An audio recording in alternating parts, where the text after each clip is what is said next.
Simon sir ഒരു പ്രാർത്ഥന വിദ്യയുണ്ടോ? ആട്ടെ,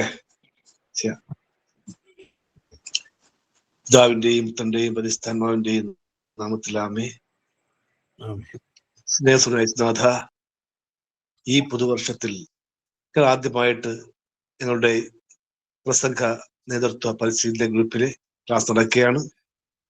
സ്നേഹിതാവേ, ഈ വർഷം ഞങ്ങൾക്ക് ഈ ക്ലാസ്സുകൾ ഒരു അനുഗ്രഹമായി മാറട്ടെ. കഴിഞ്ഞ വർഷം ഞങ്ങളുടെ ഈ ഗ്രൂപ്പിലെ ക്ലാസ്സുകളൊക്കെ അതിമനോഹരമായി നടത്താൻ കഴിഞ്ഞതിനോർത്ത് ഞങ്ങൾ നന്ദി പറയുന്നു. സ്നേഹിതാവേ, ഞങ്ങൾക്ക് നേതൃത്വം നൽകുന്ന ബഹുമാനപ്പെട്ട ഞങ്ങളുടെ ഗീറി അച്ഛനെ ഞങ്ങൾ സമർപ്പിക്കുന്നു. അച്ഛന് എല്ലാവിധ അനുഗ്രഹം നൽകണമേ. അതുപോലെ മറ്റ് വൈദികരെയും സിസ്റ്റേഴ്സിനെയും ഞങ്ങൾ സമർപ്പിക്കുന്നു. എല്ലാവരെയും അങ്ങ് അനുഗ്രഹിക്കണമേ. അതുപോലെ ഇതിന്റെ അനിമേറ്ററായിട്ടും കോർഡിനേറ്റേഴ്സായി പ്രവർത്തിക്കുന്ന എല്ലാ അധ്യാപകരെയും ഞങ്ങൾ സമർപ്പിക്കുന്നു. സ്നേഹിതാവെ, അവരെയും അവരുടെ കുടുംബങ്ങളെയും ഒന്ന് അനുഗ്രഹിക്കണമേ.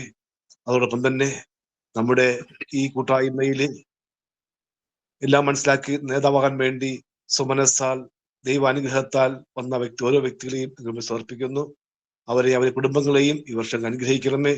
പ്രത്യേകിച്ച് ഇന്ന് നടക്കാൻ പോകുന്ന ഞങ്ങളുടെ ഈ ക്ലാസ്സും അതോടൊപ്പം തന്നെ KLCCയിലെ അംഗത്വത്തിനെ കുറിച്ചുള്ള ഒരു വിവരണം നൽകുന്നുണ്ട്. ഇതെല്ലാം ഇന്നത്തെ എല്ലാ പ്രോഗ്രാമുകളും അതിമനോഹരമാക്കി മാറ്റണമേ എന്ന് കർത്താവെ അങ്ങോട്ട് ഞാൻ പ്രാർത്ഥിക്കുന്നു. സുറസ്ഥനായ ഞങ്ങളുടെ പിതാവേ, അങ്ങയുടെ നാമം ഉചിതമാകണമേ. അങ്ങയുടെ രാജ്യം വരണമേ. അങ്ങയുടെ തിരുമനസ്സ് സ്വർഗ്ഗത്തിലെ പോലെ ഭൂമിയിലുമാകണമേ. അന്നു വേണ്ടുന്ന ആഹാരം ഞങ്ങൾ നൽകണമേ. ഞങ്ങളോട്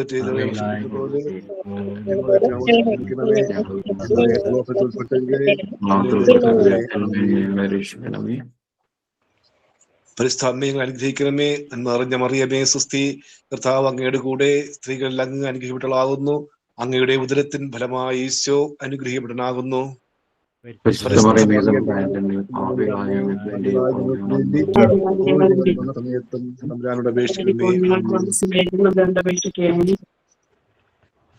പിതാവിന്റെയും പുത്രന്റെയും പരിശുദ്ധാത്മാവിന്റെയും നാമത്തിൽ ആമേൻ.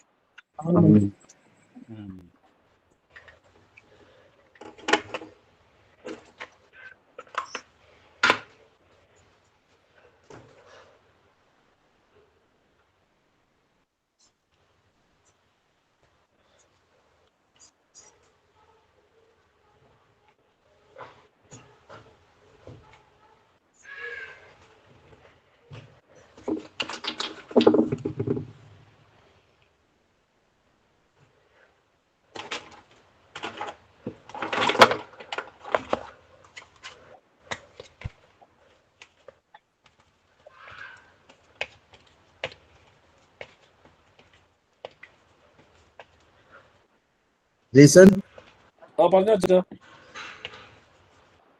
അടുത്ത സ്വാഗതത്തില്ലേ? അത് അറിഞ്ഞിട്ടില്ലേ?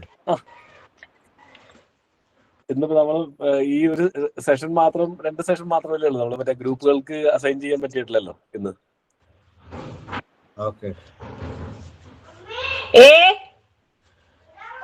ഓക്കെ, അപ്പൊ നമുക്ക് നേരത്തെ തുടങ്ങാം. പ്രിയപ്പെട്ട എല്ലാവർക്കും തന്നെ ക്രിസ്മസിന്റെയും പുതുവത്സരത്തിന്റെയും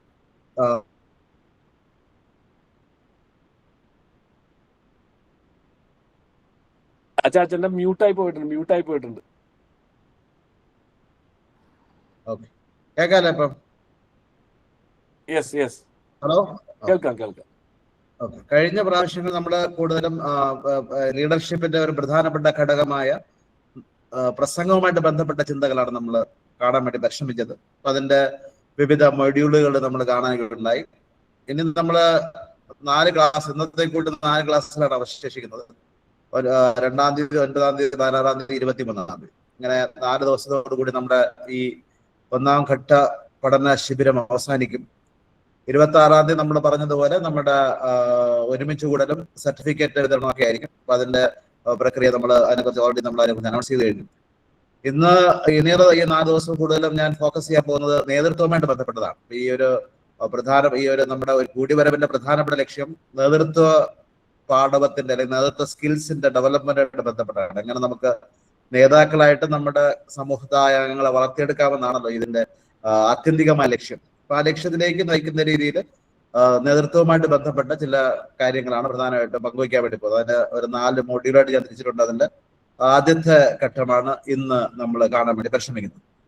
അപ്പൊ നമ്മള് നേതൃത്വത്തെ കുറിച്ച് പറയുമ്പോൾ സ്വാഭാവികമായിട്ടും എന്താണ് നേതൃത്വം എന്നതിനെ കുറിച്ചുള്ള ഒരു ചിന്ത ആദ്യം പറയാം. എന്നിട്ട് വിവിധ നേതൃത്വത്തിന്റെ സിദ്ധാന്തങ്ങളും അതിന്റെ രീതികളും പറഞ്ഞതിന് ശേഷം നമ്മൾ കൂടുതലും ബൈബിളിന്റെ അടിസ്ഥാനത്തിലാണ് നമ്മുടെ നേതൃത്വത്തെ കുറിച്ച് നമ്മൾ മനസ്സിലാക്കാൻ വേണ്ടി പരിശ്രമിക്കുന്നത്. എന്താണ് ഒരു നേതൃത്വം എന്ന് ചോദിച്ചാൽ നമുക്ക് വ്യക്തമായ ഒരു നിർവചനം പറയാൻ പറ്റില്ലെങ്കിൽ തന്നെ എപ്പോഴും നിർവചനം ഈ നേതൃത്വം ഒരു പൊതു ലക്ഷ്യവുമായി ബന്ധപ്പെട്ടായിരിക്കുന്നത്. ഒരു പൊതു നന്മയെ ലാക്കാക്കിയുള്ള ഒരു ലക്ഷ്യമുണ്ടാകും. ആ ലക്ഷ്യത്തിലേക്ക് ആ പ്രസ്ഥാനവുമായിട്ട് ബന്ധപ്പെട്ട ആളുകളെ പ്രചോദിപ്പിക്കുകയോ നയിക്കുകയോ മാർഗദർശനം കൊടുക്കുകയോ സ്വാധീനിക്കുകയോ ഒക്കെ ചെയ്യുന്ന ഒരു പ്രക്രിയയാണ്. അതാണ് നേതൃത്വം എന്നുള്ളത്. ഇതൊരു പ്രോസസ്സാണ്. അപ്പൊ അതുകൊണ്ട് തന്നെ ഒരു ദിവസത്തെ ഒരു നേതാവായിട്ട് മാറുക എന്നുള്ളതല്ല, നമ്മളൊരു നിരന്തരം നമ്മുടെ സമൂഹത്തെയും നാമുമായിട്ട് ബന്ധപ്പെടുന്ന പ്രസ്ഥാനങ്ങളെയും പ്രചോദിപ്പിച്ചും സ്വാധീനിച്ചും മാർഗദർശകം നൽകിയും പൊതുവായി നമ്മൾ കാണുന്ന ലക്ഷ്യത്തിലേക്ക് നയിക്കുന്ന ഒരു പ്രക്രിയയായിട്ട് മാറുക എന്നതാണ്. അപ്പൊ അതിന് പരസ്പരം നേതാവും സമൂഹവും തമ്മിലുള്ള ബന്ധം ഉണ്ടായിരിക്കണം.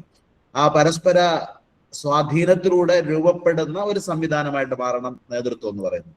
അപ്പൊ അങ്ങനെ വരുമ്പോൾ നേതാവും സമൂഹവും തമ്മിൽ ആത്യന്തികമായ ഒരു ബന്ധമുണ്ട്. നേതാവ് ഒറ്റപ്പെട്ട് നിൽക്കുന്ന ആളല്ല, സമുദായത്തിന് അംഗങ്ങളുമായിട്ട് കൂടിക്കലർന്ന് കിടക്കുന്ന ആളാണ്. അതുകൊണ്ട് നമ്മളെ സാധാരണ പണ്ട് പറയാറുണ്ട്, മുമ്പേ ഗമിക്കുന്ന ഗോവധന്റെ പിമ്പേ ഗമിക്കും ബഹുഗോക്കളല്ല. അതല്ല നേതൃത്വം എന്ന് പറയുന്നത്. പ്രധാനമായിട്ട് ഒരു പശു അല്ലെങ്കിൽ ഒരു കന്നാലി മുന്നോട്ട് പോകുന്നു, അതിന്റെ പിറകെ ഇങ്ങനെ പരക്കം പായുന്ന ആളുകളല്ല. അതല്ല നേതൃത്വം എന്ന് പറയുന്നത്. മറിച്ച് നേതൃത്വം എന്ന് പറയുന്നത് നിരന്തരം സമൂഹത്തെയും നേതാവിന്റെ സ്വാധീനത്തിലൂടെ പ്രചോദിപ്പിച്ചുകൊണ്ടിരിക്കുന്ന മാർഗദർശനത്തിലേക്ക് നയിച്ചുകൊണ്ടിരിക്കുന്ന ഒരു പ്രക്രിയയാണ്. അപ്പൊ ഒരു പ്രോസസ്സായി നമ്മളിതിനെ കാണണമെന്നുള്ളതാണ് പ്രധാനമായിട്ട് നമ്മൾ മനസ്സിലാക്കേണ്ടത്. അപ്പൊ അതുകൊണ്ട് ആദ്യം ഞാൻ എന്തല്ല ഒരു നേതൃത്വത്തിനെ കുറിച്ച് പറഞ്ഞിട്ട് എന്തായിരിക്കണം എന്നതിനെ കുറിച്ച് പറയാം. ഒരു പദവിയും ആ പദവി കൈകാര്യം ചെയ്യുക എന്നതിനേക്കാൾ ഉപരിയായിട്ട് അതൊരു ഭാഗമാണ്, പക്ഷെ അതിനേക്കാൾ ഉപരിയായിട്ട് അധികാര പ്രയോഗമല്ല എന്നുള്ളതാണ് ആദ്യം നമ്മൾ മനസ്സിലാക്കേണ്ടത്. ഒരിക്കലും ഈ നമ്മുടെ നേതൃത്വം എന്ന് പറയുന്നത് അധികാരം കൈയാളുന്ന ഒരു പ്രസ്ഥാനമാണ്. അപ്പൊ എനിക്കെന്തോ അധികാരം കിട്ടിയിട്ടുണ്ട്, ആ അധികാരം മറ്റുള്ള മേൽ പ്രയോഗിക്കുന്ന ഒരു രീതിയായിട്ടും സമ്പ്രദായമായിട്ടും പൊതുവെ കരുതി പോരുന്ന ഒരു രീതിശാസ്ത്രമുണ്ട്. അത് വാസ്തവത്തില് ശരിയായ അംഗീകരിക്കപ്പെടുന്ന ഒരു നേതൃത്വ ശൈലിയാണ്. അപ്പൊ അങ്ങനെ ഒന്നല്ല നമ്മൾ നേതൃത്വം കൊണ്ട് ഉദ്ദേശിക്കുന്നത്. രണ്ടാമത്തത് ബലപ്രയോഗങ്ങളിലൂടെ നിലനിർത്തേണ്ട ഒന്നല്ല ഈ നേതൃത്വം എന്ന് പറയുന്നത്. ഇപ്പൊ ഇയാൾക്ക് സ്വാഭാവികമായിട്ടും അധികാരമുണ്ടെങ്കിൽ ബലമുണ്ടാകും,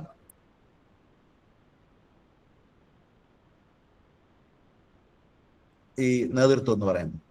മൂന്നാമത് ഒരു പ്രൊഫഷനായിട്ട് ചെയ്തു പോകുന്ന ഒരു കാര്യമല്ല, സ്ഥിരമായിട്ട് ചെയ്യുന്ന ചില പ്രക്രിയ പോലെ ഒരു കാര്യമായിട്ട് ഒരു ജോലി ചെയ്തു പോവുക, അങ്ങനെ വെറും ജോലി ചെയ്യുന്ന ഒരു മെഷീനെ പോലുള്ള സാധനമല്ല നേതൃത്വം എന്ന് പറയുന്നത്. അതുപോലെ തന്നെ നേതൃത്വം എന്ന് പറയുന്നത് നിയന്ത്രിക്കുന്നതല്ല, മറ്റുള്ളവരെ നിയന്ത്രിച്ച് തന്റെ ഇംഗിതത്തിന് വശപ്പെടുത്തി കൊണ്ടുപോകുന്ന ഒന്നല്ല. അപ്പൊ അതുകൊണ്ട് നിയന്ത്രണവുമല്ല പ്രധാനമായിട്ടും നേതൃത്വം എന്നുകൊണ്ട് ഉദ്ദേശിക്കുന്നത്. അതുപോലെ തന്നെ സ്വയം ഔന്നത്യം കണ്ടെത്തലല്ല. നേതാവ് എന്ന് പറയുമ്പോൾ ഞാൻ വലുതാണെന്നുള്ള ചിന്തയിൽ സ്വയം പൊങ്ങച്ചം കാണിക്കുകയും സ്വന്തം പേര് കൊണ്ടുവരാൻ വേണ്ടി പരിശ്രമിക്കുകയും ചെയ്യുന്ന ഒന്നുമല്ല നേതൃത്വം. ഇതൊക്കെ ഒരു വികലമായ കാഴ്ചപ്പാടാണ്. പലപ്പോഴും നമ്മൾ അറിഞ്ഞോ അറിയാതെ നമ്മുടെ സമൂഹങ്ങളിൽ കാണുന്ന നേതൃത്വത്തെ കുറിച്ചുള്ള കാഴ്ചപ്പാട് എങ്ങനെയൊക്കെയാണ്? എന്റെ നിയന്ത്രണത്തിൽ കൊണ്ടുവരിക, എന്റെ ഇഷ്ടാനുസരിച്ച് മറ്റുള്ളവരെ ഉപയോഗിക്കുക, അങ്ങനെയൊക്കെയുള്ള വളരെ ഹീനമായ ഒരു നേതൃത്വ ദർശനമാണ് ഒരു പരിധിവരെ നമ്മുടെ സമൂഹത്തിൽ നിലനിൽക്കുന്നത്. അത് ഒരു ചിന്താശക്തിയുള്ള ചിന്താസ്വാധീനമുള്ള ഒരു സംസ്കാരത്തിലും അങ്ങനെ ഒരു നിർവചനം നേതൃത്വത്തിന് കൊടുക്കുന്നതായിട്ട് കാണുന്നില്ല. നമ്മള് ഈ ലോകചരിത്രം പരിശോധിക്കുമ്പോൾ ചിന്തിക്കുന്ന മനുഷ്യർ നേതൃത്വത്തിന് കൊടുക്കുന്ന ഒരു നിർവചനം അതുമായിട്ട് ബന്ധപ്പെടാത്തതാണ്. അപ്പൊ അങ്ങനെയാണെങ്കിൽ സ്വാഭാവികമായിട്ട് ഒരു കാര്യം അപ്പൊ ഈ നേതൃത്വം എന്നാണ് എല്ലാ മേഖലയിലും വേണ്ടുന്നത്. നേതൃത്വം എന്ന് പറയുന്നത് കുടുംബങ്ങളുടെ നേതൃത്വം ഉണ്ടാകണം, നമ്മുടെ സംഘടനകളുടെ നേതൃത്വം ഉണ്ടാകണം, PCCകളിൽ നേതൃത്വം ഉണ്ടാകണം, നമ്മൾ ഉണ്ടാക്കിയിരിക്കുന്ന എല്ലാ പ്രസ്ഥാനങ്ങൾക്കും നേതൃത്വം ഉണ്ടായിരിക്കണം, നമ്മുടെ സമൂഹങ്ങളിൽ ഉണ്ടാകുന്ന പ്രവർത്തനങ്ങളിൽ നേതൃത്വം ഉണ്ടായിരിക്കണം. അങ്ങനെ നമ്മൾ ഓരോ ദിവസവും ബന്ധപ്പെടുന്ന എല്ലാ മേഖലകളിലും നേതൃത്വം ഉണ്ടായിരിക്കണം. പക്ഷെ ആ നേതൃത്വം എന്ന് പറയുന്നത് നിയന്ത്രിക്കുന്നതും ആധിപത്യം ചെലുത്തുന്നതും മറ്റുള്ളവരെ തങ്ങളുടെ ഇംഗിതത്തിന് കൊണ്ടുവരുന്നതുമായ ഒന്ന് എന്നതിനേക്കാൾ ഉപരിയായിട്ട് അതൊരു വളർച്ചയിലേക്ക് നയിക്കുന്ന, ലക്ഷ്യപ്രാപ്തിക്ക് നയിക്കുന്ന ഒരു പ്രക്രിയയായിട്ട് മാറുക എന്നുള്ളതാണ് ആത്യന്തികമായിട്ട് നമ്മൾ മനസ്സിലാക്കേണ്ടത്. അപ്പൊ അങ്ങനെ വരുമ്പോൾ പലപ്പോഴും നമുക്കൊരു കൺഫ്യൂഷൻ ഉണ്ടാകാറുള്ളത്, ഈ മാനേജ്മെന്റും നേതൃത്വവും തമ്മിലുള്ള ഒരു പ്രശ്നമാണ്. അപ്പൊ ഒരു മാനേജർ അല്ല ഒരു നേതാവ് എന്ന് പറയും. നമുക്ക് രണ്ടും വ്യത്യസ്തമായിട്ട് കാണാൻ കഴിയും. ഒരു നേതാവ് എന്ന് പറയുമ്പോൾ സ്വാഭാവികമായിട്ടും അയാള് ഒരു ദർശനം കൊടുക്കുകയും ആ ദർശനത്തിന്റെ അടിസ്ഥാനത്തിൽ, ആ കാഴ്ചപ്പാടുകളുടെ അടിസ്ഥാനത്തിൽ ഒരു ദിശയിലേക്ക് തങ്ങളോടൊപ്പം നിൽക്കുന്ന ആളുകളെ നയിക്കുകയും ചെയ്യുന്ന, അനയിക്കുകയും ചെയ്യുന്ന, പ്രചോദിപ്പിക്കുകയും ചെയ്യുന്ന ഒരു വ്യക്തിയാണ്. എന്നാൽ മാനേജർ എന്ന് പറയുന്നത് ആ പ്രസ്ഥാനത്തിന് വേണ്ട രീതിയിൽ ആസൂത്രണങ്ങൾ നൽകിക്കൊണ്ട് അതിനെ സംഘടിപ്പിക്കുന്ന ഒരു സംഘാടക ദൗത്യമാണ് നിറവേറ്റുന്നത്. അപ്പൊ ഇത് രണ്ടും രണ്ടായിട്ട് തന്നെയാണ് നമ്മൾ കാണേണ്ടത്. നേതാവ് എന്ന് പറയുമ്പോൾ നമ്മുടെ ഭാരതത്തിന് നേതൃത്വം എടുക്കുമ്പോൾ മഹാത്മാഗാന്ധി ഒരു വലിയ നേതാവാണ് നമ്മൾ പറയും. പക്ഷേ മഹാത്മാഗാന്ധി ഒരു ഭരണകർത്താവായിട്ടല്ല നമ്മൾ കാണുന്നത്. അതേസമയം നെഹ്റു ഒരു ഭരണകർത്താവാണ്. നെഹ്റു നേതാവാണ്, പക്ഷെ നെഹ്റുവിനേക്കാൾ നമ്മൾ ആദരിക്കുന്നത് മഹാത്മാഗാന്ധിയാണ്. കാരണം അദ്ദേഹമാണ് യഥാർത്ഥ ദർശനം നൽകുന്ന, കാഴ്ചപ്പാട് നൽകുന്ന ഒരു നേതൃത്വത്തിന്റെ ഉപജ്ഞാതാവ് എന്ന് പറയുന്നത്. അപ്പൊ ആ രീതിയിൽ എപ്പോഴും നമ്മുടെ മനസ്സിൽ കാണേണ്ടത് നേതൃത്വവും മാനേജ്മെന്റും തമ്മിൽ രണ്ടായിട്ടാണ് കാണേണ്ടത്. മാനേജർ അല്ല നേതൃത്വം. രണ്ടാമത് അതുമായിട്ട് ബന്ധപ്പെട്ടത് നമ്മൾ കാണേണ്ടത് ആളുകളെ പ്രചോദിപ്പിക്കുകയും ഉത്സാഹിപ്പിക്കുകയും ചെയ്യുന്നവനാണ് നേതാവ് എന്ന് പറയുന്നത്. ഒരു നേതാവ് വന്നു കഴിയുമ്പോൾ നമ്മൾ അയാളുടെ പ്രസംഗം കേൾക്കുകയും അയാളുടെ ആശയങ്ങൾ കേൾക്കുകയും ചെയ്യുമ്പോൾ നമ്മൾ ഉണർവുള്ളവരായിട്ട് മാറുകയാണ്, ഉത്സാഹമുള്ളവരായിട്ട് മാറുകയാണ്. അപ്പൊ ആ സമുദായത്തെ മുഴുവനും ഇളക്കി മറിച്ച് ഉത്സാഹിപ്പിക്കുന്ന ഒരാളായിട്ട് മാറുന്നു. അതേസമയം മാനേജർ എന്ന് പറഞ്ഞാൽ ആ സംവിധാനത്തെ നിലനിർത്തി പോകുന്ന ആളാണ്. ഒരു സംവിധാനം ഉണ്ട്, ഓൾറെഡി ഉണ്ട്. ആ സംവിധാനത്തെയോ പ്രസ്ഥാനത്തെയോ നിലനിർത്തി അതിന് കേടുപാടുകളൊന്നും ഇല്ലാതെ നിലനിർത്തി പോകുന്ന ആളാണ്. പക്ഷെ നേതാവ് എന്ന് പറയുമ്പം ഉത്സാഹിപ്പിക്കുകയും പ്രചോദിപ്പിക്കുകയും ആളുകളെ ഇളക്കി മറിക്കുകയും ചെയ്യാൻ പോകുന്ന രീതിയിലുള്ള ശക്തിയുള്ള ആളായിരിക്കണം. അപ്പൊ അതാണ് മാനേജറേക്കാൾ ഉപരിയായിട്ട് ഈ ലീഡർ നിൽക്കുന്നു എന്ന് നമ്മൾ പറയുന്നതിന് കാരണം. വീണ്ടും ഈ നേതാവിനെ സംബന്ധിച്ചിടത്തോളം മാറ്റങ്ങളെ മനസ്സിലാക്കുവാനും അതിനെ കാലോചിതമായിട്ട് നേരിടുവാനും കഴിയുന്ന വ്യക്തിയായിരിക്കും. ഇപ്പൊ ഒരു സമുദായത്തിലുണ്ടാകുന്ന മാറ്റങ്ങൾ, ചിന്താഗതിയിലുണ്ടാകുന്ന മാറ്റങ്ങൾ, സ്വഭാവത്തിലുണ്ടാകുന്ന മാറ്റങ്ങൾ, ബന്ധങ്ങളിലുണ്ടാകുന്ന മാറ്റങ്ങളെ മനസ്സിലാക്കിയിട്ട് അതനുസരിച്ച് പ്രതികരിക്കുവാനും ആളുകൾക്ക് പ്രചോദനമേകുവാനും കഴിയുന്ന വ്യക്തിയാണ്. മറിച്ച് ഒരു മാനേജർ എന്ന് പറയുമ്പോൾ സ്ഥിരമായ ഒരു ശൈലിയിൽ മുന്നോട്ട് പോകാൻ വേണ്ടി ആഗ്രഹിക്കുന്നവരാണ്. കാരണം ആ സ്ഥിരമായ ശൈലിയിൽ മുന്നോട്ട് പോയില്ലെങ്കിൽ ഒരുതരം അസ്വസ്ഥത ഉണ്ടാകുമെന്നോ ഒരുതരം വെല്ലുവിളി ഉണ്ടാകുമെന്നോ ഒക്കെയുള്ള ഭയം അയാളുടെ ഉണ്ടായിരിക്കും. അപ്പൊ അതുകൊണ്ടാണ് യേശുക്രിസ്തു എല്ലാവരെയും ചലഞ്ച് ചെയ്യുന്നവരാണ് നമ്മൾ കാണുന്നത്. ഉണ്ടായിരുന്ന ഒരു പ്രസ്ഥാനത്തിൽ നിന്നുകൊണ്ട് പുരോഹിതന്മാരെയും സദൂചിയരെയും ഫരിസയരെയൊക്കെ വെല്ലുവിളിക്കുകയാണ് ചെയ്തത്. അപ്പൊ അതുവരെ ഉണ്ടായിരുന്ന ആ ഒരു സംവിധാനത്തെ ചോദ്യം ചെയ്തുകൊണ്ട് തന്നെ മുന്നോട്ട് പോവുകയാണ്. അപ്പൊ നേതാവ് സ്വാഭാവികമായിട്ടും ആ രീതിയിൽ ഭാവി മുന്നിൽ കണ്ടുകൊണ്ട് എങ്ങനെ ഭാവി സുരക്ഷിതമാകാൻ കഴിയുമെന്നുള്ള രീതിയിൽ ചിന്തിച്ച് അതിന്റെ പ്രചോദനം കൊടുക്കാൻ കഴിവുള്ള വ്യക്തിയാണ്. അതുകൊണ്ടാണ് നമ്മൾ ഏത് പ്രസ്ഥാനത്തിലും ഇപ്പം നമ്മള് മഹാത്മാഗാന്ധി അല്ലെങ്കിൽ മാർട്ടിൻ ലൂതർ കിങ് അല്ലെങ്കിൽ നെൽസൺ മണ്ടേല ഇവരൊക്കെ നമ്മൾ നോക്കുന്ന സമയത്ത് അവരെ സംബന്ധിച്ചിടത്തോളം ഭാവി ദർശനം ഉണ്ടായിരുന്നു. അപ്പൊ അതുകൊണ്ട് ഞാൻ പറയും ഒരു നേതാവ് എന്നുള്ളത് ഒരു ക്രാന്തദർശിയാണ്. ക്രാന്തദർശി എന്ന് പറയുമ്പോൾ ഭാവിയെക്കുറിച്ച് നല്ലൊരു ദർശനമുള്ള ആള്, ആ ദർശനത്തിന്റെ അടിസ്ഥാനത്തിൽ തന്റെ പ്രസ്ഥാനത്തിലായിരിക്കുന്ന ആളുകൾക്ക് പ്രചോദനം കൊടുക്കുവാൻ വേണ്ട രീതിയിലുള്ള ബോധ്യങ്ങളും ബോധനങ്ങളും നൽകാൻ കഴിയുന്ന വ്യക്തിയാണ്. അപ്പൊ അതുകൊണ്ട് ആ വ്യക്തിയെ സംബന്ധിച്ച് ഒരു ക്രാന്ത ദർശത്വമുണ്ട്. എന്താണ് മുന്നിൽ വരേണ്ടത്, എന്താണ് വരേണ്ടതെന്ന് ചിന്താഗതി. അതേസമയം ഒരു മാനേജ്മെന്റ് എന്ന് പറയുമ്പം അയാൾ കുറെ ജോലികൾക്ക് ചെയ്യിപ്പിക്കും ആളുകളെ കൊണ്ട്, പ്രസ്ഥാനത്തുള്ളവർക്ക് ചില കാര്യങ്ങളൊക്കെ ചെയ്യിപ്പിക്കുക, അയാൾ മാനേജ് ചെയ്യാൻ, ആ പ്രസ്ഥാനത്തെ മാനേജ് ചെയ്യാൻ. അപ്പൊ പ്രസ്ഥാനത്തെ മാനേജ് ചെയ്യുന്നവരെക്കാളുപരി നമുക്ക് സമുദായത്തിന് ആവശ്യമായിട്ടുള്ളത് ഈ പ്രചോദിപ്പിക്കുന്ന ആളുകളെയാണ്. ആളുകള് ദർശനം നൽകി, കാഴ്ചപ്പാട് നൽകി മുന്നോട്ട് കൊണ്ടുപോകേണ്ട ആൾക്കാരാണ്. അതാണ് യഥാർത്ഥ നേതൃത്വമായിട്ട് നമ്മൾ കാണേണ്ടത്.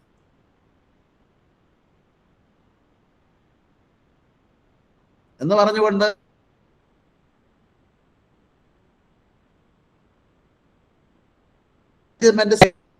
ആളുകളെ പ്രചോദിപ്പിക്കുവാൻ സ്വാധീനിക്കുവാനും കഴിയുന്ന സ്വാധീന ശക്തിയുമാണ്. അപ്പൊ അതുകൊണ്ട് ശക്തി, ഒരു നേതാവിന്റെ ശക്തി, നേതൃത്വത്തിന്റെ ശക്തി എന്ന് പറയുന്നത് സ്വാഭാവികമായിട്ടും ആ പ്രസ്ഥാനത്തെ ഉയർത്തുകയും വളർത്തുകയും നിലനിർത്തുകയും ചെയ്യുന്ന അദ്ദേഹത്തിന്റെ പ്രക്രിയയിൽ അടങ്ങിയിരിക്കുന്നു. ആ സ്വഭാവത്തിൽ നിന്നുകൊണ്ടായിരിക്കണം ഈ കാര്യങ്ങളെ മുന്നോട്ട് കൊണ്ടുപോകേണ്ടത് എന്നുള്ളതാണ് പ്രധാനപ്പെട്ട കാര്യം. അപ്പൊ അതുകൊണ്ട് മാനേജർ ഒക്കെ വേണം, പക്ഷെ അതിനെയും മികച്ചു നിൽക്കുന്ന, അതിനും ഉയർന്നു നിൽക്കുന്ന ഒന്നായിരിക്കണം നമ്മുടെ നേതൃത്വം. അപ്പൊ അതുകൊണ്ട് നേതാവിനെ കുറിച്ചുള്ള ഒരു ചിന്ത വരുമ്പോൾ എപ്പോഴും അതുമായിട്ട് ബന്ധപ്പെടുത്തിയാണ് നമ്മൾ മനസ്സിലാക്കേണ്ടത്. ഇനി ഇതിന്റെ ഒരു അടിസ്ഥാനത്തിൽ നമ്മൾ നേതാവിനെ കുറിച്ച് ചിന്തിക്കുമ്പോൾ സ്വാഭാവികമായിട്ടും ഇതൊക്കെ നെഗറ്റീവായ കാര്യമാണ്, പോസിറ്റീവാണ്. അപ്പൊ അങ്ങനെയാണെങ്കിൽ എങ്ങനെയായിരിക്കണം നമ്മൾ നേതൃത്വത്തിൻ്റെതായ ചിന്ത വളർത്തിയെടുക്കേണ്ടത്? അപ്പൊ അതിന് ചില സിദ്ധാന്തങ്ങൾ പറയുന്നത്, ചില സ്ഥലങ്ങളിൽ ജന്മനാ നേതാവാകുന്ന ആളുകളുണ്ട്. ഉദാഹരണമായിട്ട് ഇപ്പൊ നമ്മുടെ നെഹ്റു കുടുംബത്തിൽ ഈ അടുത്ത കാലത്ത് ശശി തരൂരൊക്കെ വളരെ ശക്തമായിട്ട് പറയുണ്ടായി, ഗാന്ധി കുടുംബത്തിൽ നിന്ന് മോചനം ഉണ്ടായാൽ മാത്രമേ കോൺഗ്രസ് പ്രസ്ഥാനം വിജയിക്കൂ എന്നുള്ളത്. അപ്പൊ അത് ഒരു കാഴ്ചപ്പാടാണ്.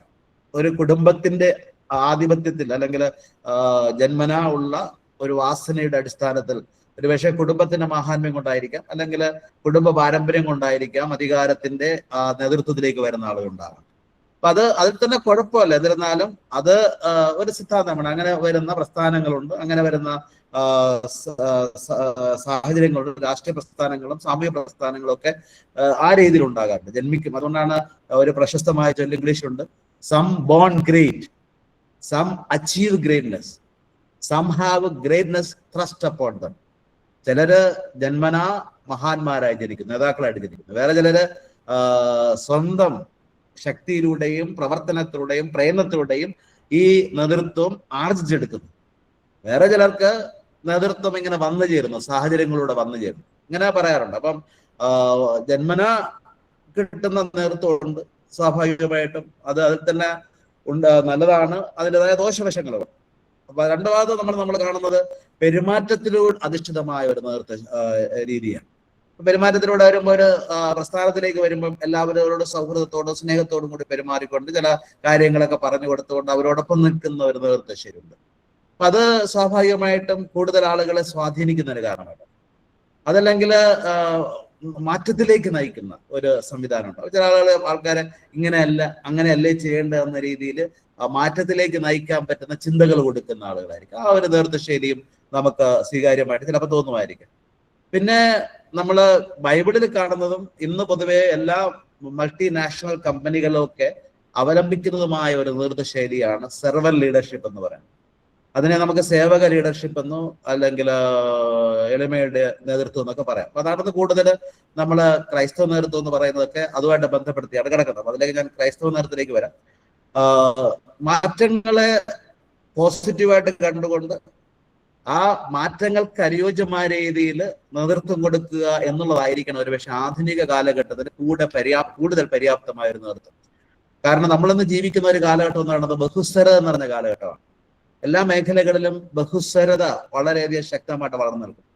അപ്പൊ ബഹുസ്വരതയുള്ള ഈ കാലഘട്ടത്തിൽ ബഹുസ്വരതയുടെ സ്വരം മനസ്സിലാക്കി നമ്മുടെ തനിമ നിലനിർത്തിക്കൊണ്ട് തന്നെ എല്ലാത്തിനോടും ഒരു തുറന്ന മനോഭാവത്തോടു കൂടി കാര്യങ്ങളെ കാണാനും ചർച്ച ചെയ്യുവാനും അതിനെ നേരിടുവാനും പര്യാപ്തമാക്കുന്ന ഒരു നേതൃത്വ ശൈലിയായിരിക്കും ഒരു പക്ഷെ ആധുനിക തലമുറയിൽ. അതിപ്പം ജന്മന ഉള്ളവരായിക്കോട്ടെ, സാഹചര്യത്തിൽ വളർന്നു വരുന്നവരായിക്കോട്ടെ, എങ്ങനെയുള്ളവരായിരുന്നാലും ഈ ഒരു തുറവി ഇന്നത്തെ കാലഘട്ടത്തിൽ മറ്റേതൊരു കാലഘട്ടത്തെക്കാൾ അനിവാര്യമാണ് എന്നുള്ളതിനെ കുറിച്ച് മനസ്സിലാക്കണം. ഇനി പലപ്പോഴും നമ്മൾ ഈ നേതൃത്വ ശൈലി പരമ്പരാഗതമായിട്ട് നമ്മുടെ മുമ്പിലൊക്കെ വന്നു ചേരുന്നത് ഒരു ആജ്ഞാപിക്കുന്ന ശൈലി, നീതിച്ച് പോകുക, ഒരു ആജ്ഞാപന ശൈലി. ആ ഒരു ശൈലി ഇന്ന് ആരും അത് കൂടുതൽ പ്രസ്ഥാനങ്ങളുമായിട്ടും സംവിധാനങ്ങളുമായിട്ടൊക്കെ ബന്ധപ്പെട്ട് കിടക്കുന്നതാണ്. പക്ഷെ അങ്ങനെയുള്ള ഒരു നേതൃത്വ ശൈലി കുടുംബങ്ങളിൽ പോലും ആരും അംഗീകരിക്കുകയില്ല. മകനെ നീ ചെയ്യണം, പോണം എന്നൊക്കെ മാതാപിതാക്കളെ മക്കളോട് ആജ്ഞാപിച്ചാൽ ഒരുപക്ഷെ ഇന്നത്തെ തലമുറയ്ക്ക് ആ ഒരു ആജ്ഞാപന രീതി ഇഷ്ടപ്പെട്ടു എന്ന് വരികയില്ല. അപ്പൊ സ്വാഭാവികമായിട്ടും നമ്മളുടെ സ്വരത്തിന്റെയും സമീപനത്തിന്റെയും രീതികൾ മാറ്റി പിടിച്ചുകൊണ്ട് അവരെ അനുനയിപ്പിക്കുന്ന രീതിയിലുള്ള ഒരു സമീപനമായിരിക്കണം നേതൃത്വം എപ്പോഴും ഇന്ന് പ്രത്യേകിച്ച് കൈയാളേണ്ടത്. പണ്ട് അങ്ങനെ ആയിരുന്നില്ല. നമ്മൾ ഒരു പൊസിഷനിൽ ഇരിക്കുന്ന ഒരാൾ പറഞ്ഞു കഴിഞ്ഞാൽ കേൾക്കുന്ന രീതിയിലുള്ള ഒരു കാലഘട്ടമായിരുന്നു. ഇന്ന് പൊസിഷൻ എന്തായിരുന്നാലും പൊസിഷൻ എന്നതിനേക്കാൾ ഉപരിയായിട്ട് ആളുകൾ ശ്രവിക്കുവാൻ വേണ്ടി ആഗ്രഹിക്കുന്നത് മനുഷ്യത്വപരമായ ഒരു സമീപനത്തിന്റെ രീതികളാണ്. അപ്പൊ അതുകൊണ്ട് തന്നെ സാധാരണ പറയാറുണ്ട് ഓട്ടോക്രാറ്റിക് ലീഡർഷിപ്പ് എന്ന് പറയുന്നത്, അല്ലെങ്കിൽ സ്വച്ഛാധിപത്യ നേതൃത്വം എന്ന് പറയുന്നത് ഒരു പരിധി വരെ ഒഴിവാക്കേണ്ട ഒരു നേതൃത്വ ശൈലിയാണ്. സ്വച്ഛാധിപത്യമായിട്ട് അല്ലെങ്കിൽ ഒരു ഓട്ടോക്രാറ്റായിട്ട് കാര്യങ്ങൾ ചെയ്യുന്ന രീതിയിൽ. അപ്പൊ അത് എല്ലാ മേഖലകളെയും പ്രവർത്തനത്തിൽ നിന്ന് പിന്നോക്കം നയിക്കുന്നതിനും പ്രസ്ഥാനങ്ങളെ നശിപ്പിക്കുന്നതിനും കാരണമായിട്ട് മാറും. അങ്ങനെ ഒരു ഓട്ടോക്രാറ്റിക് അല്ലെങ്കിൽ സ്വച്ഛാധിപതിയായി പ്രവർത്തിക്കുന്ന നേതാവ് അത് സ്വന്തം ഇഷ്ടത്തിന് വേണ്ടി സ്വന്തം താല്പര്യങ്ങൾക്ക് വേണ്ടിയും ആ ആഗ്രഹങ്ങളെ മുറുകെ പിടിച്ചുകൊണ്ട് മുന്നോട്ട് പോകുന്ന ഒരു നേതൃത്വ ശൈലി ഒരു സമൂഹത്തിന്റെ സുഗമമായ നിലനിൽപ്പിനും വളർച്ചയ്ക്കും അനിവാര്യമല്ല എന്നുള്ളത് നമ്മൾ മനസ്സിലാക്കണം. രണ്ടാമത് നമുക്ക് ഇന്ന് കാണാൻ പറ്റുന്ന ഒരു നേതൃശൈലിയെ കുറിച്ച് പറയുന്നത് ജനാധിപത്യ നേതൃത്വമാണ്, ഡെമോക്രാറ്റിക് ലീഡർഷിപ്പ്. അത് അതിന് ഒരു പരിധിവരെ നന്മയുണ്ട്. അത് സമൂഹത്തിന് നേരെ അംഗീകരിക്കപ്പെട്ടു വരുന്ന ഒരു നേതൃത്വമാണെങ്കിലും അതിന് ഒരു പ്രശ്നമായിട്ട് ഞാൻ പറയുന്നത് ഭൂരിപക്ഷ ന്യൂനപക്ഷമാണ് പലപ്പോഴും ജനാധിപത്യത്തിന്റെ ഒരു പ്രവൃത്തി എന്ന് പറയുന്നത്. തീരുമാനങ്ങൾ എപ്പോഴും ഭൂരിപക്ഷ അടിസ്ഥാനത്തിലാണ്. അപ്പൊ ഭൂരിപക്ഷം വരുമ്പോഴുള്ള ഒരു പ്രശ്നം സ്വാഭാവികമായിട്ടൊരു ഡിവിഷൻ ഉണ്ടാകും. അതിനെ എതിർക്കുന്നവരുണ്ടാകും, അനുകൂലിക്കുന്നവരുണ്ടാകും. അനുകൂലിക്കുന്ന ഒരു 51 പേര്, 100 പേരുള്ള 51 പേര് ഉണ്ടായിരുന്നാൽ അവർക്ക് ആ തീരുമാനമായിട്ട് മാറി. അപ്പൊ 49 പേരും ഈ തീരുമാനത്തിനെതിരായിട്ട് നിൽക്കുകയാണ്. അപ്പൊ 49 പേരും അവിടെ ഈ തീരുമാനത്തിനെതിരായിട്ട് നിൽക്കുന്നത് കൊണ്ട് ആ പ്രവർത്തനം അതിന്റെ പരിപൂർണതയിലെത്തിക്കുന്നതിന് വളരെയധികം പ്രയാസങ്ങളുണ്ടാകും. നമ്മൾ ഉദ്ദേശിക്കുന്ന ലക്ഷ്യത്തിൽ എത്തത്തില്ല. അപ്പൊ അതുകൊണ്ട് ക്രൈസ്തവ കാഴ്ചപ്പാടനുസരിച്ച്, ക്രൈസ്തവ കാഴ്ചപ്പാട് വരാൻ ഞാൻ എങ്കിലും പറഞ്ഞു പോവുകയാണ്, കൂടുതൽ ഒരു പങ്കാളിത്ത നേതൃത്വം എന്നാണ് നമ്മൾ അതിനെ പറയുന്നത്. പങ്കാളിത്ത നേതൃത്വം, പാർട്ടിസിപ്പേറ്ററി ലീഡർഷിപ്പാണ്. അപ്പൊ ഒരു പാർട്ടിസിപ്പേറ്ററി ലീഡർഷിപ്പിൽ നമുക്ക് ആളുകളെ പങ്കുകാരാക്കി വളർത്തിക്കൊണ്ടുവരാൻ പറ്റും. പങ്കുകാരാക്കുക എന്ന് പറഞ്ഞാൽ നമ്മൾ ഒരുമിച്ചിരുന്നു കൊണ്ട് കാര്യങ്ങൾ ചർച്ച ചെയ്ത് ആ ഒരു ആശയത്തെ, ഇപ്പം ഒരു തീരുമാനം എടുക്കുന്നതിന് മുമ്പ് അതിന് നന്മയും തിന്മയും അപഗ്രഥിച്ചിട്ട് ആ നന്മയിലേക്ക് എല്ലാവരെയും കൊണ്ടുവരുന്ന ഒരു പ്രക്രിയ, അതായത് പങ്കാളിത്തം. ആ ആശയത്തിലേക്ക് എല്ലാവരെയും പങ്കുകാരാക്കി പങ്കാളിത്തത്തോട് കൊണ്ടുവരുന്ന ഒരു നേതൃത്വമായിരിക്കാം ഒരുപക്ഷെ ഏറ്റവും അഭികാമ്യമായ ഒരു നേതൃത്വം. ഇപ്പൊ ഡെമോക്രാറ്റിക് എന്ന് പറയുന്നതിനേക്കാൾ, ജനാധിപത്യം എന്നതിനേക്കാൾ ഉപരിയായിട്ട് കൂടുതൽ സ്വീകാര്യമാകുവാൻ വേണ്ടി പോകുന്നത് പങ്കാളിത്ത നേതൃത്വമാണ്. ആ ഒരു നേതൃത്വമാണ് നമ്മുടെ ഇടവ കൗൺസിലൊക്കെ ഉള്ളത്. ഇടവ കൗൺസിൽ എന്ന് പറയുന്നത് കൂടുതലും സഭ നിർദ്ദേശിക്കുന്നതും അങ്ങനെ പങ്കാളിത്ത നേതൃത്വത്തോടുകൂടി കാര്യങ്ങൾ ചെയ്യാൻ വേണ്ടിയാണ്. ഇപ്പൊ വൈദികനെ ആജ്ഞാപിക്കുക അല്ലെങ്കിൽ ഇടവ കൗൺസില് ഭാരവാഹികൾ ആജ്ഞാപിച്ചുകൊണ്ട് തീരുമാനിക്കുന്നതല്ല.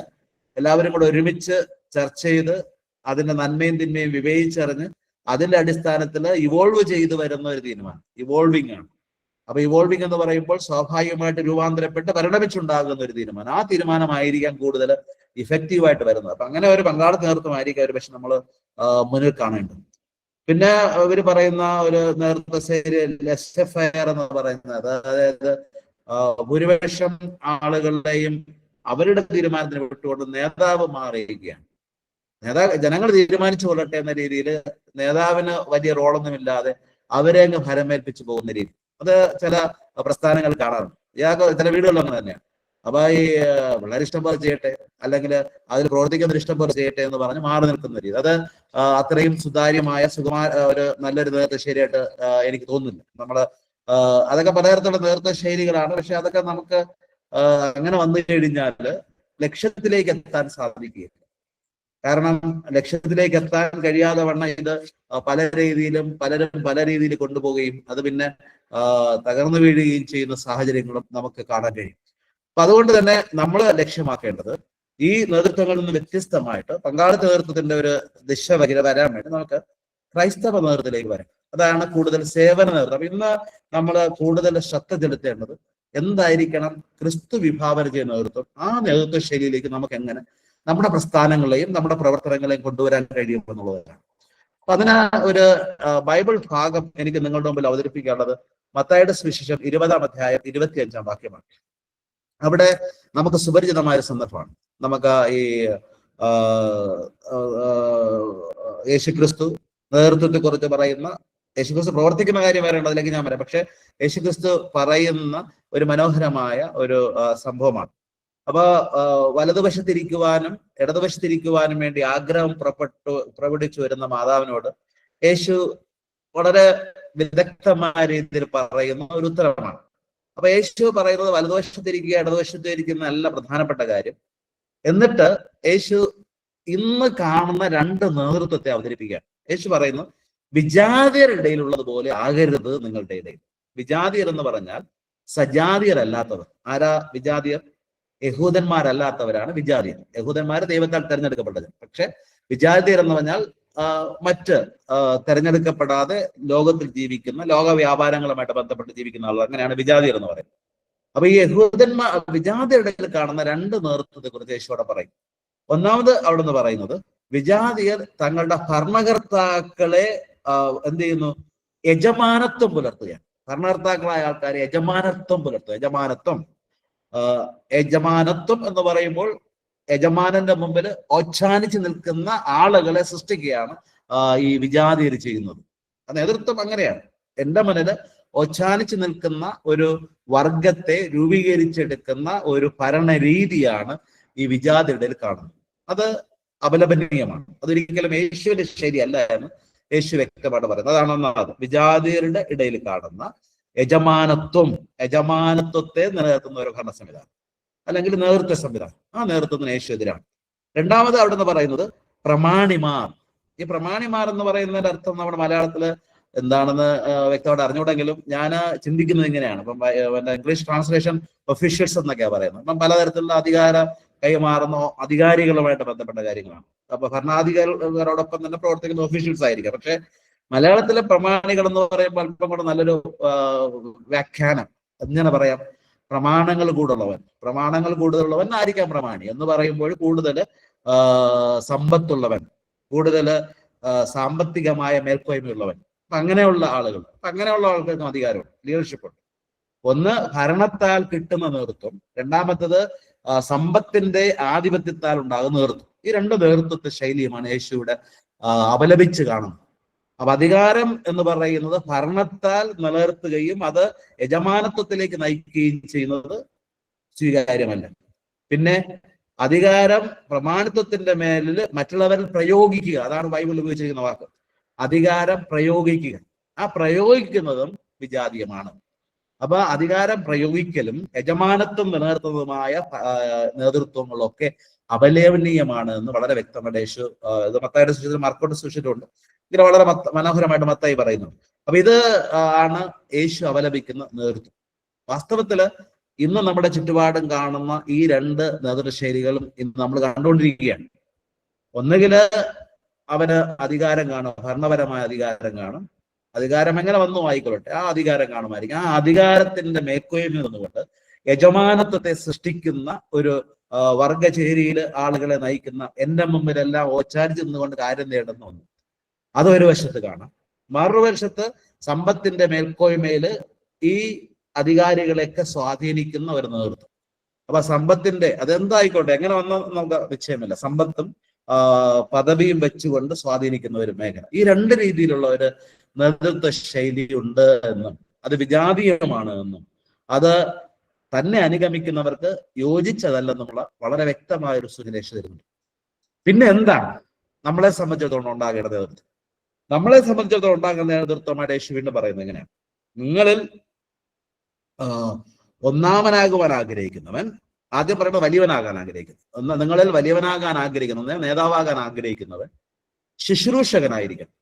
രണ്ടാമത് ദാസനായിരിക്കണം. രണ്ട് വാക്കുകളാണ് നേതാവിനെ കുറിച്ച് യേശു പറയുന്നത്. വളരെ വ്യക്തമാണ് യേശുവിന്റെ കാഴ്ചപ്പാട്. ഒന്ന്, ആരാണ് നേതാവ് എന്ന് ചോദിച്ചാൽ അവന് കൊടുക്കുന്ന പദം ശുശ്രൂഷി. രണ്ടാമത് ദാസൻ. നമുക്ക് ആ വാക്കൊന്ന് പരിശോധിച്ച് നോക്കാം. ആരാണ് ഒരു ശുശ്രൂഷകൻ? സാധാരണ ശുശ്രൂഷ എന്ന വാക്കിന് മലയാളത്തില് പരിചരിക്കുന്നവൻ, വെച്ചുകെട്ടുന്നവൻ, അതൊക്കെയാണ്. ഒരു രോഗിയെ ശുശ്രൂഷിക്കുന്നവരാണ് പ്രധാനമായിട്ടും പ്രഥമത ശുശ്രൂഷി എന്നുള്ള പദം കൊണ്ട് ഉദ്ദേശിക്കുന്നത്. മിനിസ്റ്റർ ചെയ്യുന്നവരെ ശുശ്രൂഷ ചെയ്യുന്നവരെന്ന് പറയും. എന്നിരുന്നാലും അതിനേക്കാൾ ഉപരിയായിട്ട് ഏറ്റവും മനോഹരമായ വ്യാഖ്യാനം എന്ന് പറയുന്നത് പരിചരിക്കുന്നവരും, മറ്റുള്ളവർക്ക് രോഗം വരുമ്പോഴും നമ്മൾ മറ്റുള്ളവരെ ശുശ്രൂഷിക്കുകയായി ചെയ്യുന്നു. അപ്പൊ അതൊരു ഡോക്ടറും ഒരു നേഴ്സും ഒക്കെ ചെയ്യുന്ന ജോലിയാണ് ശുശ്രൂഷയുടെ ജോലി. അപ്പൊ അങ്ങനെ രോഗിയായിട്ട് കിടക്കുന്ന ഒരു വ്യക്തിക്ക് വെച്ചുകെട്ടി മരുന്ന് കൊടുത്ത് അവന് സന്ദർഭങ്ങളിലും ആവശ്യത്തിനനുസരിച്ച് മരുന്നും ആഹാരവും കൊടുത്ത് പരിചരിക്കുന്ന വ്യക്തിയാണ് ഒരു ശുശ്രൂഷകൻ എന്ന് പറയുന്നത്. അപ്പൊ ഒരു ശുശ്രൂഷ എന്ന് പറഞ്ഞാൽ പരിചരണം എന്നുള്ളതാണ് അർത്ഥം. ഒരു വ്യക്തിയുടെ ജീവിത സന്ധാരണത്തിന് വേണ്ടി, ആരോഗ്യ പരിപാലനത്തിന്, നിലനിൽപ്പിന് വേണ്ടി നൽകുന്ന ഒരു പരിചരണത്തെയാണ് ശുശ്രൂഷ എന്ന് പറയുന്നത്. യേശു പറയുന്നത് നിങ്ങളുടെ നേതാക്കന്മാര് ശുശ്രൂഷ ചെയ്യുന്നവരാണ്, പരിചരിക്കുന്നവരാകണം. അവർക്ക് പരിചരണം നൽകി, അവർക്ക് വെച്ചുകെട്ടി, മുറിവുണ്ടെങ്കിൽ അതിന് വെച്ചുകെട്ടി, പനിയുണ്ടെങ്കിൽ അതിന് മരുന്ന് കൊടുത്ത് ആവശ്യാനുസരണത്തിൽ അവരെ പരിചരിക്കുന്ന വ്യക്തിയായിട്ട് മാറണം. അപ്പൊ ആരെയാ പരിചരിക്കേണ്ടത്? അതാണ് ഇവിടെ ചോദ്യം. അപ്പൊ നമ്മൾ പറയും ദൈവത്തെയാണ് പരിചരിക്കേണ്ടത്. ദൈവത്തെ അല്ല, സമൂഹത്തെയാണ് പരിചരിക്കേണ്ടത്. എന്റെ മുന്നിൽ ഞാനൊരു നേതാവാണെങ്കിൽ എന്റെ മുന്നിൽ നൽകപ്പെട്ടിരിക്കുന്നത് ദൈവമുണ്ട്. പക്ഷെ ദൈവത്തെക്കാൾ ഉപരി എന്റെ മുമ്പില് ദൈവം എന്ന് പറയുന്നത് എന്റെ ജനങ്ങളാണ്. ആ ജനങ്ങൾക്ക് ഞാൻ വെച്ചുകെട്ടി പരിചരിച്ച് ഉറക്കമൊഴിച്ച് ആ വ്യക്തിക്ക് വേണ്ടി ശുശ്രൂഷ ചെയ്യുമ്പോഴാണ് നേതാവാകുന്നത്. വളരെ വിപ്ലവകരമായ ആശയമാണ് യേശുവയ്ക്കുന്നത്. അപ്പൊ ഒരു നേതാവെന്ന് പറഞ്ഞാൽ ഇപ്രകാരം അമ്മയെ പോലെയോ ഡോക്ടറെ പോലെയോ നഴ്സിനെ പോലെയോ ഒക്കെ സ്വയം മറന്നുകൊണ്ട് സമയം മുഴുവനും ആ രോഗിക്ക് വേണ്ടി ചെലവഴിച്ചുകൊണ്ട് ആ വ്യക്തിക്ക് വേണ്ട കാര്യങ്ങൾ, ചികിത്സയും ആഹാരവും എല്ലാം കൊടുത്ത് ഒപ്പമായി പരിചരിക്കുന്നവനായിട്ട് മാറണം നേതാവെന്നാണ് യേശു പറയുന്നത്. അപ്പൊ അത് വിഷമം പിടിച്ച കാര്യമാണ്. അപ്പൊ അങ്ങനെ 24 മണിക്കൂറും വ്യക്തിക്ക് വേണ്ടി ശുശ്രൂഷ ചെയ്ത് പരിചരിക്കുക എന്നുള്ള ഒരു ദൗത്യമാണ് തന്റെ അനുയായികളോട് യേശു. അതുകൊണ്ട് മറ്റൊന്ന് വിജാതീയമാണ്, വളരെ വ്യക്തം. മറ്റു കാര്യം അധികാരത്തിന്റെ ആധിപത്യം ചെലുത്തുന്നതും യജമാനത്വം പുലർത്തുന്നതും വിജാതീയമാണ്. പക്ഷെ സജാതീയമായത് എന്താണ്? സജാതീയമായത് പരിചരിക്കുക എന്നുള്ളതാണ്, ശുശ്രൂഷിക്കുക എന്നുള്ളതാണ്. രണ്ടാമത് അവിടെ നിന്ന് പറയുന്നത് ദാസൻ അല്ലെങ്കിൽ ദാസിയാകുക എന്നുള്ളതാണ്.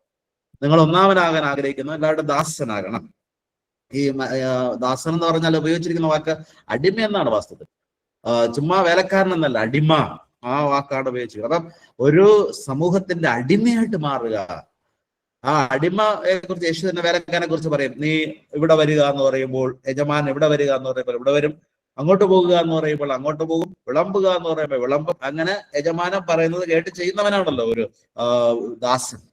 അപ്രകാരം സമൂഹത്തിന്റെ ആജ്ഞകളും ആഗ്രഹങ്ങളും നിറവേറ്റുവാൻ വേണ്ടി അങ്ങോട്ടും ഇങ്ങോട്ടും സമയവും സമ്പത്തും ചെലവഴിച്ച് വ്യയം ചെയ്ത് പൂർണ്ണമായിട്ടും സമൂഹത്തിന് വേണ്ടി സമർപ്പിക്കുന്നവനാണ് നേതാവ്. അപ്പൊ ആ ദൈവത്തിന് വേണ്ടി സമർപ്പിക്കുന്നത് ഞാൻ പറയുന്നത്. ദൈവം എന്ന് പറയുന്നത് നമുക്ക് കാണുന്നത് എങ്ങനെയാണ്? സഹോദരങ്ങളിലൂടെയാണ്. അപ്പൊ എന്റെ മുമ്പിൽ നിൽക്കുന്ന, ഞാൻ ഉദാഹരണം നിങ്ങളെ പല BCCയുടെ ആൾക്കാരാണോ, അല്ലെങ്കിൽ ഇടവയിൽ പ്രവർത്തിക്കുന്ന ആൾക്കാരാണ്, അല്ലെങ്കിൽ പ്രസ്ഥാനത്തിൽ പ്രവർത്തിക്കുന്ന ആൾക്കാരാണ്. കഴിഞ്ഞ അങ്ങാഴ്ച ഞാൻ ഈ വരാപ്പുഴ രൂപത്തിലെ വിൻസെന്റ് ഇപ്പോൾ ആളുകൾ ക്ലാസ് എടുക്കാൻ ഒരു 700ഓളം പേരുണ്ടായിരുന്നു. അപ്പൊ അവരോട് നിങ്ങൾ ഒരു ഇടവകയിൽ സാമൂഹ്യ പ്രവർത്തനം നേതൃത്വം കൊടുക്കുന്ന നേതാക്കളാണ്. അപ്പൊ അങ്ങനെയാണെങ്കിൽ നിങ്ങളുടെ മുമ്പിലെ യജമാനൻ, നിങ്ങളുടെ മുമ്പിലെ അധികാരികൾ എന്ന് പറയുന്നത് നിങ്ങളുടെ മുമ്പിലിരിക്കുന്ന ജനങ്ങളാണ്. നിങ്ങളുടെ പ്രസ്ഥാനത്തിൽ നിങ്ങളോടൊപ്പം പ്രവർത്തിക്കുന്ന ജനങ്ങളാണ്. ആ പ്രസ്ഥാനത്തിൽ നിങ്ങൾ അവർക്ക് വേണ്ടി ശുശ്രൂഷ ചെയ്യുവാനും പരിചരിക്കുവാനും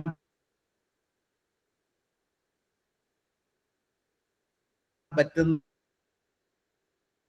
വേണ്ടി എന്നിട്ട് വളരെ സാമാന്യം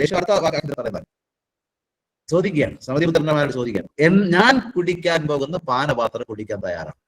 ഇത് എളുപ്പമുള്ള കാര്യമല്ല. അതുകൊണ്ട് എന്താ യേശു പറയുന്നത്? ഞാൻ കുടിക്കാൻ പോകുന്ന പാനപാത്രം കുടിക്കുവാൻ തയ്യാറുള്ളവനാകണം നേതാവ്. എന്നോടൊപ്പം ഈ ത്യാഗം സഹിക്കുവാൻ. അതുകൊണ്ടാണ് യേശുക്രിസ്തു, നേതാവായ യേശുക്രിസ്തു കാൽവരി മലയിലേക്ക് പോയി മരണം വരിച്ച് ജനങ്ങളുടെ ക്ഷേമത്തിനും രക്ഷയ്ക്ക് വേണ്ടി സ്വയം ബലിയായി ഹോമിക്കപ്പെടുന്നു. അപ്പൊ അതുപോലെ ഈ കയ്പ് നീര് നിറഞ്ഞ പാനപാത്രം കുടിച്ചുകൊണ്ട് ഈ മനുഷ്യരെ ഉയർത്തുവാനും വളർത്തുവാനും അവരെ നയിക്കുവാനും കഴിയുന്ന ഒരു നേതാവായിരിക്കണം. അങ്ങനെ വരുമ്പോൾ നേതാവിന്റെ സ്ഥാനം എവിടെയാണ്? നേതാവിന്റെ സ്ഥാനം ഒരിക്കലും മുന്നിലല്ല, പിന്നിലാണ്. പലപ്പോഴൊക്കെ നമ്മൾ ഇടവകൾ കാണാറുണ്ട്, അച്ഛനുണ്ടായിരുന്നപ്പോൾ നല്ലോണം പ്രവർത്തിക്കുന്നുണ്ടായിരുന്നു, ഇപ്പോഴും അച്ഛൻ വന്നത് എല്ലാം പോയി.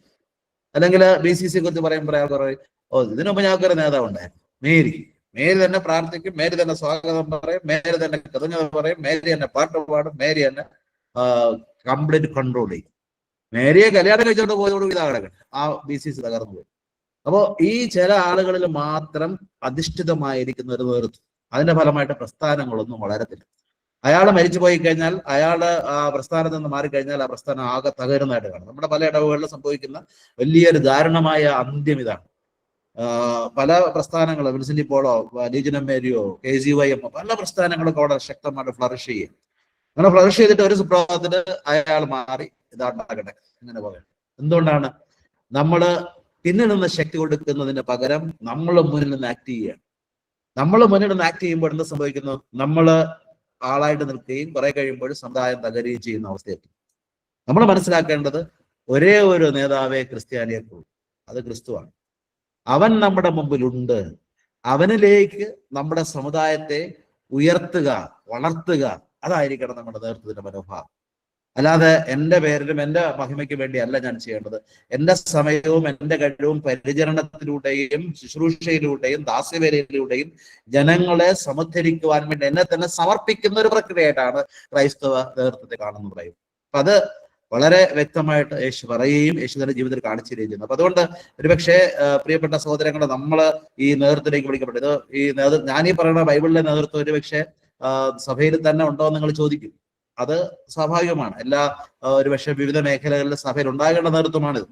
അതുണ്ടോ ഇല്ലയോ എന്നുള്ളത് വേറൊരു കാര്യം. പക്ഷെ ഞാൻ നിങ്ങളുടെ മുമ്പിൽ അവതരിപ്പിക്കുന്നത് നമ്മുടെ സമുദായം വളരാൻ നമ്മൾ ഉദ്ദേശിക്കുന്നുവെങ്കിൽ ഇപ്രകാരം നമ്മൾ ശക്തരാകുകയും പിന്നിൽ നിന്ന് ശക്തി കൊടുത്തുകൊണ്ട് അവരെ മുന്നോട്ട് കൊണ്ടുവരുവാൻ വേണ്ടി നമ്മുടെ ആയുസ്സും ആരോഗ്യവും പകർന്നു കൊടുക്കുകയും ചെയ്യുന്ന ഒരു ശൈലി ഉണ്ടാകും. അതിനുവേണ്ടിയാണ് യേശു യോഹന്നാന്റെ സുവിശേഷം 13-ാം അധ്യായത്തിൽ ഒരു പുതിയ നേതൃത്വം കാണിച്ചത്. അവിടെ നിന്ന് ജലമെടുത്ത് ശിഷ്യന്മാരുടെ പാദം കഴുകി തുടച്ചുകൊണ്ട്, അത് ദാസന്മാര്, വേലക്കാർ, സാധാരണ യഹൂദ പാരമ്പര്യത്തിന് പൊടി പന്തലം നിറഞ്ഞ പ്രദേശത്ത് നടന്നു വരുന്ന ആളുകള് ഭവനത്തിലേക്ക് പ്രവേശിക്കുന്നതിന് മുമ്പ് അവരുടെ പാദങ്ങൾ കഴുകി കൊടുക്കുന്നത് സേവകന്മാരാണ്. ആ സേവകന്മാർ ചെയ്യുന്ന ജോലി യേശു ചെയ്തുകൊണ്ട് പറയണം, നിങ്ങളും ഇതുപോലെ എളിമപ്പെട്ടുകൊണ്ട് മറ്റുള്ളവരുടെ പാദം കഴുകുന്ന രീതിയിലായിരിക്കണം. അതാണ് യഥാർത്ഥ നേതാവെന്ന് യേശു വെളിപ്പെടുത്തി കൊടുക്കുകയാണ്. പിന്നെ ഒരുപാട് കാര്യങ്ങൾ ബൈബിൾ നോക്കാനുള്ള കാര്യം, സ്വയം നൽകുന്നതിനെ കുറിച്ചും ദൈവരാജ്യമായിട്ട് ബന്ധപ്പെട്ട മൂല്യാധിഷ്ഠിതമായ, അതൊക്കെ നിങ്ങൾ സാധാരണ പറയുന്നത്. ഞാൻ പറയാൻ വേണ്ടി ഉദ്ദേശിക്കുന്നത് ഈ ഒരു നേതൃത്വം എന്ന് പറയുന്നത് വളരെ വെല്ലുവിളി നിറഞ്ഞൊരു നേതൃത്വം. ഇത് എളുപ്പം നമുക്ക് മനസ്സിലാക്കാൻ എളുപ്പമാണെങ്കിലും പക്ഷെ പ്രവർത്തിച്ചെടുക്കുവാൻ വേണ്ടി ബുദ്ധിമുട്ടാണ്. നമ്മളെ സംബന്ധിച്ചിടത്തോളം ഞാൻ യേശുവിന്റെ വേണ്ടി പ്രവർത്തിക്കുന്ന ഒരു നേതാവാണ്, ഞാൻ വൈദികനാണെന്ന രീതിയിൽ ഞാനൊരു നേതാവാണെന്ന് ഞാൻ വിചാരിക്കും. പക്ഷെ എന്റെ നേതൃത്വം എന്ന് പറയുന്നത് വാസ്തവത്തിൽ സ്വയം ഇല്ലായ്മ ചെയ്തുകൊണ്ട് എന്റെ സമുദായത്തെ സമുദ്ധരിക്കുവാനുള്ള ഒരു നേതൃത്വമാണ്. അങ്ങനെയാണ് മിഷണറിമാരൊക്കെ നേതൃത്വം ഇവിടെ കൈയാളി ജീവിച്ചത്. അവരൊക്കെ ഇവിടെ വന്ന് ജനങ്ങളെ വിശ്വാസത്തിന്റെ വെളിച്ചത്തിലേക്ക് കൊണ്ടുവരാൻ വേണ്ടി സ്വയം വ്യയം ചെയ്ത് വളർത്തിയവരാണ്. നമ്മുടെ നാട്ടില് നമ്മുടെ ആളുകൾ പണ്ട് പിന്നോക്കത്തിലായിരുന്നു, മാറമറയ്ക്കാൻ അനുവാദമില്ലായിരുന്നു, നേർവഴിയിലൂടെ നടക്കാൻ അനുവാദമില്ലായിരുന്നു, എല്ലാ മേഖലകളിലും പിന്തള്ളപ്പെട്ടവരായിരുന്നു, പൊതുവെ ദർശനത്തിന് അവർക്ക് യോഗ്യതയില്ലായിരുന്നു, കുമാരനാശം പാടുന്നത് പോലെ ദൃഷ്ടിയിൽപ്പെട്ടാൽ പോലും ദോഷമുള്ളവരായിരുന്നു. അപ്പൊ അങ്ങനെ ദോഷമുള്ള ആളുകളായിട്ടാണ് പിന്നോക്കക്കാരെ കരുതുന്നത്. പക്ഷെ മിഷനറിമാര് വന്ന് അവരെ നമ്മെ ഓരോരുത്തരെയും പിടിച്ചുയർത്തി നമ്മുടെ സമുദായത്തിന്റെ മുകളിലേക്ക് കൊണ്ടുവന്നിട്ട് നമ്മളും ദൈവത്തിന്റെ മക്കളാണെന്ന് നമ്മെ വളർത്തിയെടുത്താണ്. അപ്പൊ ആ ഒരു മിഷൻ ചൈതന്യമായിരിക്കണം നമ്മുടെ നേതൃത്വത്തിന്റെ ഭാവമായിട്ട് മാറണം. അങ്ങനെ വരുമ്പോൾ ഞാനല്ല, എന്റെ സമുദായമാണ് വളരേണ്ടത് എന്നുള്ള വലിയൊരു ചിന്താഗതി നമുക്ക് രൂപപ്പെടുത്തിയെടുക്കാൻ കഴിയും. അപ്പൊ ആ ഒരു നേതൃത്വ ശൈലിയാണ് നമ്മൾ വളർത്തേണ്ടത്. അപ്പൊ അതിനെ സഹായിക്കുന്ന ചിന്തകളാണ് ദൈവരാജ്യദാസിഷ്ടം എന്ന് പറയുന്നത്. മറ്റുള്ളവരെ ശക്തിപ്പെടുത്തുന്നതെന്നും കരുണയുടെ നേതൃത്വമെന്നും ധർമ്മത്തിൽ, ഇതൊക്കെ നമ്മൾ പറയുന്ന സ്വാഭാവികമായ ചില ക്വാളിഫിക്കേഷൻസ് ആണ്. അപ്പൊ ആ ഒരു ഗുണഗണങ്ങളിലേക്കൊന്നുമല്ല ഞാൻ പോകുന്നത്. ഞാൻ പറയുന്ന ആത്യന്തികമായ ഒരു ചിന്താഗതിയാണ്, അടിസ്ഥാനപരമായിട്ടുണ്ടാകുന്ന ഒരു മനോഭാവം. ഈ ഒരു മനോഭാവം പങ്കാളിത്തത്തിന്റെ പകർന്നു നൽകുന്ന ഒരു പങ്കാളിത്തം നമ്മുടെ വീടുകളിലാദ്യം തുടങ്ങണം. നമ്മുടെ ഇടവകകളിലും അല്ല, നമ്മുടെ വീടുകളിൽ നമ്മൾ ഒരുമിച്ച് കൂടുന്ന കുടുംബ ബന്ധങ്ങളില് ഞാൻ എന്റെ കുടുംബത്തിന്റെ ദാസനും ദാസിയുമാകുകയും ശുശ്രൂഷിക്കുന്ന പരിചാരകരായിട്ട് മാറുകയും ചെയ്യുന്ന ഒരു പ്രവണത അപ്പനും അമ്മയ്ക്കും മക്കൾക്കും ഉണ്ടാക്കി കഴിഞ്ഞാൽ അവിടെ തന്നെ ആ നേതൃത്വം ആരംഭിക്കുകയാണ്. ഈ മനോഭാവത്തിൽ നമ്മൾ അടുത്ത പ്രസ്ഥാനങ്ങളിലേക്ക് ഇറങ്ങാമെന്ന് വിചാരിക്കും. പ്രസ്ഥാനങ്ങളിലേക്ക് വരുമ്പോൾ ഈ പ്രസ്ഥാനത്തിന് നമുക്ക് വളർച്ച ഉണ്ടാകാൻ വേണ്ടി നമുക്ക് ഈ രീതിയിലുള്ള ഒരു മനോഭാവം വളർത്തിയെടുത്താൽ ആ പ്രസ്ഥാനം വളർച്ച പ്രാപിക്കുന്നതിന് കാരണമായിട്ട്. ഇതൊരു മനോഭാവം, ഇതൊരു ദർശനമാണ്, ഇതൊരു കാഴ്ചപ്പാടാണ്, നേതൃത്വത്തിൽ ഒരു കാഴ്ചപ്പാടാണ്. ആ ഒരു നേതൃത്വത്തിന്റെ കാഴ്ചപ്പാട് വന്നു കഴിഞ്ഞാൽ മാത്രമേ സമുദായത്തിന് വളർച്ചയുണ്ടാകൂ. അപ്പൊ ആ ഒരു വളർച്ചയിലേക്ക് നയിക്കാൻ പറ്റുന്ന ഒരു കാഴ്ചപ്പാട് നമ്മൾ ആർജിച്ചെടുക്കുക എന്നുള്ളതാണ് ആദ്യത്തെ ഒരു ചിന്ത കൊണ്ട് ഞാൻ ഉദ്ദേശിക്കുന്നത്. അപ്പൊ നമ്മള് നേതൃത്വത്തിലേക്ക് വരുമ്പോൾ, ക്രൈസ്തവ നേതൃത്വത്തിലേക്ക് വരുമ്പോൾ നമ്മളെ സംബന്ധിച്ചിടത്തോളം ഈ ഒരു മനോഭാവം, ഈ ഒരു കാഴ്ചപ്പാട്, യേശു നമുക്ക് നൽകുന്ന ഒരു കാഴ്ചപ്പാട്, അത് നമ്മൾ സ്വന്തമാക്കി കഴിഞ്ഞാൽ നമ്മുടെ ജീവിതത്തിന്റെ എല്ലാ മേഖലകളും പ്രവർത്തനങ്ങളിൽ തന്നെ വ്യത്യാസമുണ്ട്. നമ്മുടെ പ്രവർത്തനങ്ങളിൽ തന്നെ വ്യത്യാസമുണ്ട്. നമ്മുടെ പ്രവർത്തനങ്ങളിൽ എല്ലാവരെയും ഉൾക്കൊള്ളിക്കുന്ന, എല്ലാവരെയും ഏകോപിപ്പിക്കുന്ന, എല്ലാവരെയും സ്നേഹത്തോടു കൂടി സമീപിക്കുന്ന ഒരു ശൈലി നമ്മൾ അറിയാതെ വന്നുപെടും. പക്ഷെ അപ്പൊ അതുകൊണ്ട് നമ്മൾ വിചാരിക്കേണ്ടത് എന്റെ ഒരേ ഒരു നേതാവ് എനിക്കുള്ളൂ, അത് ക്രിസ്തുവാണ്. ക്രിസ്തുവാക്കുന്ന നേതാവ് കുരിശ് വഹിച്ച് എന്റെ മുമ്പേ പോയിക്കൊണ്ട് ഞാൻ ക്രിസ്തുവിനെ മാറ്റിയിട്ട് അവിടെ വേറൊരു നേതാവാൻ ശ്രമിക്കാൻ പാടില്ല. അതാണ് പലപ്പോഴും എന്ന വൈദികരും ഒക്കെ ചെയ്യുന്നത്. പക്ഷെ അതല്ല യഥാർത്ഥ നേതൃത്വമാണ്. നമ്മളെ സംബന്ധിച്ചിടത്തോളം ഞാൻ അൽമാരോടാണ് സംസാരിക്കുന്നത്, അതുകൊണ്ട് എന്റെ മനസ്സിലുള്ളത് അച്ഛന്മാരെ കുറിച്ചാണ് കൂടുതലുള്ളത്. എന്നിരുന്നാലും നിങ്ങൾ പറയുമ്പോൾ ഒരു നിങ്ങൾ പറയും അച്ഛന്മാരെല്ലാം അങ്ങനെയാണല്ലോ എന്ന് പറയും. പക്ഷെ നമ്മൾ ആരെയും കുറ്റപ്പെടുത്താൻ പാടില്ല. ഞാൻ ചിന്തിക്കേണ്ടത് എനിക്ക് ഈ ഒരു നേതൃത്വ മനോഭാവം ഉൾക്കൊണ്ടുകൊണ്ട് എന്റെ സമുദായത്തെ വളർത്താൻ വേണ്ടി ഈ ഒരു ശൈലി അവലംബിക്കാൻ പറ്റുമെന്നുള്ളതാണ്. അവരങ്ങനെ ചെയ്യുന്നു, അവരിങ്ങനെ ചെയ്യുന്നുണ്ടെങ്കിൽ എന്റെ വിഷയമാണ്. എന്നെ സംബന്ധിച്ചിടത്തോളം എന്റെ വിഷയം എന്താണ്? ഈ യേശുക്രിസ്തു കാണിച്ചു തരുന്ന നേതൃത്വ ശൈലി, ആ ഒരു നേതൃത്വ ശൈലിയുടെ ഒരു മനോഭാവം എന്റെ ഒരു മനോഭാവമായിട്ട് മാറുകയും ആ മനോഭാവത്തിൽ ഞാനുമായിട്ട് ബന്ധപ്പെടുന്ന പ്രസ്ഥാനങ്ങളിലും പ്രവർത്തനങ്ങളിലും ഇടപെട്ടുകൊണ്ട് അവരെ ഉന്നതിയിലേക്ക് കൊണ്ടുവരുവാൻ പറ്റുന്ന രീതിയിലുള്ള ഒരു സമർപ്പണം, ഒരു പ്രതിബദ്ധത ഞാൻ വളർത്തിയെടുത്തു കഴിഞ്ഞാൽ എന്റെ പ്രസ്ഥാനം, എന്റെ കുടുംബം, എന്റെ മേഖല, ഏത് മേഖലയിലാണോ അവിടെയൊക്കെ വളർച്ചയുണ്ടാകും. മറിച്ച് അവിടെ അവരെല്ലാം മാറ്റിയിട്ട് ഞാനാണ് നിൽക്കുന്നതെങ്കിൽ സ്വാഭാവികമായിട്ടും കുറെ കഴിയുമ്പോഴൊക്കെ തകർന്നിരിക്കണം. എവിടെ പോകുന്നു, എന്ത് ചെയ്യണമെന്ന് അറിയാൻ പറ്റും. പല ഇടവകയിലും നമ്മൾ കാണുന്ന പല സംഘടനകൾ പരിശോധിച്ചു, പല സംഘടനകളും നശിച്ചു പോകുന്നതിന് പ്രധാനപ്പെട്ട കാരണം ഇപ്രകാരം വ്യക്തി കേന്ദ്രീകൃതമായ നേതൃത്വ ശൈലികൾ അവലംബിച്ച് മുന്നോട്ട് കൊണ്ടുപോകുന്നതാണ്. അത് മാറിയിട്ട് ക്രിസ്തു കേന്ദ്രീകൃതമായ ഒരു നേതൃത്വ ശൈലി, അവിടെ പരിചരണവും ദാസ്യവേലയുമാണ് മുഖമുദ്രയായിട്ട് മാറുന്നത്. അപ്പൊ പരിചരണവും ദാസ്യവേലയും മുഖമുദ്രയായിട്ട് മാറുന്ന ഒരു നേതൃത്വ ശൈലിയിലേക്ക് നമ്മൾ വളർന്നു കഴിഞ്ഞാൽ സ്വാഭാവികമായിട്ടും നമ്മുടെ പ്രസ്ഥാനങ്ങൾക്ക് ജീവനുണ്ടാകും, നമ്മുടെ പ്രവർത്തനങ്ങൾക്ക് പ്രചോദനം നൽകും. അങ്ങനെ ഉണ്ടാകുന്ന ഒരു നേതൃത്വത്തിലേക്കാണ് നമ്മളെല്ലാവരും വിളിക്കപ്പെട്ടിരിക്കുന്നതെന്ന് ഓർക്കുക. അപ്പൊ അത് ഒരു വെല്ലുവിളി നിറഞ്ഞ നേതൃത്വമാണ്. ഞാൻ സമാപിപ്പിക്കുകയാണ്. അപ്പൊ അതുകൊണ്ട് ഇതിന്റെ ഒരു പ്രത്യേകത എന്ന് പറയുന്നത് നിരന്തരം ത്യാഗം ആവശ്യപ്പെടുന്നതാണ്, മറ്റുള്ളവരെ ശക്തിപ്പെടുത്തുന്ന ഒന്നാണ്, മറ്റുള്ളവർക്ക് പൂർണ്ണമായിട്ട് സ്നേഹാധിഷ്ഠിതവുമാണ്. സ്നേഹം എന്ന് പറഞ്ഞാൽ കിട്ടുന്നതല്ല, കൊടുക്കുന്നതാണ്. നമുക്കറിയാം ക്രൈസ്തവ കാഴ്ചപ്പാടിൽ സ്നേഹം എന്ന് പറയുന്നത് അവരന്റെ ശ്രേയസ്സിന് വേണ്ടി സ്വയം നൽകുന്ന പ്രക്രിയ എത്രയേ സ്നേഹം, അവരന്റെ നന്മയ്ക്ക് വേണ്ടി. അതിന് ഉദാത്തമായ മാതൃക എന്ന് പറയുന്നത് യേശു തന്നെയാണ്. നമ്മുടെ ഭവനങ്ങളിൽ അമ്മമാരുടെ സ്നേഹം ഇപ്പൊ അത്ര ഉണ്ടെന്ന് എനിക്ക് അറിഞ്ഞൂടെ. ഏതായാലും ഒരമ്മ തന്റെ പ്രിയപ്പെട്ട കുഞ്ഞിനെ മാറോടണച്ച് ചുംബിക്കുമ്പോൾ അമ്മ നൽകുന്നത് ആ സ്നേഹത്തിന്റെ സമർപ്പണമാണ്, അവിടെ വളർച്ചയ്ക്കാണ്. രണ്ട് രീതിയിൽ നമുക്ക് ഇതിനെ മനസ്സിലാക്കാം. ഞാൻ വഴിയെ പോകുമ്പോൾ ഒരു മനുഷ്യന് വന്ന് കൈതീട്ടുകയാണ് വല്ലതും തരണേന്ന്, ഞാനെന്റെ പോക്കറ്റിൽ നിന്ന് 10 or 15 രൂപ എടുത്ത് അവർക്ക് കൊടുക്കുമ്പോൾ ഞാൻ ഉള്ളതിൽ നിന്ന് കൊടുക്കുകയാണ് ചെയ്യുന്നത്. അപ്പൊ നേതൃത്വം ഉള്ളതിൽ പങ്ക് കൊടുക്കുന്നതല്ല, അമ്മ തന്റെ നെഞ്ചു കീറി മകന്റെ മകൾക്ക് നൽകുന്ന ഒരു സ്നേഹത്തിന്റെ വലിയ പ്രതീകമുണ്ട്. ആ ഒരു നൽകലാണ് യഥാർത്ഥ നേതൃത്വത്തിന്റെ ചൈതന്യം എന്ന് പറയുന്നത്. അപ്പൊ എനിക്ക് എന്റെ ഉള്ളു കീറി കൊടുക്കാൻ കഴിയണം, എന്റെ നെഞ്ചം പിളർന്നു കൊടുക്കാൻ കഴിയണം, എന്റെ ജീവിതം മുഴുവൻ പകർന്നു നൽകാൻ കഴിയണം. അതാണ് കാൽവരിയിലെ സ്നേഹം എന്ന് പറയുന്നത്, അതാണ് യഥാർത്ഥ നേതൃത്വം. അപ്പൊ അങ്ങനെ നമ്മൾ കൊടുത്തു കഴിയുമ്പോഴാണ് സമുദായത്തിനും സമൂഹത്തിനും വലിയ പരിവർത്തനം ഉണ്ടാകുന്നത്. അതോടെ പ്രിയപ്പെട്ട സഹോദരങ്ങൾ ഞാൻ സമാപിപ്പിക്കുകയാണ്. അപ്പൊ ഞാൻ പറഞ്ഞു തുടങ്ങിയത്, നമ്മളെ സംബന്ധിച്ചിടത്തോളം ഇന്ന് കാണുന്ന ഒരു നേതൃത്വം എന്ന് പറയുന്നത് ലോകത്ത് കാണിച്ചു തരുന്ന സ്നേഹം, അത് വിജാതീയമാണെന്ന് യേശു വ്യക്തമായിട്ട് പറയുന്നു. അവിടെ യജമാനത്വവും അധികാരത്തിന്റെ ആധിപത്യവും അധികാരത്തിന്റെ പ്രയോഗങ്ങളും വളരെ വിദഗ്ധമായിട്ട് കൈകാര്യം ചെയ്യപ്പെടുകയാണ്. അതിന് എതിരായിട്ടുള്ള ഒരു നേതൃത്വ ശൈലിയാണ് യേശു പറയുന്നത്. യേശു വ്യക്തമായിട്ട് പറയണം, നിങ്ങളുടെ അങ്ങനെ ആകരുത്, എന്നെ അനുഗമിക്കുന്നവരാണ് നിങ്ങളെങ്കിൽ അങ്ങനെ ആകരുത്. വളരെ വ്യക്തം. അങ്ങനെ ആകാതെ പിന്നെ എങ്ങനെയാകണം? എന്നിട്ട് യേശു പറയുകയാണ്, നിങ്ങൾ ദാസനാകണം, നിങ്ങൾ പരിചാരകരും ശുശ്രൂഷകരാകണം.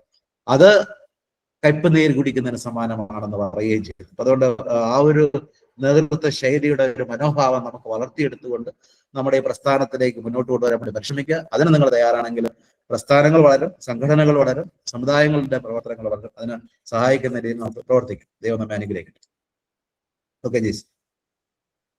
താങ്ക് യു അച്ഛാ, താങ്ക് യു സോ മച്ച്. അടുത്ത നമ്മുടെ സെഷൻ സ്റ്റാർട്ട് ചെയ്യുന്നതാണ്. ജിജുവിന്റെ സെഷൻ ഇപ്പൊ തന്നെ സ്റ്റാർട്ട് ചെയ്യും. അതിനു മുന്നേ നമുക്ക് ക്വയറി എന്തെങ്കിലും ചോദ്യം ഇതുമായിട്ട് ബന്ധപ്പെട്ട് അച്ഛന്റെ സെഷനുമായിട്ട് ബന്ധപ്പെട്ടെങ്കിൽ ക്വിക്കായിട്ടൊന്ന് ചോദിച്ചു കഴിഞ്ഞാൽ വളരെ നന്നായിരുന്നു. സംശയങ്ങളുള്ളത് ഇപ്പോൾ തന്നെ ചോദിക്കാം ഈ സെഷനുമായിട്ട് ബന്ധപ്പെട്ട്.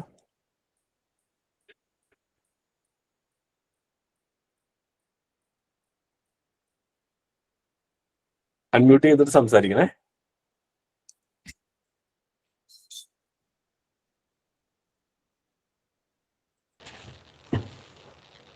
അച്ഛാ, നമ്മുടെ ഈ പ്രസംഗ പരിശീലന പരിപാടി മെയിനായിട്ട് ഏത് ലീഡർഷിപ്പിലേക്കാണ് ഉദ്ദേശിക്കുന്നത്?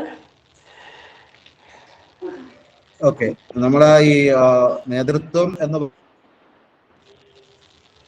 പറയുന്നതിന്റെ ഒരു ഭാഗമാണ് പ്രസംഗം. ഇതിന് നമ്മുടെ ഈ ട്രെയിനിങ് പ്രോഗ്രാം പ്രസംഗ പരിശീലനം എന്നാണ് നമ്മൾ അതോടൊപ്പം തന്നെ നമ്മൾ ലക്ഷ്യമാക്കുന്നത് നമ്മൾ നേതൃത്വം വളർത്തുക എന്നുള്ളത്. അപ്പൊ നേതൃത്വം വളർത്താൻ വേണ്ടി നമ്മൾ ഒരു നല്ല പ്രസംഗകനാണെന്നുള്ള കാര്യങ്ങൾ നമ്മൾ കണ്ടുകൊണ്ടിരിക്കുകയായിരുന്നു. ഇനി നമ്മൾ അല്പം കൂടെ ശ്രദ്ധ വേറെ ലെവലിലേക്ക് വരികയാണ്. നമ്മളെല്ലാവരും പ്രസംഗിച്ചുകൊണ്ടിരുന്നാൽ മാത്രം പോരാ, നമ്മുടെ നേതൃത്വത്തിലേക്ക് വരണം. അപ്പൊ അത് പ്രസംഗവും നമ്മുടെ നേതൃത്വ ശൈലിയും കൂടെ ബന്ധപ്പെടുത്തിയെടുക്കണം. അപ്പൊ അത് എത്തുന്ന രീതിയിലുള്ള മനോഭാവം, അങ്ങനെ പ്രത്യേകിച്ചൊരു രീതിയില്ല, ഇന്ന രീതിയിലായിരിക്കണം നേതൃത്വം, ഇങ്ങനെ പ്രസംഗം. പക്ഷെ ഈ ശൈലിയെ വളർത്താൻ പറ്റുന്ന രീതിയിലുള്ള ഒരു പ്രസംഗ ശൈലി നമ്മൾ അവരെ പഠിപ്പിക്കണം. നമ്മളെ സംബന്ധിച്ചിടത്തോളം നമ്മൾ ആൾക്കാരെ കൊണ്ടുകൊണ്ട് അവരെ പ്രേരിപ്പിച്ച് കൊണ്ടുവരുന്ന ഒരു പ്രസംഗ ശൈലി ആയിരിക്കണം ഈ നേതാവെന്ന് പറയേണ്ടത്. അല്ലാതെ ആജ്ഞാപിച്ച് എല്ലാം ചെയ്യിപ്പിച്ച് പോകുന്ന രീതിയിൽ പ്രസംഗം പഠിപ്പിക്കുകയുണ്ടായി ആജ്ഞാപനമല്ല, മറ്റുള്ളവരെ കൽപ്പിക്കലല്ല, ഡോമിനേറ്റ് ചെയ്യുന്നതല്ല, മറിച്ച് ആൾക്കാർക്ക് പ്രചോദനം കൊടുക്കുന്നതാണ്, സ്വാധീനിക്കുന്നതാണ്. ആ ഒരു കാഴ്ചപ്പാടാണ് നേതൃത്വമായിട്ട് ബന്ധപ്പെട്ട് പോകണം. അപ്പൊ നമ്മുടെ നേതൃത്വത്തിനനുസരിച്ചുള്ള ഒരു പ്രസംഗ ശൈലി രണ്ടും പരസ്പരം ബന്ധപ്പെട്ട് പോകണം. എങ്കിൽ മാത്രമേ നമ്മൾ ഉദ്ദേശിക്കുന്ന ലക്ഷ്യത്തിലേക്ക് നമുക്ക് വരാൻ പറ്റൂ.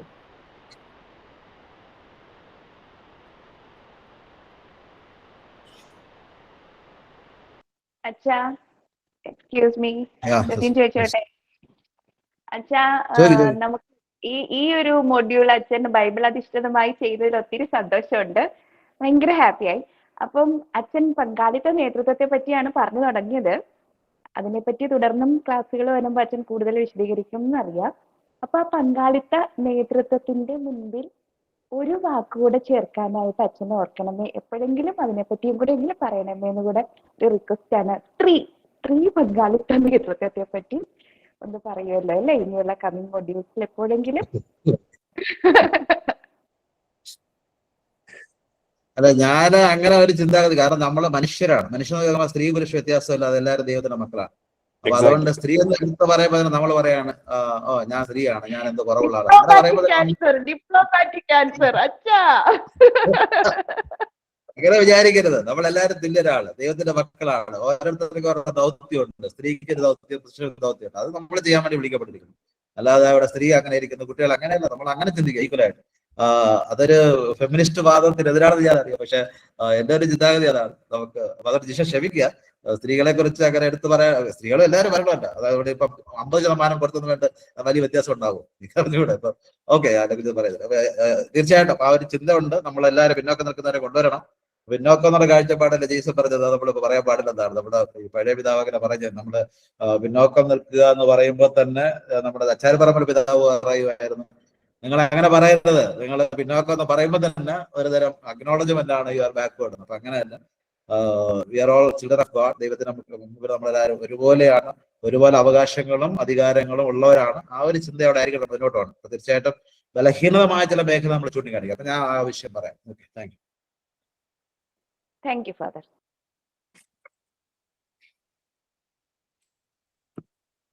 Next question.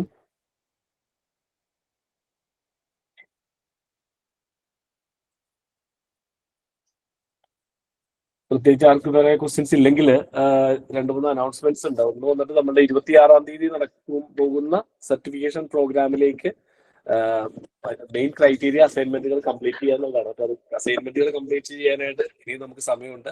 അപ്പൊ ദയവേത് നിങ്ങൾ അസൈൻമെന്റുകൾ കംപ്ലീറ്റ് ചെയ്യണം. അങ്ങനെ കംപ്ലീറ്റ് ചെയ്താൽ മാത്രമേ നമുക്ക് അതിന്റെ പൂർണ്ണ രൂപത്തിലേക്ക് വരാൻ പറ്റുകയുള്ളൂ. സർട്ടിഫിക്കേഷൻ വന്നിട്ട് ഇപ്പൊ പല ആളുകളും വന്നിട്ട് ആദ്യത്തെ 2-3 അസൈൻമെന്റുകൾ മാത്രം സബ്മിറ്റ് ചെയ്തതിനു ശേഷം നിർത്തിക്കളഞ്ഞ ആളുകളുണ്ട്. അപ്പൊ അവരത് അറ്റ്ലീസ്റ്റ് ഒരു 4 or 6 or 7 മാറുകയാണെന്നുണ്ടെങ്കിൽ നമുക്ക് കംപ്ലീഷൻ സർട്ടിഫിക്കറ്റ് തരാൻ പറ്റും.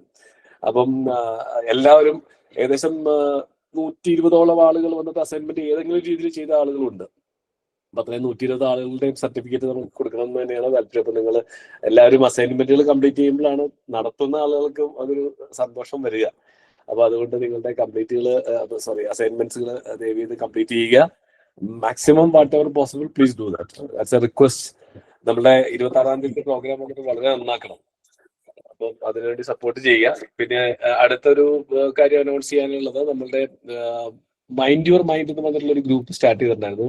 ലൂർദ് ഹോസ്പിറ്റലും ആശ്വാസ് കൗൺസിലിംഗ് സെന്ററും KLC ഡിസ്ട്രിക്ട് എഡ്യൂക്കേഷൻ കമ്മീഷനും കൂടി ജോയിന്റ് ആയിട്ടാണ്. അതിന്റെ ബേസിക് ഒബ്ജക്റ്റീവ് എന്ന് വെച്ചിട്ടുണ്ടെങ്കിൽ മാനസികാരോഗ്യ ഹെൽത്ത് മീൻസ് മാനസികാരോഗ്യത്തിന് വേണ്ടിയുള്ള ഒരു ടിപ്സുകളും അതിനെപ്പറ്റി എന്തെങ്കിലും പ്രോബ്ലംസ് വരുന്ന ആളുകൾക്ക് അപ്രോച്ച് ചെയ്യാൻ പറ്റിയുള്ള ഹെൽപ്പ് ലൈൻ നമ്പറും എല്ലാം അവിടെ ഒരുക്കിയിട്ടുണ്ട്. അപ്പൊ അതിൽ ഡെയിലി വന്നിട്ട് ടിപ്പുകൾ ഇടുന്നുണ്ട്. വളരെ യൂസ്ഫുൾ ആണ്. ഇന്ന് ജിഷ വന്നിട്ട് അത് പ്രത്യേകം അതിനെപ്പറ്റി മെൻഷൻ ചെയ്തതിന് ശേഷം 10 പേര് ജോയിൻ ചെയ്തതായിട്ട് ശ്രദ്ധിച്ചായിരുന്നു ഗ്രൂപ്പിൽ. Thank you Jisha for that. അപ്പം അത് എല്ലാവരും ജോയിൻ ചെയ്യാത്ത ആളുകൾ ദയവേത് ആ ഗ്രൂപ്പിലേക്ക് ജോയിൻ ചെയ്യുക. വളരെ യൂസ്ഫുൾ ആയിരിക്കും. പിന്നെ ഒരു അനൗൺസ്മെന്റ് ഉള്ളത്, മറ്റേ 10-ാം തീയതി നമ്മളുടെ വിദ്യാഭ്യാസ സ്ഥാപനങ്ങൾക്ക്, കോളേജുകൾ, സ്കൂളുകൾ, ഇൻസ്റ്റിറ്റ്യൂട്ട്സുകൾ തുടങ്ങിയ വിദ്യാഭ്യാസ സ്ഥാപനങ്ങൾക്ക് പ്രോപ്പറായിട്ട് എങ്ങനെയാണ് ബ്രാൻഡിങ് അവർ നടത്തേണ്ടത് എങ്ങനെയാണെന്നുള്ളതിനെ പറ്റിയുള്ള ഒരു വിശദമായിട്ടുള്ള ഒരു വർക്ക്ഷോപ്പ് തന്നെയാണ് നടക്കുന്നത്. അത് ചെയ്യുന്നത് ജിൻഡാൽ യൂണിവേഴ്സിറ്റിയുടെ ഡീനാണ്, അസോസിയേറ്റ് ഡീനാണ് അദ്ദേഹം, ഡോക്ടർ റോബിൻ റോയ്. അദ്ദേഹം PhD എടുത്തിരിക്കുന്നത് തന്നെ IIM ജമ്മുവിൽ നിന്നാണ്.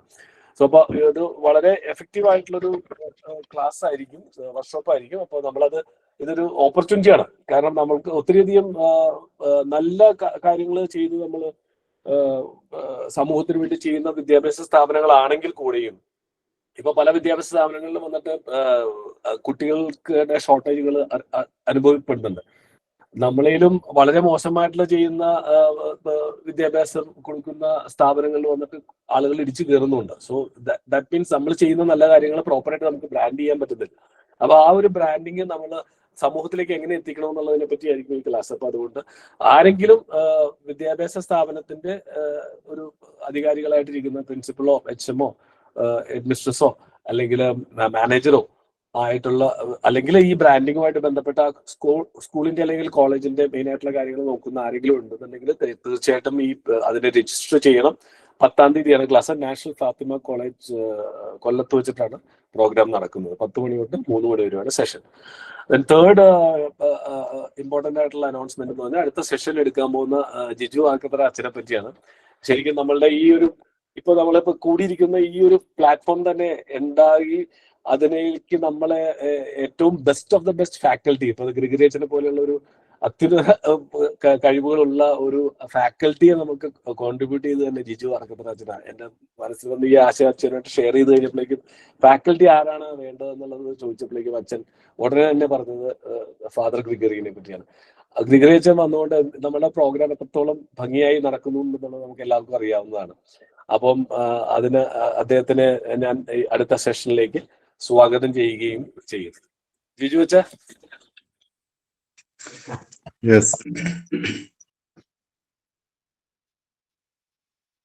അച്ഛൻ്റെ ഒരു ഇൻട്രൊഡക്ഷൻ. അച്ഛൻ വന്നിട്ട് KLCCയുടെ ജനറൽ സെക്രട്ടറിയാണ്. അപ്പൊ അച്ഛൻ അതിനെ പറ്റി സംസാരിക്കുന്നതായിരിക്കും. എങ്ങനെ നമ്മൾക്ക് ഈ ഇതിലേക്ക് ഈ സംവിധാനത്തിലേക്ക് നമുക്ക് കയറി പറ്റുവാൻ കഴിയും. കാരണം നിങ്ങൾ പല ആളുകളും വന്നിട്ട് ലീഡർഷിപ്പ് ക്വാളിറ്റി എക്സിബിറ്റ് ചെയ്തിട്ടുള്ള ആളുകളാണ്. സമുദായത്തിന് നിങ്ങളുടെ എല്ലാ സേവനങ്ങൾ ആവശ്യമാണ്. അച്ഛൻ. താങ്ക് യു അച്ഛൻ. Thank you. പ്രിയമുള്ളവരെ, ഗുഡ് ഈവനിങ്. ഒത്തിരി സന്തോഷം. ഇങ്ങനെ നല്ലൊരു പ്രൊജക്റ്റ് മുന്നോട്ട് പോകുന്നു. ഞാൻ ആദ്യമായിട്ടാണ് ഈ മീറ്റിംഗ് കയറുന്നത്. പക്ഷെ ഇതിന്റെ മറ്റു കാര്യങ്ങളിൽ ഫോളോ ചെയ്യുകയും മനസ്സിലാക്കുകയും വിലയിരുത്തുകയൊക്കെ ചെയ്യുന്നുണ്ട്. ജെയ്സൺ ചേട്ടനൊക്കെ ആയിട്ട്, ഗ്രിഗറിച്ചനൊക്കെ ആയിട്ട് ഫോളോ അപ്പ് ഉണ്ട്. ഒത്തിരി സന്തോഷം, അഭിമാനം. ഇങ്ങനെ ഈ സെൽഫ് മോട്ടിവേഷൻ, ഉയരണം, വളരണം, മുഖ്യധാരയിലേക്ക് വരണം, എന്തെങ്കിലുമൊക്കെ കോൺട്രിബ്യൂട്ട് ചെയ്യണമെന്നുള്ള സ്വയം പ്രേരിതമായിട്ട് മുന്നോട്ട് വന്ന ഒരു പറ്റം നേതാക്കന്മാരുടെ ഒരു ഗ്രൂപ്പിനാണ് ഞാൻ പങ്കുചേരുന്നത് എന്നതിനുള്ള സന്തോഷം, അഭിമാനം ഞാൻ പങ്കുവയ്ക്കുന്നു. നിങ്ങൾക്ക് പ്രത്യേക അഭിനന്ദനം നേരുകയും ചെയ്യുന്നു. അധികം സമയമില്ലാത്തതുകൊണ്ട് ഞാൻ നേരെ 1-2 കാര്യങ്ങൾ പറയാൻ ആഗ്രഹിക്കുന്നു. ആദ്യമേ ഒരു ഡയലോഗ്, ഒരു tag line, powerful people come from powerful places. നിങ്ങൾ പലരും കേട്ടിട്ടുണ്ടാവും. അത് എവിടെ നിന്നാണെന്ന് ആരെങ്കിലും ഒക്കെ ഒന്ന് കമന്റ് ചെയ്താൽ സന്തോഷം. Powerful people come from powerful places. Hello, എല്ലാവർക്കും ഇന്ററാക്ട് ചെയ്യാം. പറഞ്ഞോ, ആരോ പറഞ്ഞല്ലോ? കിരണാണ് പറഞ്ഞത്. Kiran, very good, great, correct answer. Powerful people come from powerful places. KGF എന്നൊരു ഫിലിമിന്റെ ടാഗ് ലൈൻ ആയിരുന്നു. നമുക്കറിയാം KGF 1 ഉം 2 ഉം ഉണ്ട്. അപ്പോൾ KGF-ലാണ്. അപ്പൊ കിരൺ തന്നെ ആൻസർ ചെയ്തോളൂ. സെക്കൻഡിന്റെ ടാഗ് ലൈൻ എന്ന് പറയാമോ Kiran? Powerful people make places powerful. Great, very good, very good. വളരെ നല്ല ഒരു ടാഗ് ലൈൻ ആണ്. കിരൺ ഗംഭീരമായിട്ടത് പറഞ്ഞു. First one, powerful people come from powerful places. എല്ലാ സംവിധാനങ്ങളും സൗകര്യങ്ങളും സന്നാഹങ്ങളും ഒക്കെ ഒരുക്കപ്പെട്ട സുഖകരമായ കൺഡ്യൂസീവ് ആയിട്ടുള്ള നല്ലൊരു സാഹചര്യത്തിൽ നിന്ന് നല്ലൊരു നേതാവ് രൂപപ്പെടുന്നത് അതിൽ പ്രത്യേകിച്ച് ഒന്നുമില്ല. അതൊരു സ്വാഭാവികമായ പരിണാമമാണ്.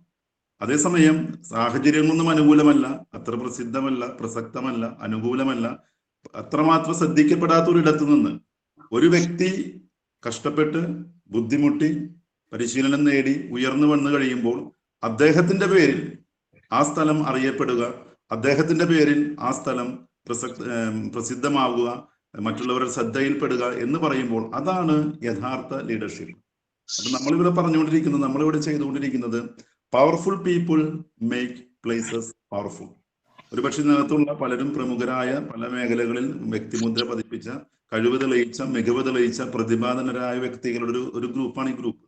ഈ ഗ്രൂപ്പിൽ നിങ്ങളുടെ നാളിതുവരെ വളർച്ചയിൽ ഒരുപക്ഷെ നമ്മുടെ സംവിധാനങ്ങളും സന്നാഹങ്ങളും ഒക്കെ വലിയ പ്രോത്സാഹനമോ പിന്തുണയോ ഒന്നും നൽകിയിട്ടുമില്ലായിരിക്കും. പക്ഷേ നിങ്ങളിലൂടെ നിങ്ങൾ ഉൾപ്പെടുന്ന സമൂഹം, നിങ്ങൾ ഉൾപ്പെടുന്ന സഭ, നിങ്ങൾ ഉൾപ്പെടുന്ന സമുദായം, നിങ്ങൾ ഉൾപ്പെടുന്ന നാട് പ്രസിദ്ധമാകുവാൻ, പ്രസക്തമാകുവാൻ പോകാൻ. അപ്പൊ ആ രീതിയിലുള്ള ലീഡർഷിപ്പിലേക്ക് ഉയർന്നു വരുന്ന, അങ്ങനെ അതുകൊണ്ട് ഇപ്പൊ പ്രത്യേകിച്ച് ഇപ്പൊ ഇലക്ഷനൊക്കെ കഴിഞ്ഞിരിക്കുന്ന സമയമാണ്. ഇലക്ഷന്റെ ഒക്കെ സമയത്തൊക്കെ നമ്മൾ പലപ്പോഴും കേൾക്കുന്ന പൊതുവെ നമ്മുടെ ഒരു ട്രെൻഡ് അങ്ങനെയാണല്ലോ. അതായത് somebody has to prove themselves. Once they prove, many will come to appreciate and acknowledge.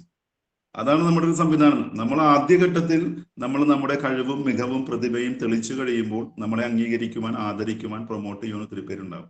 അപ്പൊ അതുകൊണ്ട് നാളിതുവരെയുള്ള യാത്രയിൽ നമ്മളെ ആരെങ്കിലും ഒക്കെ അംഗീകരിച്ചോ പ്രോത്സാഹിപ്പിച്ചോ പ്രചോദിപ്പിച്ചോ എന്നുള്ളത് പ്രസക്തമല്ല.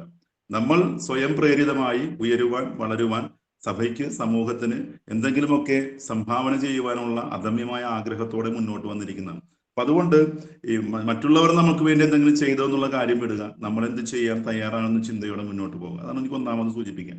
രണ്ടാമത് ഒരു ചെറിയൊരു കഥയാണ്, നമ്മൾ പക്ഷെ കേട്ട് കാണും. ഒരിക്കൽ നാട്ടിലെ പ്രസിദ്ധനായ വില്ലാളി വീരനായ ഒരു രാജാവ്, അമ്പെയ്ത്ത് വീരനാണ് അദ്ദേഹം ആ സമീപ രാജ്യങ്ങളിലൊക്കെ പ്രസിദ്ധനാണ്. അദ്ദേഹം അത്രമാത്രം കൃത്യതയോടെ ഒരു ഷാർപ്പ് ഷൂട്ടറാണ്. അങ്ങനെ അദ്ദേഹം ഒരു ദിവസം ഇങ്ങനെ കാട്ടിലൂടെ പോകുമ്പോൾ, തന്റെ രഥത്തിലൂടെ ഇങ്ങനെ പോകുമ്പോൾ അദ്ദേഹം കാണുന്നത് ചുറ്റുമുള്ള മരങ്ങളിൽ ഏതാണ്ട് 1 സെന്റിമീറ്റർ മാത്രം വ്യാസമുള്ള ചെറിയൊരു വൃത്തം, അതിനകത്ത് ആരോ അമ്പ് ചെയ്ത് തറച്ചിരിക്കുന്നു. ഏതാണ്ട് 1 സെന്റിമീറ്റർ 1.5 സെന്റിമീറ്റർ മാത്രം വ്യാസമുള്ള ഒരു വൃത്തത്തിനകത്ത് ആരോ അമ്പ് ചെയ്ത് അതിനകത്ത് തറച്ചിരിക്കുന്നു. അദ്ദേഹത്തിന് വിശ്വസിക്കാനായില്ല. കുറച്ചും കൂടി മുന്നോട്ട് പോകുമ്പോൾ ഒന്നല്ല, പല മരങ്ങളിലും പല ശിഖരങ്ങളിലും ഇതുപോലെ 1-1.5 സെന്റിമീറ്റർ വൃത്തമുള്ള ചെറിയ വൃത്തത്തിനകത്ത് ആരോ അമ്പ് ചെയ്ത് തറച്ചിരിക്കുന്നു. രാജാവ് ഓർത്ത്, ഞാനാണ് ഈ നാട്ടിലെ ഇത്രയും കേമനായ, ഇത്രയും കൃത്യതയുള്ള ഷാർപ്പ് ഷൂട്ടർ, എനിക്ക് പോലും സ്വപ്നം കാണാൻ പോലും സാധിക്കാത്ത വിധം അത്രയും കൃത്യതയോടെ അമ്പ് ചെയ്ത മഹാൻ ആരാണ്? അങ്ങനെ ഒരാൾ ഈ രാജ്യത്തുണ്ടെങ്കിൽ അദ്ദേഹത്തിന് ശിക്ഷിക്കപ്പെടണമെന്ന് ഇദ്ദേഹം ആഗ്രഹിക്കുകയും അദ്ദേഹം അന്വേഷിക്കാൻ ആളെ വിടുന്നു. ഒരു 3-4 ദിവസത്തെ അന്വേഷണം കഴിഞ്ഞപ്പോഴേക്കും ആളെ കണ്ടെത്തി. കൊണ്ടുവന്നിരിക്കുന്നത് ഒരു 7-8 വയസ്സ് പ്രായമുള്ള ഒരു പാവം, ഒരു വികൃതി ചെക്കൻ. അപ്പൊ ഇവനാണ്. അപ്പൊ രാജാവോടെ ഇവനാകാൻ വഴിയില്ല. അപ്പൊ ഇവര് പറഞ്ഞു, ഇല്ല രാജാവ്, അങ്ങ് ഇദ്ദേഹം ആണ് ഇത്രയും ഷാർപ്പായിട്ട് ഇത് ചെയ്തത്. അതുകൊണ്ട് ഇപ്പൊ രാജാവ് അവനെ പ്രകീർത്തിച്ചു, പ്രശംസിച്ചു എന്ന് ചോദിച്ചു, ആരാണ് നിന്റെ ഗുരു? ഇത്രയും മികവോടെ, ഇത്രയും കൃത്യതയോടെ അമ്പയ്യവൻ ആരാണ് നിന്നെ പഠിപ്പിച്ചത്? എനിക്കും ശിക്ഷപ്പെടണം. അപ്പൊ ഈ പയ്യൻ വളരെ നിഷ്കളങ്ക മനസ്സോടെ പറഞ്ഞു, അല്ലയോ രാജാവേ, എനിക്കൊരു ഗുരുവുമില്ല, ഞാൻ അമ്പെയ്ത്ത് വീരനും കേമനും വില്ലാളി വീരനും ഒന്നുമല്ല. പിന്നെ നീ എങ്ങനെ ഇത് സാധിച്ചു? ഈ ലക്ഷ്യം എങ്ങനെ ഭേദിച്ചു? അപ്പൊ അവൻ ശുദ്ധ മനസ്സോടെ പറയും, രാജാവേ, എല്ലാവരും അമ്പെയ്യുമ്പോൾ എനിക്കും ആഗ്രഹം ഉണ്ടായിരുന്നു. ഞാൻ അമ്പും വില്ലും ഉണ്ടാക്കിയിട്ട് ഞാൻ തേരാപ്പാര അങ്ങനെ കുറെ അങ്ങോട്ടും ഇവിടെയൊക്കെ ആയി. എവിടെയെങ്കിലുമൊക്കെ പോയി തറച്ചു കഴിയുമ്പോൾ ഞാൻ അതിൽ പിടിച്ചു കയറി, മരത്തിൽ പിടിച്ചു വലിച്ചു കയറി അവിടെ തറച്ചിരിക്കുന്ന അമ്പിന്റെ ചുറ്റും ഞാനൊരു വട്ടം വരച്ചു വയ്ക്കും. ഞാൻ വട്ടം വരച്ചിട്ട് അമ്പ് ചെയ്യുന്നതല്ല, അമ്പ് ചെയ്തിട്ട് അതിന്റെ ചുറ്റും വട്ടം വരക്കുന്നതാണ്. ഇത് ഒരു പക്ഷെ നമ്മൾ കേട്ടിട്ടുണ്ടാവും. ഞാൻ പറഞ്ഞത് ലീഡർഷിപ്പ്, നമ്മുടെ നേരത്തെ ഗ്രിഗറിച്ചൻ സൂചിപ്പിച്ചു, നമ്മൾ പബ്ലിക് സ്പീക്കിംഗ് ആൻഡ് ലീഡർഷിപ്പ്, നേതൃത്വത്തിലേക്ക് വരാൻ വേണ്ടിയിട്ട് നമുക്കൊരു ലക്ഷ്യമുണ്ട്. എങ്ങനെയെങ്കിലും കുറച്ച് ക്ലാസ് കേട്ട് എവിടെയെങ്കിലും എന്നല്ല, നമുക്കൊരു കൃത്യമായ ലക്ഷ്യമുണ്ട്. ഞാൻ ഉൾപ്പെടുന്ന സഭയിൽ, ഞാൻ ഉൾപ്പെടുന്ന സമുദായത്തിൽ എന്തെങ്കിലുമൊക്കെ ഗുണപരമായ ക്വാളിറ്റേറ്റീവ് ചേഞ്ചിന് ഞാൻ കാരണക്കാരനാകണമെന്ന് ലക്ഷ്യം. അപ്പൊ അതുകൊണ്ട് നമുക്കൊരു ലക്ഷ്യമുണ്ട്. അപ്പൊ ഒന്നാമത്തെ കാര്യം, എവിടെയാണ് ഞാൻ എൻ്റെ നേതൃഗുണം എക്സസൈസ് ചെയ്യാനായിട്ട് ആഗ്രഹിക്കുന്നത്? എവിടെയാണ് ഒരു ഗുണപരമായ മാറ്റം എൻ്റെ സാമീപ്യം കൊണ്ട്, എൻ്റെ ഇടപെടൽ കൊണ്ട് വരുത്താൻ ആഗ്രഹിക്കുന്നത്? അതിനൊരു വ്യക്തത, കൃത്യത ഉണ്ടാകണം. അതിനകത്തൊരു സംശയവുമില്ല. ഞാൻ ഉൾപ്പെടുന്ന സഭയിൽ, ഞാൻ അംഗമായ ഈ സമുദായത്തിൽ, എൻ്റെ ജീവിത പരിസരങ്ങളിലാണ് ഞാൻ ഈ ഒരു ക്വാളിറ്റേറ്റീവ് ചേഞ്ച്. അത് ആദ്യം ഒരു വ്യക്തത വരുത്തുക എന്നുള്ളതാണ്. രണ്ടാമതൊരു കാര്യം കൂടി പറഞ്ഞിട്ട് ഞാനത് അവസാനിപ്പിക്കാം. രണ്ടാമത്, നമ്മൾ പലപ്പോഴും പല മെഗാ ഈവൻസ് ഒക്കെ കാണും. ഇപ്പോൾ ഉദാഹരണത്തിന് ഇപ്പോൾ നമ്മുടെ ഇന്ത്യൻ ടീം, വനിതാ ക്രിക്കറ്റ് ടീം വേൾഡ് കപ്പ് നേടുകയുണ്ടായി. ഏത് വലിയ ഇവന്റുകളൊക്കെ നടത്തുമ്പോൾ, അതിപ്പോൾ ഫുട്ബോൾ ആകട്ടെ, ക്രിക്കറ്റ് ആകട്ടെ, ഏത് വലിയ മത്സരവും നടത്തുമ്പോൾ, ഒരു ക്രിക്കറ്റ് എടുക്കുക, ഒരു ക്രിക്കറ്റ് കളിയിൽ നമുക്കൊരു 10 ടീമുണ്ട്.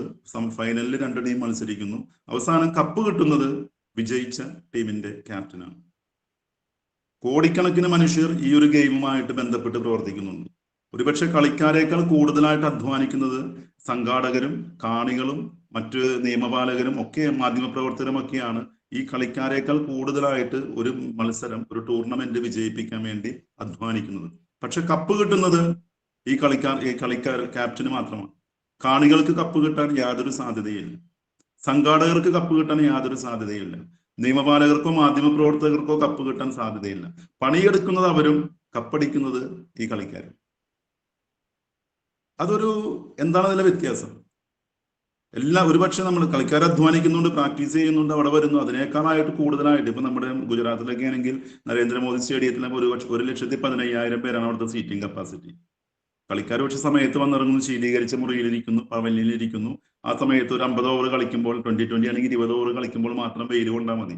ഈ 1.5 ലക്ഷം ആൾക്കാർ വെയിലും പുകയും വെള്ളം പോലും കയറ്റാൻ പറ്റാതെ, ഭക്ഷണം കഴിക്കാൻ പറ്റാതെ വെളുപ്പിന് കയറിയിരിക്കും.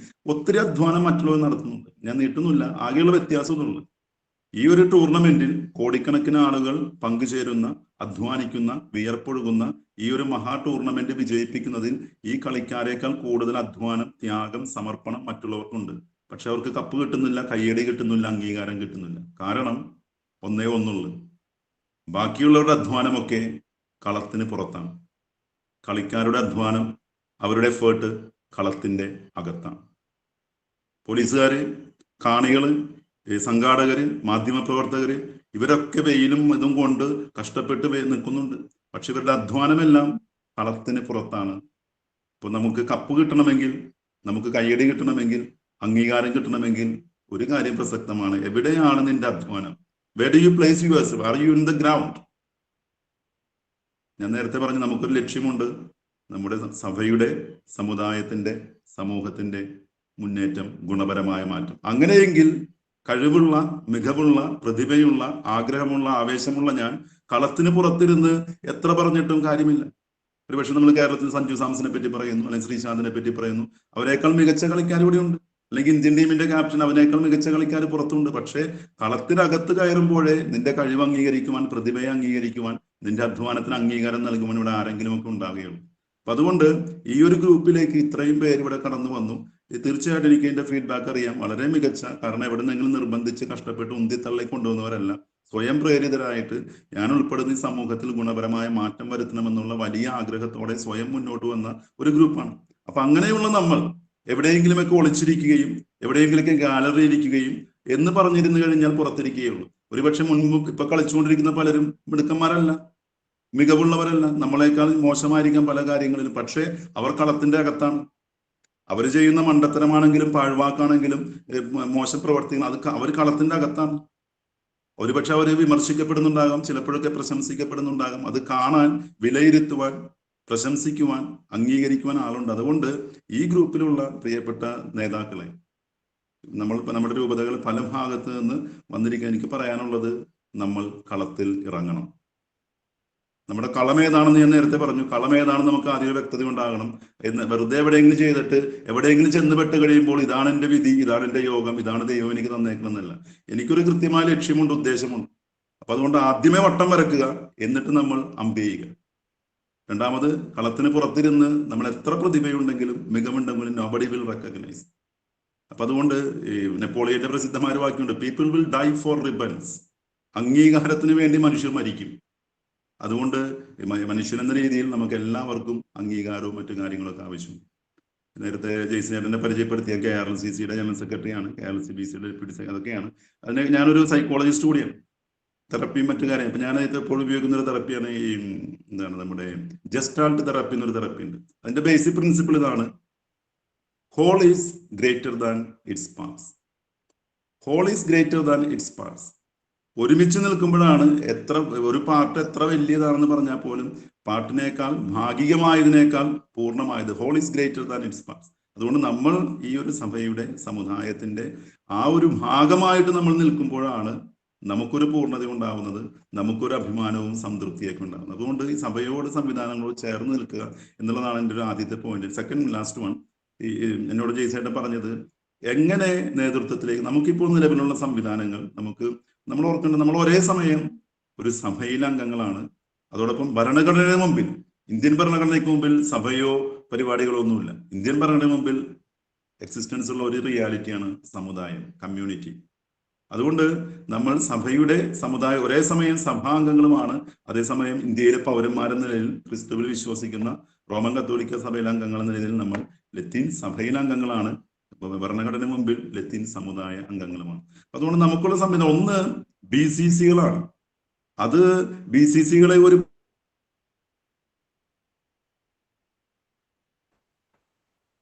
ജിജു അച്ഛ കണക്ഷൻ പോയ പോലെ ഒന്നും കേൾക്കുന്നില്ല കേട്ടോ ജിജു അച്ഛൻ.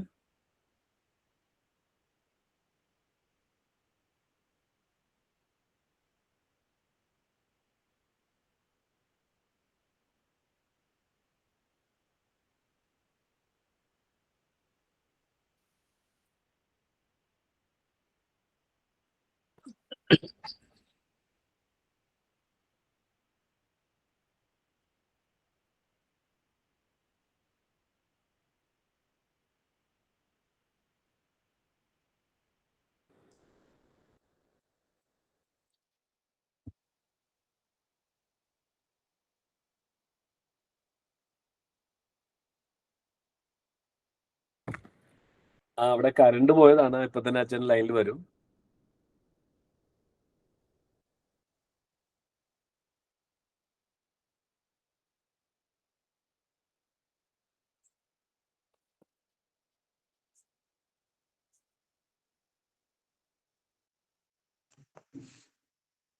ഹലോ, കേൾക്കാം അച്ഛൻ, കേൾക്കാമോ?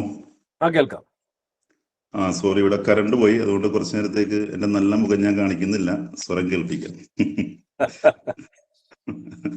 ഓക്കെ. അപ്പൊ അതുകൊണ്ട് നമ്മുടെ ലാസ്റ്റ് പോയിന്റിലേക്ക് വന്നതാണ്. അപ്പൊ അതുകൊണ്ട് നമ്മൾക്കുള്ള പ്രാഥമിക വേദി എന്ന് പറയുന്നത് നമ്മുടെ BCCകളാണ്.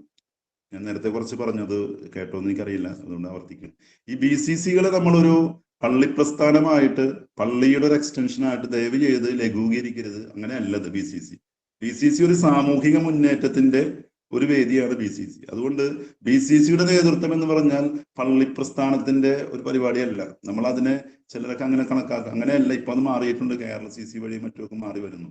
നമുക്ക് നമ്മുടെ BCCകളിൽ പ്രധാനമായിട്ട് 6 ശുശ്രൂഷ സമിതികളുണ്ട്. അത് സാമൂഹിക ശുശ്രൂഷ, അൽമായ ശുശ്രൂഷ, വിദ്യാഭ്യാസം, അജപാലനം, കുടുംബം, യുവജനം, ഇങ്ങനെ 6 ശുശ്രൂഷ സമിതികൾ.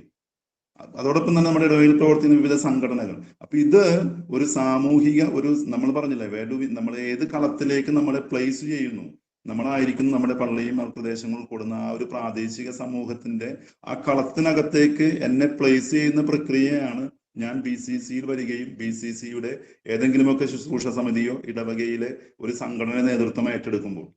ഇനി നമുക്ക് ഈ സംഘടനകൾ എന്ന് പറയുമ്പോൾ നമ്മുടെ ഇടവക സംഘടനകളെ സാമൂഹിക രാഷ്ട്രീയ സംഘടനകളുണ്ട്, ഭക്ത സംഘടനകളുണ്ട്. ഇപ്പോൾ നമുക്കുള്ള KLCA, KCYM, CSS, KLM, DCMS, ഇതൊക്കെ CSS, ഇതൊക്കെ നമ്മൾ സാമൂഹിക രാഷ്ട്രീയ സംഘടനകളാണ്. സാമൂഹിക രാഷ്ട്രീയ വിഷയങ്ങൾ ഇടപെടാൻ അവരുടെ പ്രവർത്തനം ഒരിക്കലും പള്ളിയുടെ അകത്താകരുത്. പള്ളിയുടെ പുറത്താണ് അവരുടെ പ്രവർത്തനം. പള്ളിയുടെ അകത്ത് പ്രവർത്തിക്കുന്ന ഭക്തസംഘടന നമുക്കുണ്ട്. പോൾ ഫ്രാൻസിസ് മാതൃവേദി, ജീസസ് യൂത്ത്, CLC തുടങ്ങിയ സംവിധാനങ്ങൾ നമ്മുടെ ഭക്ത സംഘടനകളായിട്ടാണ്.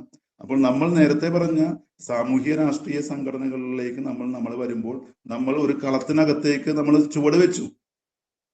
അപ്പോൾ കളത്തിനകത്തേക്ക് ചുവടാക്കി ഇത്തരം കാര്യങ്ങളിലേക്ക് ഇപ്പൊ ഇതിനകത്ത് എത്ര പേര് ഈ നേതൃത്വത്തിനുണ്ടെന്ന് എനിക്കറിയില്ല. അതുകൊണ്ട് ഏതായാലും ഇപ്പൊ ഒരു കാര്യം ഉറപ്പാണ്, ഈ ഇരിക്കുന്ന നിങ്ങളെക്കാൾ കഴിവ് കുറഞ്ഞവരും പ്രതിഭ കുറഞ്ഞവരും ആത്മാർത്ഥത കുറഞ്ഞവരും ഒക്കെ ഇരിക്കാൻ പലയിടത്തും ഉള്ളത്. പക്ഷെ അത് കഴിവും മികവും ഉള്ളവരില്ലാതെ വരുമ്പോൾ പലയിടത്തും കിട്ടിയ ഒരു വിഷമം കാര്യങ്ങൾ മുന്നോട്ട് കൊണ്ടുപോകുന്നു. അപ്പൊ അതുകൊണ്ട് BCCയിലേക്ക്, ശുശ്രൂഷ സമിതികളിലേക്ക്, സംഘടനാ നേതൃത്വത്തിലേക്ക് നമ്മൾ കടന്നു വരണം എന്നുള്ള ഒന്നാമത്തത്. 2, നമ്മൾ ഈ BCCകളിൽ നിന്ന് വന്നു കഴിയുമ്പോൾ സംഭവിക്കുന്ന എന്താണ്? സ്വാഭാവികമായിട്ടും നിങ്ങൾക്ക് എല്ലാവർക്കും അറിയാമെന്ന് ഞാൻ പ്രതീക്ഷിക്കുന്നു, നമ്മുടെ ഇടവക പാസ്റ്റർ കൗൺസിൽ എന്ന് പറയുന്നത് വിവിധ BCCകളുടെ നേതൃത്വത്തിൽ നിന്ന് വരുന്നവരുടെ പ്രതിനിധികളാണ് ഇടവക പാസ്റ്റർ കൗൺസിലേക്ക് വന്നത്. ഇപ്പൊ നിങ്ങളൊരാള് വിദ്യാഭ്യാസ ശുശ്രൂഷ സമിതി, നിങ്ങൾ ഉൾപ്പെടുന്ന BCCയുടെ വിദ്യാഭ്യാസ ശുശ്രൂഷ സമിതിയിലേക്ക് നിങ്ങൾ വന്നു. തീർച്ചയായിട്ടും ഇടവകയിലേക്ക് BCCകളുടെ ശുശ്രൂഷ സമിതിയിൽ നിന്ന് ഒരു പ്രതിനിധിയെ ഇടവക പാസ്റ്റർ കൗൺസിലേക്ക് എടുക്കും. അപ്പോൾ പല യൂണിറ്റുകളിലെ വിദ്യാഭ്യാസ ശുശ്രൂഷ സമിതികൾ ഒരുമിച്ച് കൂടും. നിങ്ങളും അതിനകത്തുണ്ടാകും. അപ്പൊ നിങ്ങളുടെ കഴിവ്, നിങ്ങളുടെ ക്വാളിറ്റി, നിങ്ങളുടെ ആഗ്രഹം, നിങ്ങളുടെ ആവേശം, നിങ്ങളുടെ സമർപ്പണം, ഇത് കൂടെയുള്ളവർ കാണുമ്പോൾ തീർച്ചയായും അവർ നിങ്ങളെ പാരിഷ് കൗൺസിലേക്ക് പ്രൊമോട്ട് ചെയ്യും. അപ്പൊ നിങ്ങളുടെ ഗ്രൗണ്ട് കുറച്ചും കൂടി വലുതായി.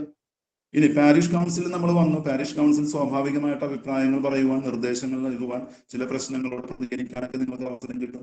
അവിടെ നിങ്ങൾ വരുമ്പോൾ നിങ്ങളുടെ കഴിവ്, മികവ്, നിങ്ങളുടെ ഒരു ക്വാളിറ്റി മറ്റുള്ളവർ കാണും. സ്വാഭാവികമായിട്ട് നെക്സ്റ്റ് ലെവലിലേക്ക് ഉയർത്തപ്പെടും.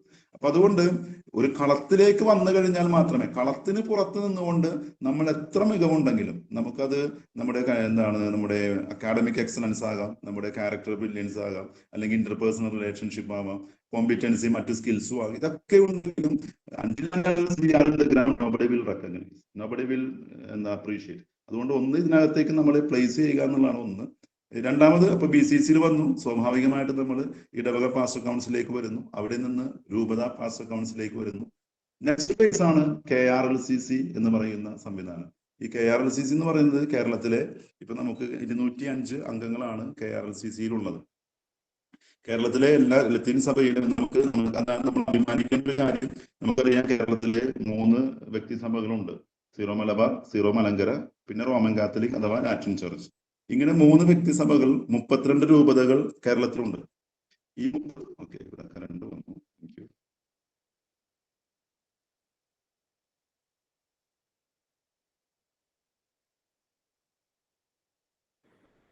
അച്ഛാ ഒന്നും കേൾക്കുന്നില്ല കേട്ടോ.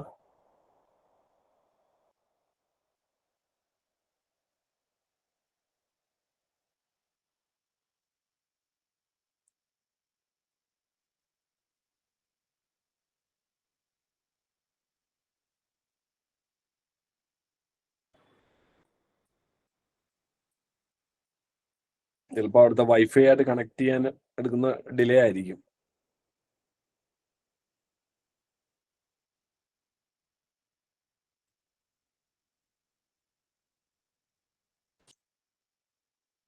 അച്ഛാ ഇപ്പോഴും ഒന്നും കേൾക്കുന്നില്ല.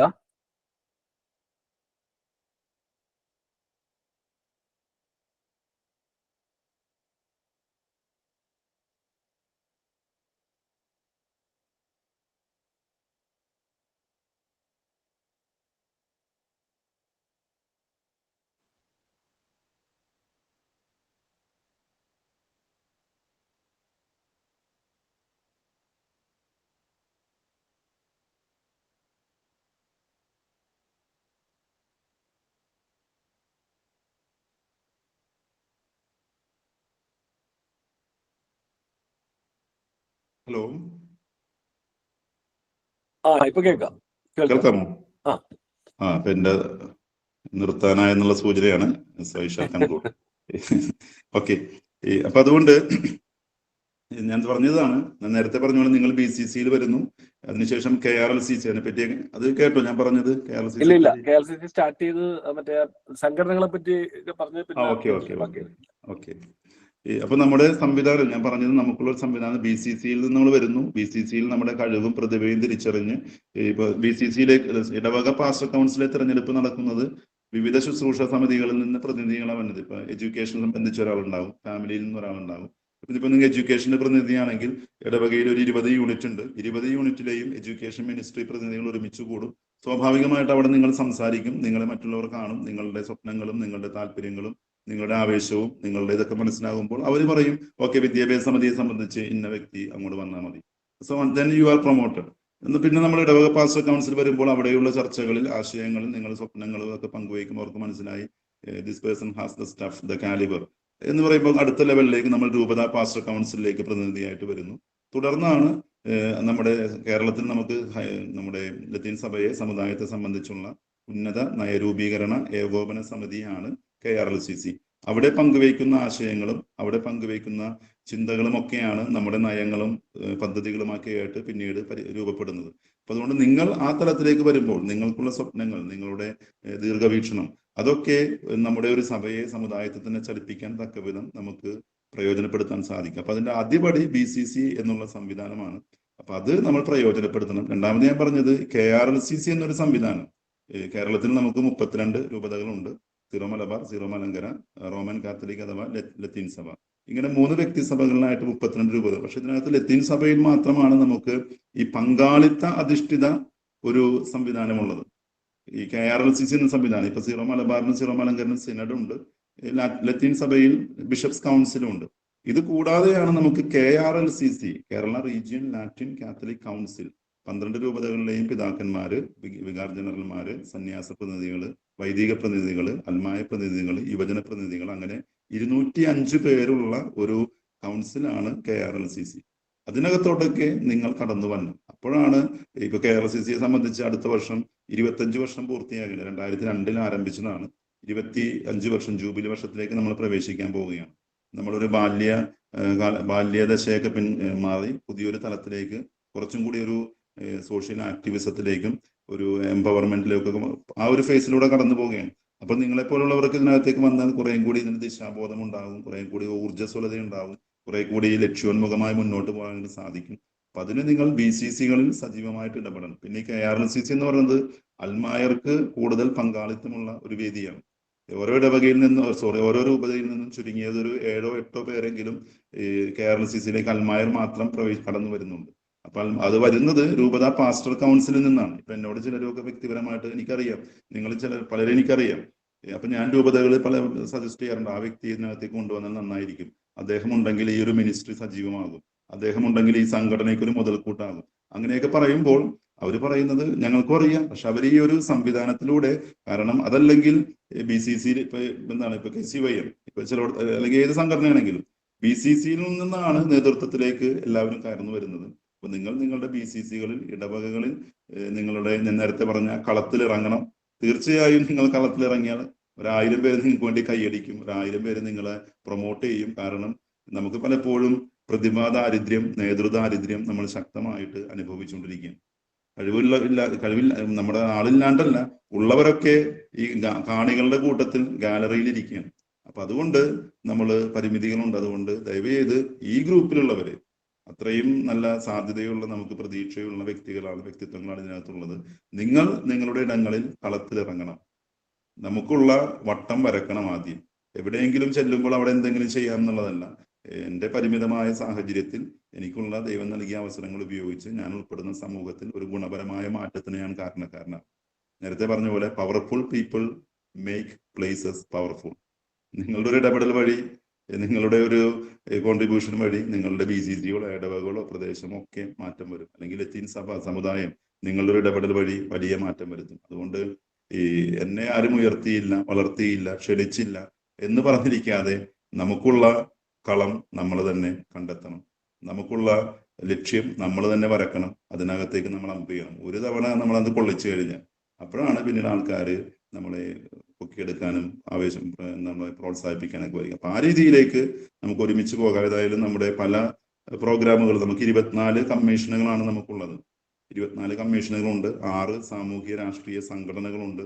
പിന്നെ focused action for community empowerment, അത് നമ്മുടെ റിസർച്ച് ആൻഡ് ഡെവലപ്മെന്റ് വിങ് ആണ്. റിസർച്ച് ആൻഡ് ഡെവലപ്മെന്റ് വിങ് നമ്മുടെ കമ്മ്യൂണിറ്റിയിലുള്ള റിസർച്ച് മേഖലയിലുള്ള ഉന്നത ഗവേഷണ സ്ഥാപനങ്ങളിലൊക്കെ ഉള്ളവരുടെ ഒരു കമ്മ്യൂണിറ്റി, ഒരു ഗ്രൂപ്പാണ്. നമ്മുടെ മാർട്ടിൻ പാട്രിക് സാറാണ് ഫെയ്സിന്റെ ഡയറക്ടറായിട്ട്, അദ്ദേഹം കുസാറ്റ് യൂണിവേഴ്സിറ്റിയിലാണ്.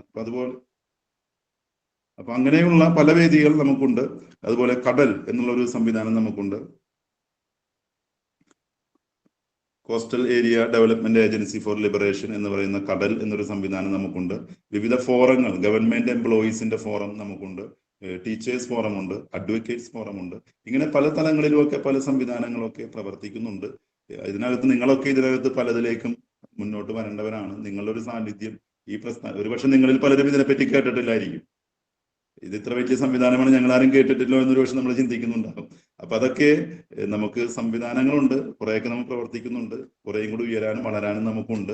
അതിന് ഊർജം പകരാനുള്ളവരാണ് ഈ ഗ്രൂപ്പിലുള്ളവര്. അതുകൊണ്ട് കം ഔട്ട്, കളത്തിലിറങ്ങാൻ, നമുക്കൊരുമിച്ച് കളിക്കാം, നമുക്കൊരുമിച്ച് വിജയിക്കാം, നമുക്കൊരുമിച്ച് നല്ല കാര്യങ്ങൾ ചെയ്യാം. All the best, God bless. Thank you അച്ഛാ, thank you so much, thank you so much.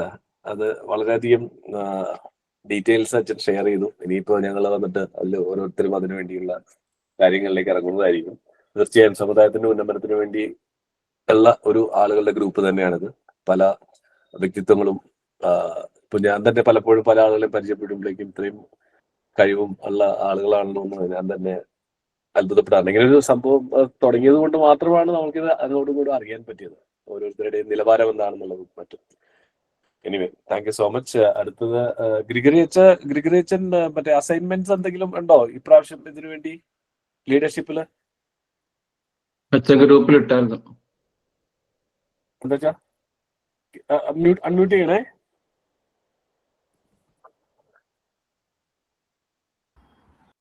ഞാൻ ഗ്രൂപ്പ് ഇട്ടിട്ടുണ്ടായിരുന്നു.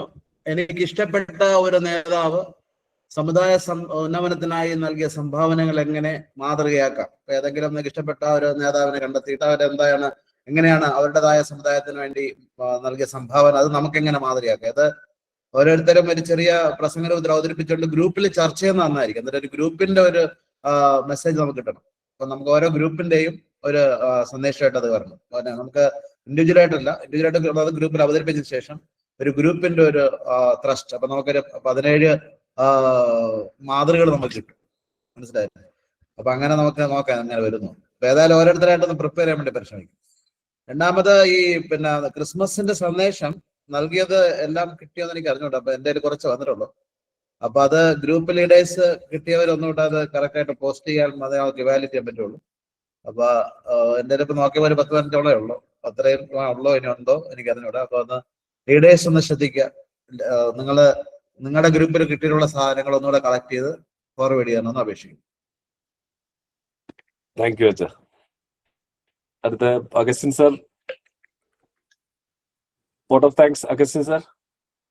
അച്ഛന് ജിജു അച്ഛൻ്റെ അടുത്ത് എന്തെങ്കിലും ചോദ്യങ്ങൾ ചോദിക്കാനുണ്ടെങ്കിൽ ചോദിക്കാം. സോറി, KLCCയുമായി ബന്ധപ്പെട്ട് എന്തെങ്കിലും ചോദ്യങ്ങൾ ഉണ്ടെങ്കിൽ ജിജു അച്ഛൻ്റെ അടുത്ത് ഇപ്പോൾ ചോദിക്കാവുന്നതാണ്. ഗുഡ് ഈവനിങ് അച്ഛാ. Good evening. എൻ്റെ പേര് ജൂലിയൻ, വരാപ്പുഴ രൂപതയാണ്. അപ്പൊ ഞാൻ പറഞ്ഞത് BCCയുടെ കാര്യമാണ്. അച്ഛൻ പറഞ്ഞ നമ്മുടെ ഈ ശുശ്രൂഷ സമിതികൾ പറഞ്ഞു. ശുശ്രൂഷ സമിതികൾ അവിടെ ബേസിക് ആയിട്ട് നമുക്ക് ഉണ്ടാക്കിയിട്ടുണ്ട്. പക്ഷെ അതിപ്പോ ഫെറോന തലത്തിൽ വരെ എത്തിയിട്ടുള്ളൂ. അവിടുന്ന് രൂപത തലത്തിലേക്ക് ഒരു കണക്ഷൻ ഇതുവരെ വന്നിട്ടില്ല. അതിനൊരു പോരായ്മയായിട്ട് എനിക്ക് തോന്നുന്നുണ്ട്. രൂപത തലത്തിലേക്ക് അതൊരു കോർഡിനേറ്റ്, ഇപ്പോൾ ലേറ്റി ആണെങ്കിലും എഡ്യൂക്കേഷൻ ആണെങ്കിലും ഓരോ മിനിസ്ട്രികളും ഫെറോന തലത്തിൽ ഗ്യാതറിംഗ് ഒന്നും നടക്കുന്നില്ല. ആൾക്കാരെ ഉണ്ടാക്കിയിട്ടുണ്ട്, ഓരോ കോർഡിനേറ്റേഴ്സിനെ തിരഞ്ഞെടുത്തിട്ടുണ്ട്, കോർഡിനേറ്റേഴ്സും ഉണ്ട്. അതുപോലെ തന്നെ അവിടുന്ന് രൂപത തലത്തിലേക്ക് അതിന് ആ സ്ട്രക്ചർ കണക്റ്റഡ് ആയിട്ടില്ല. അതുപോലെ തന്നെ ഈ എഡ്യൂക്കേഷൻ മിനിസ്ട്രിയും ഇവിടുന്ന് നമ്മൾ പലരെയും എഡ്യൂക്കേഷൻ മിനിസ്ട്രിയിലേക്ക് തിരഞ്ഞെടുത്തിട്ടുണ്ട്. പക്ഷേ നവദർശൻ വേറെ ലൈനും എഡ്യൂക്കേഷൻ മിനിസ്ട്രി വേറെ ലൈനുമാണ്. കാര്യം നവദർശന്റെ പ്രോഗ്രാം ഒന്നും എഡ്യൂക്കേഷൻ മിനിസ്ട്രി ഇവിടെ ആരും അറിയുന്നില്ല.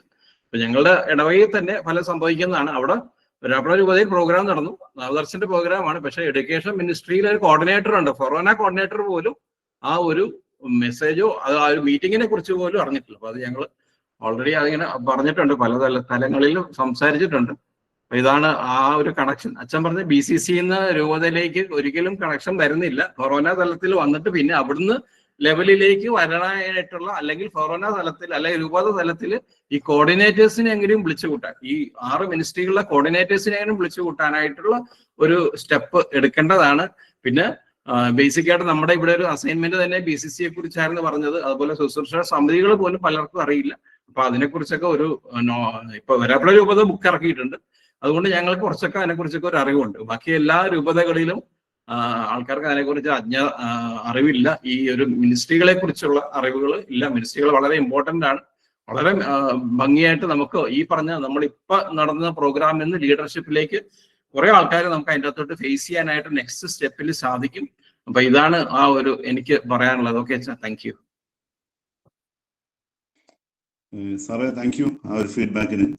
നമ്മൾ മനസ്സിലാക്കേണ്ടത്, നമുക്ക് നമ്മുടെ ഒരു 4-5 രൂപതകളെങ്കിലും അതിഗംഭീരമായിട്ട് രൂപതാ തലത്തിൽ ഈ മിനിസ്ട്രി സംവിധാനം കൊണ്ടുപോകുന്നുണ്ട്. വരാപ്പുഴയിൽ അത്ര എത്തിയിട്ടില്ലെന്നാണ് പറഞ്ഞത്. അത് നമുക്ക് യേശുദാസത്തിനോടൊക്കെ, അതായത് ഇപ്പൊ ഈ രൂപതാ പാസ്റ്റർ കൗൺസിലിൽ ഇതിന്റെ ശുശ്രൂഷ സമിതിയുടെ പ്രതിനിധികൾ വരുന്നുണ്ടോ? രൂപതാ പാസ്റ്റർ കൗൺസിലിൽ വരുന്നില്ല. ഫെറോന തലത്തിൽ മാത്രമേ ഇപ്പൊ നമുക്ക് അവിടെ മിനിസ്ട്രികൾ കോർഡിനേറ്റേഴ്സ് വരേണ്ടതാണ്. അത് ഓക്കെ, അത് നമുക്ക് മേളിലോട്ടൊന്നും. ഏതായാലും ഞാൻ പറഞ്ഞത്, നമുക്ക് ഒരു 4-5 രൂപതകളെങ്കിലും വളരെ ഭംഗിയായിട്ട് രൂപതാ തലത്തിൽ ഈ ശുശ്രൂഷ സമിതികളെ ഏകോപിപ്പിക്കുകയും 2-3 മാസം കൂടുമ്പോൾ രൂപതാ തലത്തിൽ പിതാവിന്റെ സാന്നിധ്യത്തിൽ കൂടുകയും ഒക്കെ ചെയ്യുന്നുണ്ട്. അപ്പൊ അതുകൊണ്ട് നമ്മുടെ രൂപതയിൽ വരാപ്പുഴയിലൊക്കെ അത് കുറേ കൂടി മെച്ചപ്പെട്ട് വരേണ്ടതാണ്. കുറെ സ്ഥലങ്ങൾ വരാനുണ്ട്. സ്ട്രക്ചറുകളായിട്ടുണ്ട്, ഒരു ഒരു ഒരു 40% ഫങ്ഷണലും ആയിട്ടുണ്ട്. ബാക്കിയുള്ള സ്ഥലങ്ങളിലേക്ക് നമ്മൾക്ക് ശ്രമിക്കാം. ഏതായാലും സാറിന്റെ ഒക്കെ ഇടപെടൽ പ്രതീക്ഷിക്കുന്നു. സ്ട്രക്ചർ ഓക്കെയാണ്. ഇപ്പൊ വലിയ പ്രോഗ്രാമുകളല്ല നമുക്ക് ആവശ്യം ഇപ്പൊ ഓരോ മിനിസ്ട്രികളുടെയും ഫൊറോനയിൽ എത്ര ഫൊറോനകളുണ്ട്. ഇപ്പൊ വരാപ്പുഴ 8 ഫൊറോനയുണ്ട്. 8 ഫൊറോനയിലെ കോർഡിനേറ്റേഴ്സിന് മാത്രം വിളിച്ചിട്ട് നമ്മളൊരു പ്രോഗ്രാം ചെയ്യുക, അവർക്കൊരു ട്രെയിനിങ് കൊടുക്കുക എന്നുള്ളതാണ് എനിക്ക് എങ്ങനെയാണ് നല്ലതെന്ന് എനിക്ക് തോന്നുന്നത്. അപ്പൊ അത് ഞാൻ ഒരു അഭിപ്രായം പറഞ്ഞെന്ന് മാത്രം. Okay sir, thank you. Happy new year. പിന്നെ അച്ഛന് എന്റെ സംശയം എന്ന് പറയുന്നത്, ഞാൻ നേരത്തെ രൂപത എന്നാണ്. അപ്പൊ എന്റെ ഒരു സംശയം, ഈ KLCC-യിലേക്ക് ഓരോ രൂപയെന്നും കുറഞ്ഞത് 7 അൽമായരുണ്ടാവുമെന്ന് അച്ഛൻ പറഞ്ഞു. അപ്പൊ അവരെ നമ്മുടെ ഈ പാസ്റ്റൽ കൗൺസിൽ, രൂപത പാസ്റ്റൽ കൗൺസിലിൽ നിന്നും ഈ ശുശ്രൂഷ സമിതി സെക്രട്ടറിമാരെ ഉൾപ്പെടുന്നതാണല്ലോ ഈ രൂപത പാസ്റ്റൽ കൗൺസിൽ, ഓരോ ശുശ്രൂഷയിലെ. അങ്ങനെയുള്ള ശുശ്രൂഷ പ്രതിനിധികളാണോ ഈ KLCC വരുന്നത്, അതോ പിതാവ് നോമിനേറ്റ് ചെയ്ത് വരുന്ന അങ്ങനെ വരുന്നതാണോ? എല്ലാവരും ശുശ്രൂഷ സമിതി അംഗങ്ങളാകണം എന്നില്ല. കാരണം നമ്മുടെ രൂപത പാസ്റ്റൽ കൗൺസിൽ എന്ന് പറയുന്നതിലേക്ക് ശുശ്രൂഷ സമിതിയിലെ എല്ലാത്തിന്റെയും ഫൊറോനകളിൽ നിന്ന് വരുന്ന രൂപതാ പ്രതിനിധികളുണ്ടാകും, സംഘടനയുടെ ഭാരവാഹികളുണ്ടാകും. പിന്നീട് നമുക്ക് KRLCC-യിലേക്ക് ബിഷപ്പിന്റെ നോമിനി എന്ന് പറഞ്ഞ് ഒരു വ്യക്തിയുണ്ട്. പിന്നെ KRLC-BC-യുടെ നോമിനി എന്ന് പറഞ്ഞ് ഒരാൾ വരുന്നുണ്ട്.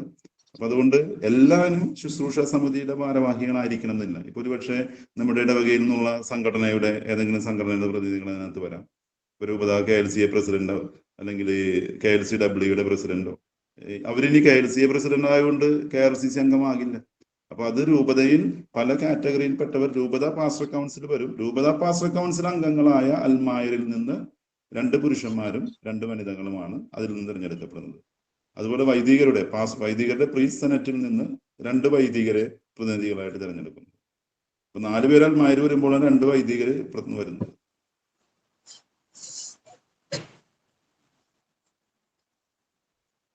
Okay, thank you.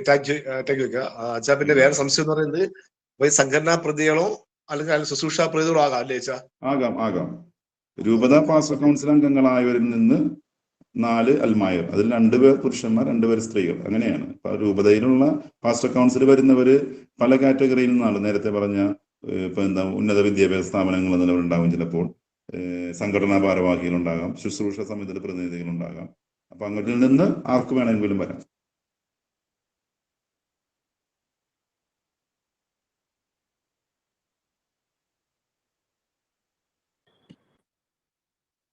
സൈമൺ സാറിന്റെ കണക്ഷൻ പോയിന്ന് തോന്നുന്നു. വേറെ ആരോ കൈ പൊക്കിയിട്ടുണ്ടായിരുന്നല്ലോ.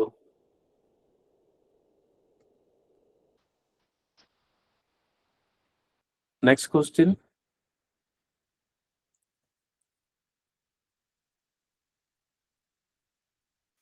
ക്വസ്റ്റ്യൻസ് ഒന്നും ഇല്ലെങ്കിൽ നമുക്ക് വേറൊരു കാര്യം വെച്ചാ എനിക്ക് പറയാനുള്ളത്, യൂത്തിന് നമ്മൾ കുറച്ചുകൂടെയൊക്കെ ഒന്ന് കോൺസെൻട്രേറ്റ് ചെയ്യാനായിട്ട് അവർക്ക് കുറച്ച് അസൈൻമെന്റ് കൊടുക്കാൻ അങ്ങനെ എന്തെങ്കിലുമൊക്കെ ഒരു പ്രോഗ്രാം ചെയ്യുന്നു.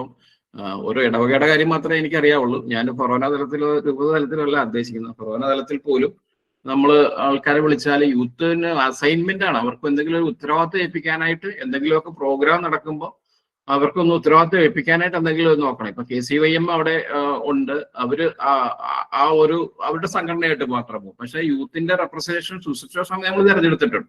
അവർക്കൊരു ഇമ്പോർട്ടൻസ് കിട്ടുന്നില്ല. അപ്പൊ അവരെ കൂടെ ഇമ്പോർട്ടൻസ് അവരുടെ അടുത്ത ജനറേഷൻ വരുന്നത് നമ്മുടെ ഇതിലാണല്ലോ. അപ്പൊ അതിലേക്ക് കുറച്ചുകൂടെയൊക്കെ അവർക്കൊന്ന് അസൈൻമെന്റ് ആയിട്ടും ഉത്തരവാദിത്വം കൊടുക്കാനായിട്ട് എന്തെങ്കിലുമൊക്കെ പ്രോഗ്രാം ചെയ്താൽ നന്നായിരിക്കും എന്ന് അഭിപ്രായം. Thank you.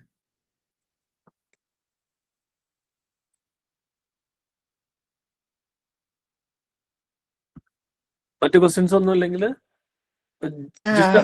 എക്സ്ക്യൂസ് മീ, നമുക്കുണ്ടല്ലോ ഇത് എല്ലാ ഇടവകളിലേക്കും, നമ്മുടെ കേരളത്തിലുള്ള എല്ലാ ഇടവകളിലേക്കും നമ്മുടെ ഈ ലീഡർഷിപ്പ് അക്കാഡമിയുടെ കാര്യങ്ങൾ എത്തുന്നുണ്ടെന്ന് ഉറപ്പുണ്ടോ ജെയ്സൺ സർ, ജൂലിയൻ സർ? ഇല്ല, കാരണം എന്റെ ഒന്നും ഇടവകയിൽ ഇത് ആരും പറഞ്ഞിട്ടില്ല. മീൻസ് ഞാനിപ്പോ ഇവിടെ മനമേലായത് കാരണം കൊണ്ട് അവര് വേർബലി പറഞ്ഞോന്നറിയില്ല. പക്ഷെ നമ്മുടെ ഗ്രൂപ്പുകളിലൊന്നും അങ്ങനെ ഒന്നും മെൻഷൻ ചെയ്തിട്ടേ ഇല്ല. എന്റെ ഫാമിലി യൂണിറ്റിൽ ആർക്കും അറിയത്തില്ല.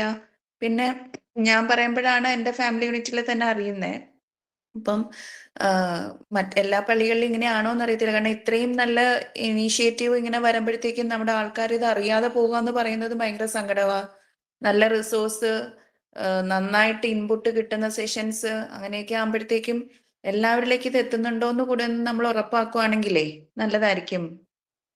Thank you. അവിടെ വലിയൊരു ഗ്യാപ്പ് ഉണ്ട് അവിടെ. അത് കറക്റ്റ് ചെയ്യേണ്ടതാണ്. പോയിന്റ് സൂചിപ്പിച്ച നന്നായി. അതായത് ഇതിനകത്ത് വാസ്തവത്തിൽ നമുക്ക് നല്ലൊരു നെറ്റ്വർക്കിംഗ് സംവിധാനമുണ്ട്. നമുക്ക് സംസ്ഥാന തലത്തിൽ നമുക്ക് നമ്മുടെ നമ്മുടെ എഡ്യൂക്കേഷൻ കമ്മീഷൻ, അഭിലാഷത്തിന് അതിന്റെ സെക്രട്ടറി, ജെയ്സിന് മറ്റുള്ളവർ അസോസിയേറ്റ് സെക്രട്ടറിമാർ. ഇതിന്റെ കൗണ്ടർ പാർട്ട് രൂപതകളിലുണ്ട്. രൂപത എഡ്യൂക്കേഷൻ കമ്മീഷൻ ഉണ്ട്. രൂപത എഡ്യൂക്കേഷൻ കമ്മീഷനിൽ നിന്ന് ഫൊറോനയുണ്ട്, ഇടവകയുണ്ട്. പക്ഷെ അത് നമ്മൾ ഉപയോഗപ്പെടുത്തിയിട്ടില്ല. അപ്പൊ അതിന്റെ ഒരു പരിമിതി. അപ്പൊ അങ്ങനെ ചെന്നാല് ഇത് ഇടവക BCCയിലെ വിദ്യാഭ്യാസ സമിതിയിൽ വരെ ചെല്ലേണ്ട ഒരു പ്രോഗ്രാം ആണിത്. പക്ഷെ ആ ഒരു നെറ്റ്വർക്കിംഗ് അത് പ്രയോജനപ്പെടുത്തിയിട്ടില്ല. കാരണം ചില സമയത്ത് സ്ട്രക്ചർ നോക്കി എന്നാൽ ഫംഗ്ഷൻ നടക്കില്ല എന്നുള്ളതുകൊണ്ട് നമ്മൾ കുറച്ചും കൂടിയൊക്കെ ബൈപ്പാസ് ചെയ്താണ് ഈ പ്രോഗ്രാം ഡിസൈൻ ചെയ്തത്. പക്ഷെ നമുക്ക് എപ്പോഴും, ഞാൻ നേരത്തെ പറഞ്ഞു, whole is greater than parts. അതുകൊണ്ട് എപ്പോഴും ഹോളിന്റെ കൂടെ നിന്നാല്, ആ ഒരു സമഗ്രതയിൽ നിന്നാല് നമ്മൾ ഉദ്ദേശിച്ചത്. അപ്പൊ അതുകൊണ്ട് ഒരുപക്ഷെ അടുത്ത പ്രോഗ്രാം, ഇപ്പൊ ജയ്സേട്ടൻ നേരത്തെ സൂചിപ്പിച്ച നമ്മുടെ ബ്രാൻഡിങ്ങിന്റെ, ഇൻസ്റ്റിറ്റ്യൂഷണൽ ബ്രാൻഡിങ്ങിന്റെ, അത് നമ്മൾ പ്രതീക്ഷിച്ചൊരു റിസൾട്ട് നമ്മൾ വരുന്നില്ല. കാരണം മറ്റു പലരെയും വിശ്വാസത്തിലെടുത്താൽ നമുക്ക് അവിടെ നിന്ന് വരികയാണ്. അപ്പൊ അതുകൊണ്ട് ആ രീതിയിൽ നമ്മൾ മാറും. അതിനുള്ള ശ്രമങ്ങൾ, എല്ലാ കമ്മീഷനുള്ള ഈ ഒരു പരിമിതി ഉണ്ട്. പക്ഷെ ഇത് ഒരു സക്സസ് ആണ്. ഇപ്പൊ നേരത്തെ ജൂലിയൻ സാറാണ് പറഞ്ഞ യൂത്തിന് വേണ്ടിയുള്ളത്.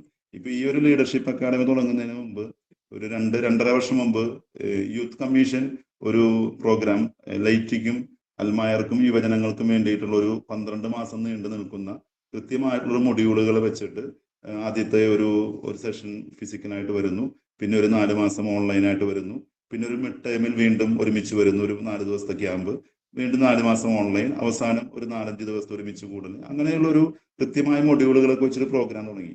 100ഓളം പേര് തുടക്കത്തിൽ വന്നു. അവസാനം 13 പേര്, 12 പേര് അങ്ങനെ വന്നിട്ട് അത് ശോഷിച്ചു പോയതാണ്. പക്ഷെ ഇത് അങ്ങനെ വന്നില്ല. അപ്പൊ കാരണം മറ്റേത് നമ്മൾ നിർബന്ധിച്ച് ഇത്ര പേര് വന്നം, ഇത്ര യുവജന നേതാക്കൾ വന്നം, ഇത്ര അൽമായ നേതാക്കൾ വന്നം എന്ന് നമ്മൾ പറഞ്ഞു വന്നിട്ടാണ്. പക്ഷെ അത് ഒരു എക്സ്റ്റേണൽ മോട്ടിവേഷൻ ആയിരുന്നു. അതുകൊണ്ട് അത് അറ്റം വരെ എത്തിയില്ല. ഇതിപ്പോ ഒരു സെൽഫ് മോട്ടിവേറ്റഡ് ആയിട്ട് വന്നതുകൊണ്ട് ഇത് ഭംഗിയായിട്ട് പോകുന്നു. അതുകൊണ്ടാണ് ഞാൻ പറഞ്ഞത്, ഇത് സ്വയം താല്പര്യമുള്ളവരാണ് നിങ്ങളെപ്പോലുള്ള. നിങ്ങൾ നമ്മുടെ സംഘടനകളിലും സംവിധാനങ്ങളിലും ഒക്കെ വന്നാൽ കുറച്ചും കൂടിയൊക്കെ നമുക്ക് ഗുണപരമായ മാറ്റം വരുത്താനാവും. അപ്പൊ അതുകൊണ്ട് നമുക്ക് ആ ഒരു ശ്രമത്തിൽ ഒരുമിച്ച് നീങ്ങാം. അച്ഛൻ പറഞ്ഞത് വളരെ കറക്റ്റ് ആണ്. ഈ ഇപ്പോ പറഞ്ഞ പോലെ ഈ യൂത്ത് മിനിസ്ട്രിയായിട്ട് ബന്ധപ്പെട്ട് ഞാൻ ആദ്യം അവരുമായിട്ടും കോണ്ടാക്ട് ചെയ്തതാണ്. അനൂപച്ചനും ആ സിസ്റ്ററുമായിട്ട് ഞാൻ കോണ്ടാക്ട് ചെയ്തിരുന്നു. അപ്പം അൺഫോർച്ചുനേറ്റ്ലി അവർക്ക് ഇതിലേക്ക് യൂത്തിനെ കൊണ്ടുവരാനായിട്ട് പറ്റിയില്ല. അപ്പം ആ ഒരു വിഷയമുണ്ട്. ഇപ്പൊ നമ്മൾക്ക് വന്നിട്ട് ആവറേജ് 70, ബിറ്റ്വീൻ 70 and 75 നമ്മൾക്ക് എന്തായാലും വരുന്നുണ്ട് അറ്റൻഡൻസ്. ഇന്നിപ്പോ ന്യൂ ഇയർ കഴിഞ്ഞിട്ടുള്ളതായതുകൊണ്ട് മാത്രം ഇതിപ്പോ ഇത്തിരി കുറഞ്ഞു പോയത്. അതർവൈസ് 70-75 ആണ് നമ്മുടെ ആവറേജ്. ബട്ട് ഇത് കഴിഞ്ഞിട്ട് ഈ വീഡിയോ നമ്മുടെ ഗ്രൂപ്പുകളിലെ ആളുകൾ കാണുന്നുണ്ട്. അപ്പൊ അതിന്റെ ഒരു നോക്കുമ്പോഴേക്കും നമുക്ക് അതിന്റെ അത് അറിയാൻ പറ്റുമല്ലോ. More than 100 people are viewing the videos. Yeah, so which is quite positive. Shobha ma'am എന്താ ചോദിക്കാൻ വേണ്ടിയാണോ? ശോഭ സിജു മാം എന്തെങ്കിലും ക്വസ്റ്റ്യൻ ഉണ്ടെങ്കിൽ ചോദിച്ചോളൂ. ഇല്ല. ഓക്കെ. എനിക്ക് ക്വസ്റ്റ്യൻ അല്ല, ജൂലിയൻ സാർ, യൂത്ത് എന്ന് പറയുന്നതേ ഞങ്ങളൊക്കെ യൂത്താണ്. ഒരു 10-60 വയസ്സ് വരെ ഞങ്ങളൊക്കെ യൂത്താണ്. അതിപ്പോ വേൾഡ് ഹെൽത്ത് ഓർഗനൈസേഷൻ 60 വയസ്സ് യൂത്ത് ആക്കിയല്ലോ. അല്ല, എല്ലാരും യൂത്താണ്. യൂത്ത് അല്ലെന്ന് ആരും പറഞ്ഞില്ല. ഞാൻ പറഞ്ഞത് സിനിമയുടെ കലാകാരനല്ലാത്തവരെ സമൂഹം അംഗീകരിക്കില്ല. ശോഭ ചേച്ചി എന്തോ ചോദിക്കാൻ പോയത്, അത് കേട്ട് പിന്നെ വേണ്ടാന്ന് വെച്ചു, മിണ്ടാണ്ടിരിക്കുക. യൂത്തന്മാരുടെ കാര്യമല്ലേ എന്ന് കരുതിയിട്ട്. അല്ല, ഞാൻ പറഞ്ഞൊരു കാര്യമേ, യൂത്തിന്റെ അസൈൻമെന്റ് കൊടുത്തില്ല, അവരിപ്പോ പള്ളിയിലോട്ട് പോലും വരുന്നില്ല. അപ്പൊ ഇനി അത് കണ്ടിന്യൂ ചെയ്യാനുള്ള ചാൻസ് കൂടില്ല. അപ്പൊ എന്തെങ്കിലും അസൈൻമെന്റ് കൊടുത്താൽ മാത്രമേ, അവർക്കൊരു ഉത്തരവാദിത്തം കൊടുത്താൽ മാത്രമേ അവർ വരുള്ളൂ. ഇപ്പൊ നമ്മൾ പള്ളിയിൽ പോകുന്നുണ്ട്, നമ്മൾ ആ ഒരു വിശ്വാസത്തിൽ വളർന്നുകൊണ്ട് അടുത്ത തലമുറയ്ക്ക് അത് വേണമെന്ന് നമുക്ക് നിർബന്ധം പറയാൻ പറ്റില്ല. അപ്പൊ എന്തെങ്കിലും അവർക്ക് ഉത്തരവാദിത്തം കൊടുത്താലേ അവർ വരുള്ളൂ. എന്തെങ്കിലും പ്രോഗ്രാം നടക്കുമ്പോൾ അവരെ പിടിച്ച് വോളണ്ടിയർ ആക്കിയാലും മതി എന്നുള്ളതാണ് എനിക്ക് തോന്നുന്നത്. ഓക്കെ, ഒരു കാര്യം പറഞ്ഞോട്ടെ. എന്റെ അനുഭവത്തിൽ ഞങ്ങൾ യൂത്തിനെ സംഘടിപ്പിക്കാൻ വളരെയേറെ ശ്രമിച്ചു. എന്റെ ഇടവ 20 ഇരയോരാണ്. 20 KCM കുട്ടികളുണ്ട്. അവരെ ഞങ്ങൾ വിമലദാനത്തിൽ കൊണ്ടുപോയി ഒരു ദിവസം ക്ലാസ് കൊടുത്തു. വീണ്ടും അവർക്ക് ഒരു പ്രൊമോഷൻ കൂടെ വേണ്ടി വിളിച്ചിട്ട് പിന്നെ ആരും വരുന്നില്ല. ഞാൻ കരസ്മാറ്റിക് കൊല്ലം സോണിന്റെ കരസ്മാറ്റിക് പ്രവർത്തകർ, ഞാൻ കൊല്ലം സോണിലെ തന്നെ കരസ്മാറ്റിക് YU-FORCE പറഞ്ഞ പറഞ്ഞത് യൂത്ത് യുണൈറ്റ് ഫോർ ക്രൈസ്റ്റ്. ഞങ്ങള് ഒരു 10 ആദ്യം ഒരു സംഘം എല്ലാ കൊല്ലം രൂപയിൽ നിന്ന് മാവലിക 8 സൊറയിൽ നിന്ന് മാവലിക പറയുന്നവരുടെ ഒരു 107 കുട്ടികൾ ആദ്യം സംഘടിപ്പിച്ച് ഞങ്ങൾ അവർക്ക് ഒരു ക്ലാസ് കൊടുത്തു. വെളിയിൽ നിന്ന് ടീമാണ് കൊണ്ടുവന്നത്, എറണാകുളത്ത് നിന്നുള്ള ടീം. അവർ ക്ലാസ് കൊടുത്ത് വീണ്ടും അവർക്ക് പ്രൊമോഷൻ കൊടുക്കാൻ വേണ്ടി അവരെ വിളിച്ചിട്ട് പിന്നെ ആരും വരുന്നില്ല. അവർക്ക് ഇപ്പോൾ ഇങ്ങനെയുള്ളതൊന്നും അല്ല വേണ്ട. നമ്മുടെ സഭയും സമുദായവും അവർക്ക് വേണ്ട. അവർക്ക് അവരുടെ രീതിയിലാണ് അവർ പറയുന്ന കേസ്. അവർ വേറെ രീതിയിൽ പോവുകയാണ്. നമ്മൾ എത്ര ശ്രമിച്ചിട്ടും കിട്ടുന്നില്ല. എൻ്റെ ഇടത്ത് എത്ര വിളിക്കുന്നു, ഒരു പൈസ ചെലവില്ല. കംപ്ലീറ്റ് ചെലവ് നമ്മൾ വഹിക്കാം. ആഹാരം വരെ, ആഹാരവും പിന്നെ ഈ വരുന്നവർക്കുള്ള എല്ലാ ചെലവും ഇവരൊന്ന് വന്ന് കിട്ടിയാൽ മതി. പക്ഷെ വരണ്ടേ, നമ്മൾ എന്ത് ചെയ്യാൻ പറ്റും? വന്ന് കിട്ടിയാൽ മതി. ഇവർ വേറെ ചെലവൊന്നുമില്ല. ഒന്ന് വരുന്ന വണ്ടിക്ക് 10-30 രൂപ വണ്ടിക്കൂലി, അത്രയുള്ള ചെലവ്. അവരെ ഞങ്ങൾ ഒരു ടീമിനെ ഞങ്ങൾ ഡിബൈനിൽ കൊണ്ടുപോയി. അതിന്റെ ചെലവൊക്കെ ഞങ്ങൾ തന്നെ വഹിച്ചത്, വണ്ടിക്കൂലി ഉൾപ്പെടെ. പക്ഷെ വീണ്ടും അവരെ വിളിക്കാൻ അവർ വരുന്നില്ല. നമ്മൾ എത്ര ശ്രമം. പക്ഷെ ഒരു കാര്യം ഉറപ്പാണ്, നമ്മൾ ഈ പണ്ട് ഞാൻ പറഞ്ഞിട്ടുണ്ട്, വേറിട്ട് പോര് പടുവൃക്ഷത്തും ചുറ്റി ജലം പകരും യാതൊരു പ്രസക്തിയില്ലെന്ന്. അപ്പൊ നമ്മളൊക്കെ വയസ്സായി, പക്ഷെ യൂത്തുകളെ തന്നെ കൊണ്ടുവരണം.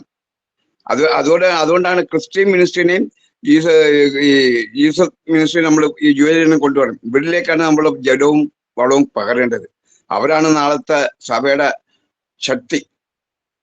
അത് നമ്മൾ അവർക്ക് ഒരു ബോധ്യം കൊടുക്കണം. ഇടവ തലത്തിൽ നമ്മൾ ബോധ്യം കൊടുക്കണം. നിങ്ങളാണ് നാളെയുടെ സഭയുടെ ശക്തി എന്ന് ബോധ്യം അവർക്ക് കൊടുക്കണം. നാളെ സഭയെ നയിക്കണം നിങ്ങളാണെന്ന് ഒരു ബോധ്യം നമ്മൾ അവർക്ക് കൊടുത്തെങ്കിൽ മാത്രമേ ആ യുവജനങ്ങളെ നമുക്ക് സഭയ്ക്കും സമുദായത്തോട് ഉപയോഗിക്കാൻ പറ്റത്തുള്ളൂ. എങ്കിൽ മാത്രമേ നമ്മുടെ കുറേയേറെ മറ്റുള്ള പിശാച ഭാഷയിൽ നിന്ന് അവർ രക്ഷ നേടുകയുള്ളൂ. അതിനുവേണ്ടി ആത്മാർത്ഥ നമ്മൾ അവർക്ക് പ്രബോധനം കൊടുക്കണം. വളരെ നമ്മൾ അധ്വാനിക്കണം, വളരെയേറെ അധ്വാനിക്കേണ്ടിരിക്കണം. ഇപ്പോഴും ഇതൊക്കെ ആണെങ്കിൽ ഞങ്ങൾ നിരാശപ്പെടണം. ഞങ്ങൾ ഇപ്പോഴും പ്രവർത്തിച്ചുകൊണ്ടിരിക്കുക ജീസസ് യൂത്തിന് വേണ്ടി, അത് ക്രിസ്ത്യൻ മിനിസ്ട്രിക്ക് വേണ്ടി ഞങ്ങൾ ഇപ്പോഴും പ്രവർത്തിച്ചുകൊണ്ടിരിക്കുക. കൊല്ലം കരസ്മാറ്റിക് സോൺ എന്നുള്ള പ്രവർത്തനം ഒരു ചെലവെല്ലാം സോണ വായിക്കുന്നത്, കംപ്ലീറ്റ് ചില സോണ വായിക്കുന്നത്. പക്ഷെ ഈ സഹോദരി മക്കളൊന്ന് വന്നു കിട്ടണ്ടേ. ഒരു പ്രാവശ്യം വരും, പിന്നെ അവർ അടുത്ത പ്രാവശ്യം അവർ വരൂല. അതാണ് നമ്മളെ ഇപ്പൊ കൊല്ലം രൂപയുടെ കാര്യം പറയാണ്. മറ്റു രൂപയിൽ ഇത് തന്നെ ആയിരിക്കും അവസ്ഥ. നല്ലൊരു സംഭവം കണ്ടു. ഇപ്പൊ ബാംഗ്ലൂരിൽ ഇവിടെ ജാഗോ എന്ന് പറഞ്ഞൊരു പ്രോഗ്രാം ഉണ്ടായിരുന്നു. അപ്പൊ അവിടെ പോയിട്ടുണ്ടായിരുന്നു. It was inspiring programme. അപ്പൊ യൂത്ത്സിനെ എങ്ങനെയെങ്കിലും നമ്മൾ ആ ജാഗോയിലേക്ക് എത്തിക്കാൻ പറ്റി കഴിഞ്ഞിട്ടുണ്ടെന്നുണ്ടെങ്കിൽ പിന്നെ അവിടെ നിന്ന് അവര് ടേക്കപ്പ് ചെയ്തോളും. അത്രയ്ക്ക് നല്ല പ്രോഗ്രാമാണ്. ഒരു 3-4 ദിവസത്തെ പ്രോഗ്രാം. സതീഷ് സാർ എന്തോ പറയാൻ വേണ്ടി? പറയാനല്ല, ഞാൻ KCYM-ന്റെ വിജയപുരം രൂപത മുൻ പ്രസിഡന്റ് ആയിരുന്നേ. അപ്പോ ഏകദേശം 10-15 വർഷത്തിൽ കൂടുതലായിട്ട് KCYM-ൽ പ്രവർത്തിച്ചു. സംസ്ഥാന സിൻഡിക്കേറ്റ് മെമ്പർ ആയിരുന്നു. അങ്ങനെ കുറെ കാലം യൂണിറ്റിലും സോണലിലേക്ക് പ്രവർത്തിച്ചതാ. അങ്ങനെ നിരാശപ്പെടണ്ട. യുവാക്കളെല്ലാം തന്നെ പല രൂപതകളിൽ നല്ല സജീവമായിട്ട് പ്രവർത്തനങ്ങളൊക്കെ നടക്കുന്നുണ്ട്. പക്ഷെ ചില ഇടവുകളിൽ അങ്ങനെ ഉണ്ടെങ്കിൽ പോലും നമ്മളങ്ങനെ നിരാശപ്പെടണ്ട. പക്ഷെ എനിക്ക് പറയാനുള്ളത് ഒന്നേ ഉള്ളൂ, ഈ നേതൃത്വത്തിലൂടെ അവരെ നേതൃത്വ നിരയിലേക്ക്, രാഷ്ട്രീയ രംഗത്തേക്ക് വളർത്തി കൊണ്ടുവരുവാനുള്ള ഒരു മോട്ടിവേഷനായിട്ട് നല്ല ട്രെയിനിങ് പ്രോഗ്രാം ഒക്കെ കൊടുത്ത് പഞ്ചായത്ത് മെമ്പർ അത്യാവശ്യം അങ്ങനെ ഘട്ടം ഘട്ടമായി അവരെ ഉയർത്തിക്കൊണ്ടുവരാനായിട്ട് നമ്മൾ മുൻകൈ എടുക്കണം. അതിന് വേണ്ടിയിട്ടുള്ള ട്രെയിനിങ്ങുകളെല്ലാം നമ്മൾ കൊടുക്കണം.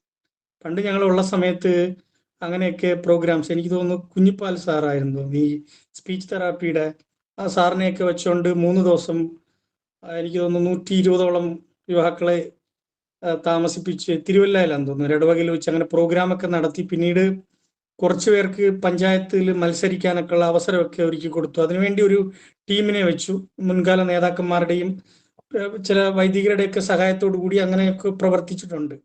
പക്ഷെ അങ്ങനെ സജീവമായിട്ട് നമുക്ക് ഇറങ്ങുവാണെങ്കിൽ ചെയ്യാൻ പറ്റും. അതാത് കാലഘട്ടത്തനുസരിച്ച് അതാത് സമിതികളുടെ ഒരു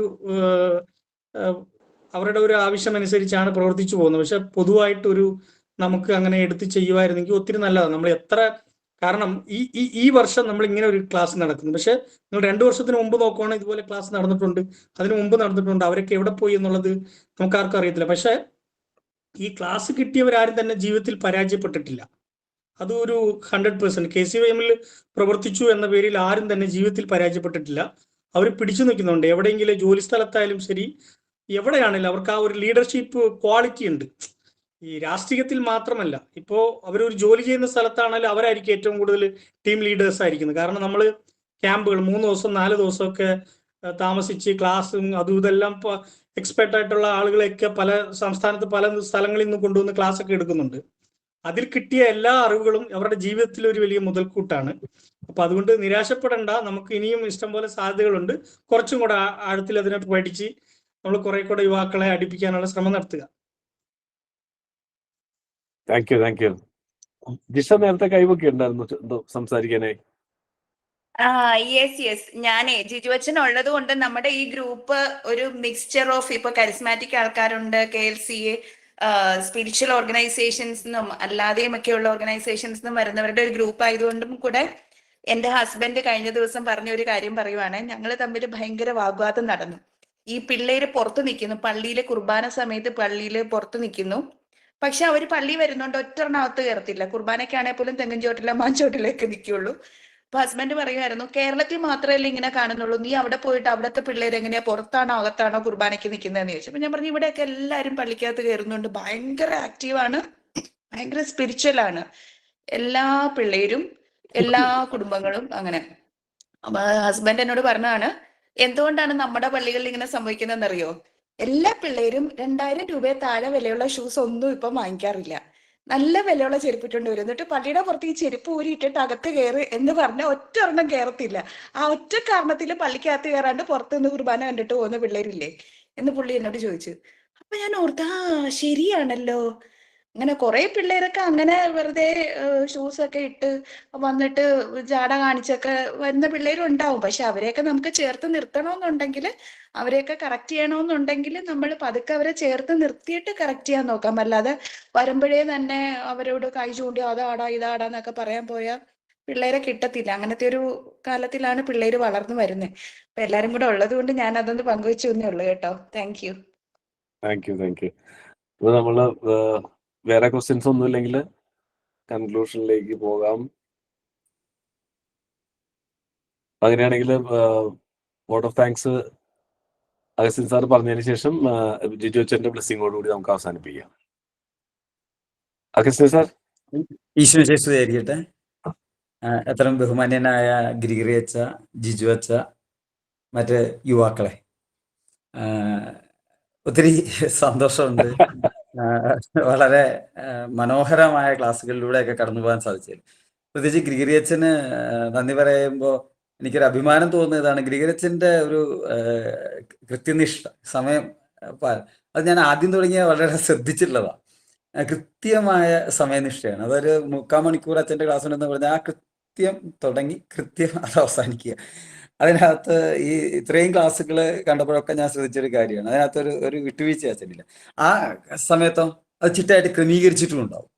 തുടക്കം, വ്യക്തമായ അവസാനം. അല്ലാതെ അതിനകത്ത് ഒരു വിട്ടുവീഴ്ച അച്ഛൻ കാണിക്കാറില്ല. വളരെ വളരെ മനോഹരമായ ഒരു ക്രമീകരണമാണ് അച്ഛൻ്റെ ഈ ക്ലാസ്സുകൾ.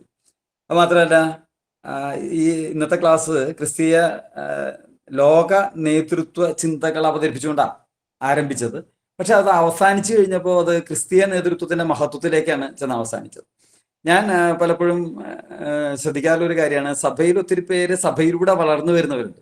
സഭയിലൂടെ വളർന്നു വന്ന് അവർ ചിലപ്പോൾ രാഷ്ട്രീയ നേതൃത്വത്തിലോ ഒക്കെ എത്തിക്കഴിയുമ്പോൾ പലപ്പോഴും സഭയെ തള്ളിപ്പറയുകയും ക്രിസ്തുവിനെ പറയാൻ മടിക്കുകയും ചെയ്യുന്നതായിട്ടാണ്. ക്രിസ്തുവിനെ പ്രഘോഷിക്കുന്നത് എന്തോ ഒരു വലിയ നാണക്കേടായിട്ട് കാണുന്ന ഒരു രീതിയാണ് പ്രത്യേകിച്ച് ക്രിസ്ത്യൻ സമുദായത്തിൽ നിന്ന് വളർന്നു വന്നവരുടെ. ബാക്കി എല്ലായിടത്തും അങ്ങനെയല്ല. അതെന്താണെന്ന് ഞാൻ പലപ്പോഴും ചിന്തിച്ചിട്ടുണ്ട്.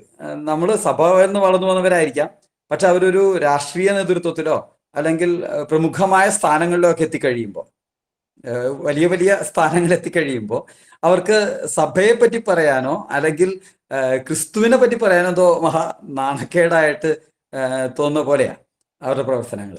പക്ഷെ ക്രിസ്തുവിന് ശേഷം ജീവിച്ചിരുന്ന ലോക നേതാക്കൾ, ലോകത്തിലെ ഏറ്റവും മഹാന്മാരായ നേതാക്കൾ, അല്ലാതെ ബാക്കിയുള്ളവരുടെ കാര്യമല്ല പറയുന്നത്, മഹാന്മാരായ നേതാക്കളിൽ എല്ലാം തന്നെ ക്രിസ്തുവിന്റെ ദർശനങ്ങളുടെ സ്വാധീനം ഉണ്ടായിരുന്നു എന്ന് നമ്മൾ തിരിച്ചറിയണം.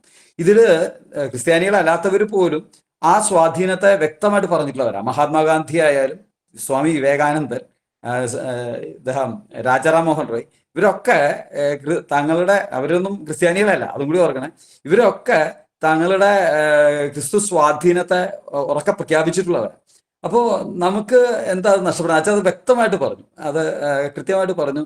നമ്മൾ പലപ്പോഴും ഈ ക്രിസ്തു കാണിച്ചു തന്ന ആ നേതൃത്വത്തിന്റെ മഹത്വം അത് പലപ്പോഴും നമ്മൾ വിട്ടുകളയുകയാണ്. നമ്മൾ ദാസരാകാൻ മടിക്കുന്നു, നമ്മൾ ഏറ്റവും പിന്നിൽ നിന്ന് മുന്നിലേക്ക് നയിക്കാൻ മടിക്കുന്നു. പകരം നമ്മൾ മുമ്പിൽ കയറി നമ്മൾ എന്തൊക്കെയോ ആണ് എന്നൊരു ഭാവത്തിലേക്ക് പോകും. അപ്പോൾ ഗ്രിഗറിയച്ചന്റെ ആ ഒരു ഉദ്ബോധനം അത് വളരെ വളരെ മനോഹരമാണ്. നമ്മൾ അറിഞ്ഞിരിക്കേണ്ട ഒരു കാര്യമാണ്. നമ്മൾ വളരേണ്ടത് ക്രിസ്തുവിലാണ്, നമ്മൾ വളർന്നു വന്നത് ക്രിസ്തുവിലൂടെയാണ്, നമ്മൾ പ്രഖ്യാപിക്കേണ്ടത് ക്രിസ്തുവിനെയാണ്. അങ്ങനെ നമ്മൾ വെറും നേതാക്കന്മാരായ മാത്രം പോരാ, നമ്മൾ ഉത്തമ മാതൃകകൾ കൂടിയാകുമ്പോഴാണ് ആ ക്രിസ്തു സഭ വളരുന്നത്. അതോടൊപ്പം തന്നെ നമ്മുടെ നേതൃത്വം ശ്രേഷ്ഠമാകുന്നത്. ഗ്രിഗറിയച്ചന്റെ ആ ക്ലാസ്സിന് ഒത്തിരി നന്ദി പറയുകയാണ്. ഗ്രിഗറിയച്ചന്റെ തുടർന്നും ഇനിയും 2-3 ക്ലാസ്സുകൾ ഉണ്ടാകുമെന്ന് പ്രതീക്ഷിക്കുന്നു. അച്ഛന് ഒത്തിരി നന്ദി. ജിജു അച്ഛനെ കണ്ടതിൽ സന്തോഷം. ജിജു അച്ഛൻ പറഞ്ഞ 3 പോയിന്റുകൾ എന്നെ ഒത്തിരി സ്വാധീനിക്കുന്നു. ഒന്ന്, നമ്മിലൂടെ നമ്മുടെ നാട് ലോകത്തിൽ അറിയപ്പെടുന്ന കാലം ഉണ്ടാകണം. വളരെ ശ്രേഷ്ഠമായ ഒരു ചിന്തയാണ്. രണ്ടാമത് അച്ഛൻ പറഞ്ഞത്, അമ്പെയ്തിട്ട് വട്ടമിടുന്നവരാകാതെ ലക്ഷ്യമുള്ളവരും ആ ലക്ഷ്യത്തിൽ എത്തുവാൻ കഴിയുന്നവരും ആകണം നമ്മൾ. മൂന്നാമത് അച്ഛൻ പറഞ്ഞത്, കളത്തിനകത്ത് കളിക്കുന്നവരായിരിക്കും. വളരെ മനോഹരമായിട്ടാണ് അച്ഛൻ എപ്രകാരം നമ്മൾ വളർന്നു വരണമെന്ന് കാണിച്ചത്. നമ്മൾ ആദ്യം പള്ളിയിൽ, പിന്നെ അവിടെ BCCകളിൽ നിന്ന്, സംഘടനകളിൽ നിന്ന്, KRLCCയിലൂടെ ഒക്കെ വളരണം. അപ്പോൾ അതിൻ്റെ പരിമിതികൾ ജൂലിയൻ ചേട്ടൻ ചൂണ്ടിക്കാണിച്ചു. സന്തോഷമുണ്ട്. എവിടെയൊക്കെയാണ് ഇത് അറിയപ്പെടാതെ പോകണേ, എങ്ങനെയൊക്കെയാണ് ഇത് കിട്ടാതെ പോകുന്നതെന്ന് ജൂലിയൻ ചേട്ടൻ വ്യക്തമായിട്ട് പറഞ്ഞു തന്നു. അപ്പോൾ ജിജു അച്ഛന് ഇത്രയൊക്കെ ഉദ്ബോധനം, ഇപ്പോൾ പലരും ഇവിടെ ഇരിക്കുന്നവർ പലരും ഇതൊക്കെ ആദ്യമായിട്ടാണ് കേൾക്കുന്നതെന്ന് അറിഞ്ഞല്ലോ. അപ്പോൾ ആ വളർച്ച അത് കൃത്യമായിട്ട് അച്ഛൻ ആ 3 പോയിന്റുകളിലൂടെ, നമ്മളിവിടെ നാടറിയപ്പെടണം, നമ്മൾ ലക്ഷ്യബോധമുള്ളവരായിരിക്കണം, കളത്തിനകത്ത് കളിക്കുന്നവരായിരിക്കണം. അങ്ങനെ നമുക്ക് വളർന്നു വരാൻ ജിജുച്ചൻ്റെ അറിവുകൾ, ജിജുച്ചൻ പറഞ്ഞു തന്നവ നമ്മളെ ശക്തമാക്കട്ടെ എന്ന് ഞാൻ പ്രാർത്ഥിക്കുകയാണ്. അതോടൊപ്പം ജിജുച്ചന് ഈ അറിവുകൾക്ക് പറഞ്ഞു തന്നതിന് ഒത്തിരി നന്ദി. സെഷൻ നിയന്ത്രിച്ച ജെയ്സൺ, പിന്നെ ജൂലിയൻ ചേട്ടൻ, പിന്നെ ഇതിൽ പങ്കെടുത്ത എല്ലാ യുവാക്കളും 45ഓളം പേര് തുടക്കത്തിലുണ്ടായിരുന്നു. പക്ഷെ അതിപ്പോൾ ഒരു 26 പറഞ്ഞിട്ടുണ്ട്. ഞാൻ ഇതിൻ്റെ സംഘാടകരോട് ഒരിക്കലും നിർദ്ദേശമുള്ളത്, കുറച്ചൊന്നും നമ്മൾ സമയനിഷ്ഠ പാലിക്കുന്നത് നല്ലതായിരിക്കും എനിക്ക് തോന്നുന്നു. കാരണം എന്താ വെച്ചാൽ ഇപ്പോൾ 9:19 9:20 പലപ്പോഴും നമ്മൾ കണ്ടിരിക്കുന്നത് നമ്മുടെ ഒരു കുറവായിട്ട് ഞാൻ കാണാണ്. ഇവിടെ ആയതുകൊണ്ട് എനിക്കത് പറയാമല്ലോ. ഇപ്പോൾ 29 പേരേ ഉള്ളൂ, അതുകൊണ്ട് 26 പേരേ ഉള്ളൂ, അതുകൊണ്ട് ധൈര്യമായിട്ട് പറയാം. പലപ്പോഴും നമുക്ക് സമയനിഷ്ഠ, ഞാൻ അതുകൊണ്ട് ആദ്യം ഗ്രിഗറിയച്ചൻ്റെ സമയനിഷ്ഠയെ പറ്റി ആദ്യം തന്നെ പറഞ്ഞത്. സമയനിഷ്ഠയുടെ കാര്യത്തിൽ നമുക്ക് പലപ്പോഴും നമ്മൾ പുറകില്ല. കൃത്യമായ സമയത്തൊന്നും തുടങ്ങില്ല, കൃത്യമായ സമയത്ത് അവസാനിപ്പിക്കില്ല. പലപ്പോഴും ഓർക്കുക, നമ്മുടെ ഇതിനകത്തൊക്കെ പങ്കെടുക്കുന്നവരൊക്കെ ഒത്തിരി തിരക്കുള്ളവരായിരിക്കാം. അതുകൊണ്ടാണ് ഇപ്പം 45 പേരുണ്ടായിരുന്നവർ നോക്കി ഇപ്പോൾ 26 കുറഞ്ഞിട്ടുണ്ട്. അത് നമ്മൾ കൃത്യസമയത്ത് തുടങ്ങി കൃത്യസമയത്ത് തീരുന്ന ഒരു നിഷ്ഠയാണ്. ഇപ്പം 7:00 തുടങ്ങി 8:00 തീരുമെന്നാണെങ്കിൽ അത് 8:00 തീർക്കണം. അത് അതിനകത്തൊരു വിട്ടുവീഴ്ച, ചോദ്യങ്ങളൊക്കെ 1-2 കുറയ്ക്കണം. അപ്പോൾ അതൊക്കെ നമ്മുടെ ഒരു സംഘാടനത്തിൻ്റെ ഒരു കുറവായിട്ട് ഞാൻ പലപ്പോഴും കണ്ടിട്ടുള്ളതാണ്. പലപ്പോഴും ഞാൻ പല സ്ഥലത്തും പറയാറുള്ളതാണ്, സമയനിഷ്ഠ പാലിക്കുന്നതിൽ ശ്രദ്ധ വേണമെന്ന്. പക്ഷേ പലയിടത്തും, എൻ്റെ ഇടവകയിലടക്കം പലയിടത്തും ഞാനത് പരാജയപ്പെടുന്നതായിട്ടാണ് കാണുന്നത്. ദയവ് ചെയ്ത് അതൊന്നും പാലിക്കുന്നത് നല്ലതായിരിക്കും എന്ന് എനിക്ക് തോന്നുന്നു. അത് വിമർശനമല്ല, ഒരു നിർദ്ദേശമാണ്. ഇതിൽ ഇപ്പോഴും പങ്കെടുത്തുകൊണ്ടിരിക്കുന്ന 25 പേർക്ക് പ്രത്യേകം നന്ദി. ഇതിൽ നിന്ന് ഉണ്ടായിരുന്ന ഒരു 45ഓളം പേരുണ്ടായിരുന്നു. എല്ലാവർക്കും, കാരണം ഇതൊരു വലിയൊരു ഭാഗ്യമാണ് നമ്മളെ സംബന്ധിച്ച്. ഭാഗ്യം. അപ്പോൾ ഇതിൽ പങ്കെടുക്കുന്നവർക്ക് ഇതൊരു വലിയ ഭാഗ്യം. ഞാൻ പറഞ്ഞില്ലേ, ഇത് നമുക്ക് കിട്ടുന്ന ഈ അറിവ് അത് എല്ലാവർക്കും കിട്ടുന്നതല്ല. എത്രയോ ആയിരക്കണക്കിന് പേര് ഇതൊന്നും അറിയാതെ കഴിയുന്നുണ്ട്. അപ്പോൾ നമുക്ക് കിട്ടിയിരിക്കുന്ന ഈ അറിവ്, അതുപോലെ ഗ്രിഗറിയച്ചൻ്റെയും ജിജു അച്ഛൻ്റെ ഒക്കെ ഈ പകർന്നു തരുന്ന അറിവുകൾ, ഇതൊക്കെ വലിയ ഭാഗ്യമാണ്. അതുകൊണ്ട് ഇതൊരു നഷ്ടമായിട്ട് കരുതണ്ട, 9:00 ഇരുന്നെങ്കിലും. പക്ഷെ ഞാൻ സംഘാടകരോട് ഒരു നിർദ്ദേശം എനിക്കുള്ളത് ഇതാണ്, നമ്മളൊരു സമയനിഷ്ഠ അതിനകത്ത് കൃത്യമായി തുടങ്ങി കൃത്യമായിട്ട് അവസാനിക്കും എന്നുള്ളത്. ഞാൻ എപ്പോഴും ഞങ്ങളുടെ ഇടവകയിൽ പറയാനുള്ള ഒരു കാര്യം ഇതാണ്, നമ്മൾ എപ്പോൾ തുടങ്ങുന്നു എന്നതിനകത്ത് ഒരു നിർദ്ദേശം എപ്പോഴും കൊടുക്കാറുണ്ട്. പക്ഷെ എപ്പോൾ അവസാനിക്കുന്നു എന്നൊരു നിർദ്ദേശം കൊടുക്കാറില്ല. അതും ഒന്ന് കൊടുക്കുന്നത് നല്ലതാണ്. കൃത്യം ഇന്ന സമയത്ത് തീരുമെന്ന് ഞാൻ ചുരുക്കുകയാണ്. എല്ലാവർക്കും, ഇതിൽ പങ്കെടുത്ത എല്ലാവർക്കും ഒരിക്കൽ കൂടി നന്ദി പറഞ്ഞുകൊണ്ട് നിർത്തുന്നു. നന്ദി, നമസ്കാരം. Thank you. ഒരു ഇത് അച്ഛാ ഒരു ജിജു അച്ഛാ ഒരു മെസ്സേജ് വന്നിട്ടുണ്ട്. You don't always get a chance to talk to the secretary of KRLCBC എന്ന് പറഞ്ഞിട്ടൊരു മെസ്സേജ് വന്നിട്ടുണ്ട്. DK ഐഡിയിൽ നിന്ന്. ഞാൻ ആക്ച്വലി സാറ് പറഞ്ഞത് കേട്ടു, അതോടെ എഴുതിയതാണ് ഞാൻ. കാരണം നമുക്ക് സമയം, ഞാൻ സ്വിറ്റ്സർലാൻഡിൽ ജീവിക്കണ വരാപ്പോഴും ഒരു അച്ഛനാണ്. സമയം വളരെ സമയക്ലിപ്തത ആൾക്കാർ പാലിക്കുന്നതാണ്. പക്ഷെ ചില സമയത്ത് നമുക്ക് ഇത്രയും വലിയൊരു ബോഡിയിലിരിക്കുന്ന ഗസ്റ്റ് ഉള്ള സമയത്ത് ഇറ്റ് ഈസ് പോസിബിൾ കുറച്ച് സമയം അങ്ങോട്ടും ഇങ്ങോട്ടും. എനിക്ക് അറിയത്തില്ല എല്ലാ മീറ്റിങ്ങും ഇങ്ങനെയാണോന്ന്. ഇന്നിപ്പോ അങ്ങനെ വന്നതുകൊണ്ട് സംഭവിച്ചായിരിക്കും എന്നാണ് ഞാൻ വിചാരിക്കുന്നത്. ഇല്ല, നമ്മള് പൊതുവെ സമയത്ത് തന്നെ തീർക്കാറുള്ളത്. ഇന്നിപ്പോ വന്നിട്ട് ആളുകളുടെ സംശയം കൂടുതലുണ്ടായിരുന്നു, അതുകൊണ്ട് ഇത് ചെയ്താണ്. സംശയം വെച്ചുകൊണ്ട് പോകാനും പറ്റത്തില്ലല്ലോ, പ്രത്യേകിച്ച് KRLCBC പോലെയുള്ള ഇമ്പോർട്ടന്റ് ആയിട്ടുള്ള നമ്മളുടെ പരമോന്നത ബോഡിയാണത്. അപ്പൊ അതിനെ പറ്റിയുള്ള സംശയങ്ങൾ ആളുകൾക്ക് ദൂരീകരിച്ചിട്ട് തന്നെ പോകണം. Otherwise we wind up the programme in 1 hour. അതുകൊണ്ട് തന്നെയാണ് നമുക്ക് അറ്റൻഡൻസ് ഇപ്പോഴും കൂടിക്കൊണ്ടിരുന്നത്, 75, 70. അല്ല, അതർവൈസ് നമുക്ക് കിട്ടത്തില്ല ആള്. ഞങ്ങൾ maximum half an hour to 45 minutes ആണ് പ്രോഗ്രാം വെക്കാറ്. പറഞ്ഞു. അതല്ല, ഞാനും അങ്ങനെയാണ്. ഇടയ്ക്ക് വരുമ്പോ സാധാരണ 1 മണിക്കൂർ തീർന്നതായിട്ടാണ് എനിക്കും തോന്നിയിട്ടുള്ളത്. അപ്പൊ അതുകൊണ്ട് അച്ഛന്റെ സെഷൻ എനിക്ക് വളരെ ഉപകാരപ്രദമായിട്ട് തോന്നി. കാരണം ഒത്തിരി ഇൻഫോർമേറ്റീവ് ആയിരുന്നു, ഒത്തിരി ചോദ്യങ്ങൾ വന്നതും വളരെ ഹെൽപ്ഫുൾ ആയിട്ട് തോന്നി. അപ്പൊ താങ്ക് യു വെരി മച്ച്. എനിക്ക് അതൊന്ന് പറയണമെന്നുണ്ടായിരുന്നതാണ്. Thank you. Jiju final blessing വന്നിട്ട് കൺക്ലൂഡ് ചെയ്യുന്നു. സ്നേഹപിതാവായ ദൈവമേ, അങ്ങയുടെ നാമത്തിൽ സമ്മേളിച്ച് ഞങ്ങളെ അങ്ങ് തൃക്കൻ പാർക്കണമേ. വളരെ പ്രത്യേകിച്ച് അങ്ങ് നൽകിയ സർഗശേഷി, കഴിവുകൾ ദൈവത്തിന്റെ മഹത്വത്തിന് വേണ്ടി, ദൈവജനത്തിന്റെ നന്മയ്ക്ക് വേണ്ടി വിനിയോഗിക്കുവാൻ ആത്മാർത്ഥമായ ആഗ്രഹത്തോടെ, ആത്മസമർപ്പണത്തോടെ മുന്നോട്ട് വന്നിരിക്കുന്ന ഈ മീറ്റിംഗിൽ പങ്കുചേരുന്ന ഈ ഗ്രൂപ്പിന്റെ ഭാഗമായിരിക്കുന്ന ഓരോരുത്തരെയും, ഈ ലീഡർഷിപ്പ് പ്രോഗ്രാമിന് നേതൃത്വം കൊടുക്കുന്നവരെയും, ഇതിൽ പങ്കാളികളായിരിക്കുന്ന എല്ലാവരെയും, അവരുടെ വ്യക്തി ജീവിതത്തെ, അവരുടെ കുടുംബങ്ങളെ, അവരുടെ പഠനത്തിന്റെ തൊഴിൽ മേഖലകളെ അങ്ങ് അനുഗ്രഹിക്കണമേ. അബ്രഹാമിനോട് അങ്ങ് അരുളി ചെയ്തുകൊണ്ട്, ഞാൻ നിന്നെ അനുഗ്രഹിക്കും, നീ വഴി ഭൂമുഖം മുഴുവൻ അനുഗ്രഹിക്കപ്പെടും, അനേകർക്ക് അനുഗ്രഹമായി നിന്നെ ഞാൻ നിയോഗിച്ചിരിക്കുന്നുവെന്ന്. കർത്താവായ ഈശോയെ, ഞങ്ങളെ ഓരോരുത്തരെയും, പ്രത്യേകിച്ച് ഈ പ്രോഗ്രാമിൽ പങ്കുചേരുന്ന ഓരോരുത്തരെയും അങ്ങ് അനുഗ്രഹിക്കണമേ. ഇവരിലൂടെ അനേകർക്ക് വലിയ അനുഗ്രഹത്തിന് കാരണമാക്കി ഇവരെ ഓരോരുത്തരെയും അങ്ങ് മാറ്റണമേ. ഈ രാത്രിയിൽ ഞങ്ങൾക്ക് ശുഭമായ സുഖകരമായ നിദ്ര അങ്ങ് നൽകണമേ. ശാരീരികമായ സൗഖ്യവും മാനസികമായ ഉന്മേഷവും ആത്മീയമായ അഭിഷേകവും അങ്ങ് ഞങ്ങൾക്ക് പ്രദാനം ചെയ്യണമേ. കൂടുതൽ ഉണർവോടെ, കൂടുതൽ തീക്ഷ്ണതയോടെ, ഒരുമയോടെ മുന്നോട്ട് പോകുവാൻ ഞങ്ങളെ അങ്ങ് അനുഗ്രഹിക്കണമേ. കർത്താവായ ക്രിസ്തു വഴി ഞങ്ങൾ സമർപ്പിക്കുന്ന പ്രാർത്ഥന കേട്ടരുളണമേ. സർവശക്തനായ ദൈവം, പിതാവും പുത്രനും പരിശുദ്ധാത്മാവും നമ്മെ സമൃദ്ധമായി അനുഗ്രഹിക്കുമാറാകട്ടെ. ആമേൻ. Thank you. എല്ലാവർക്കും ഹാപ്പി ന്യൂ ഇയർ.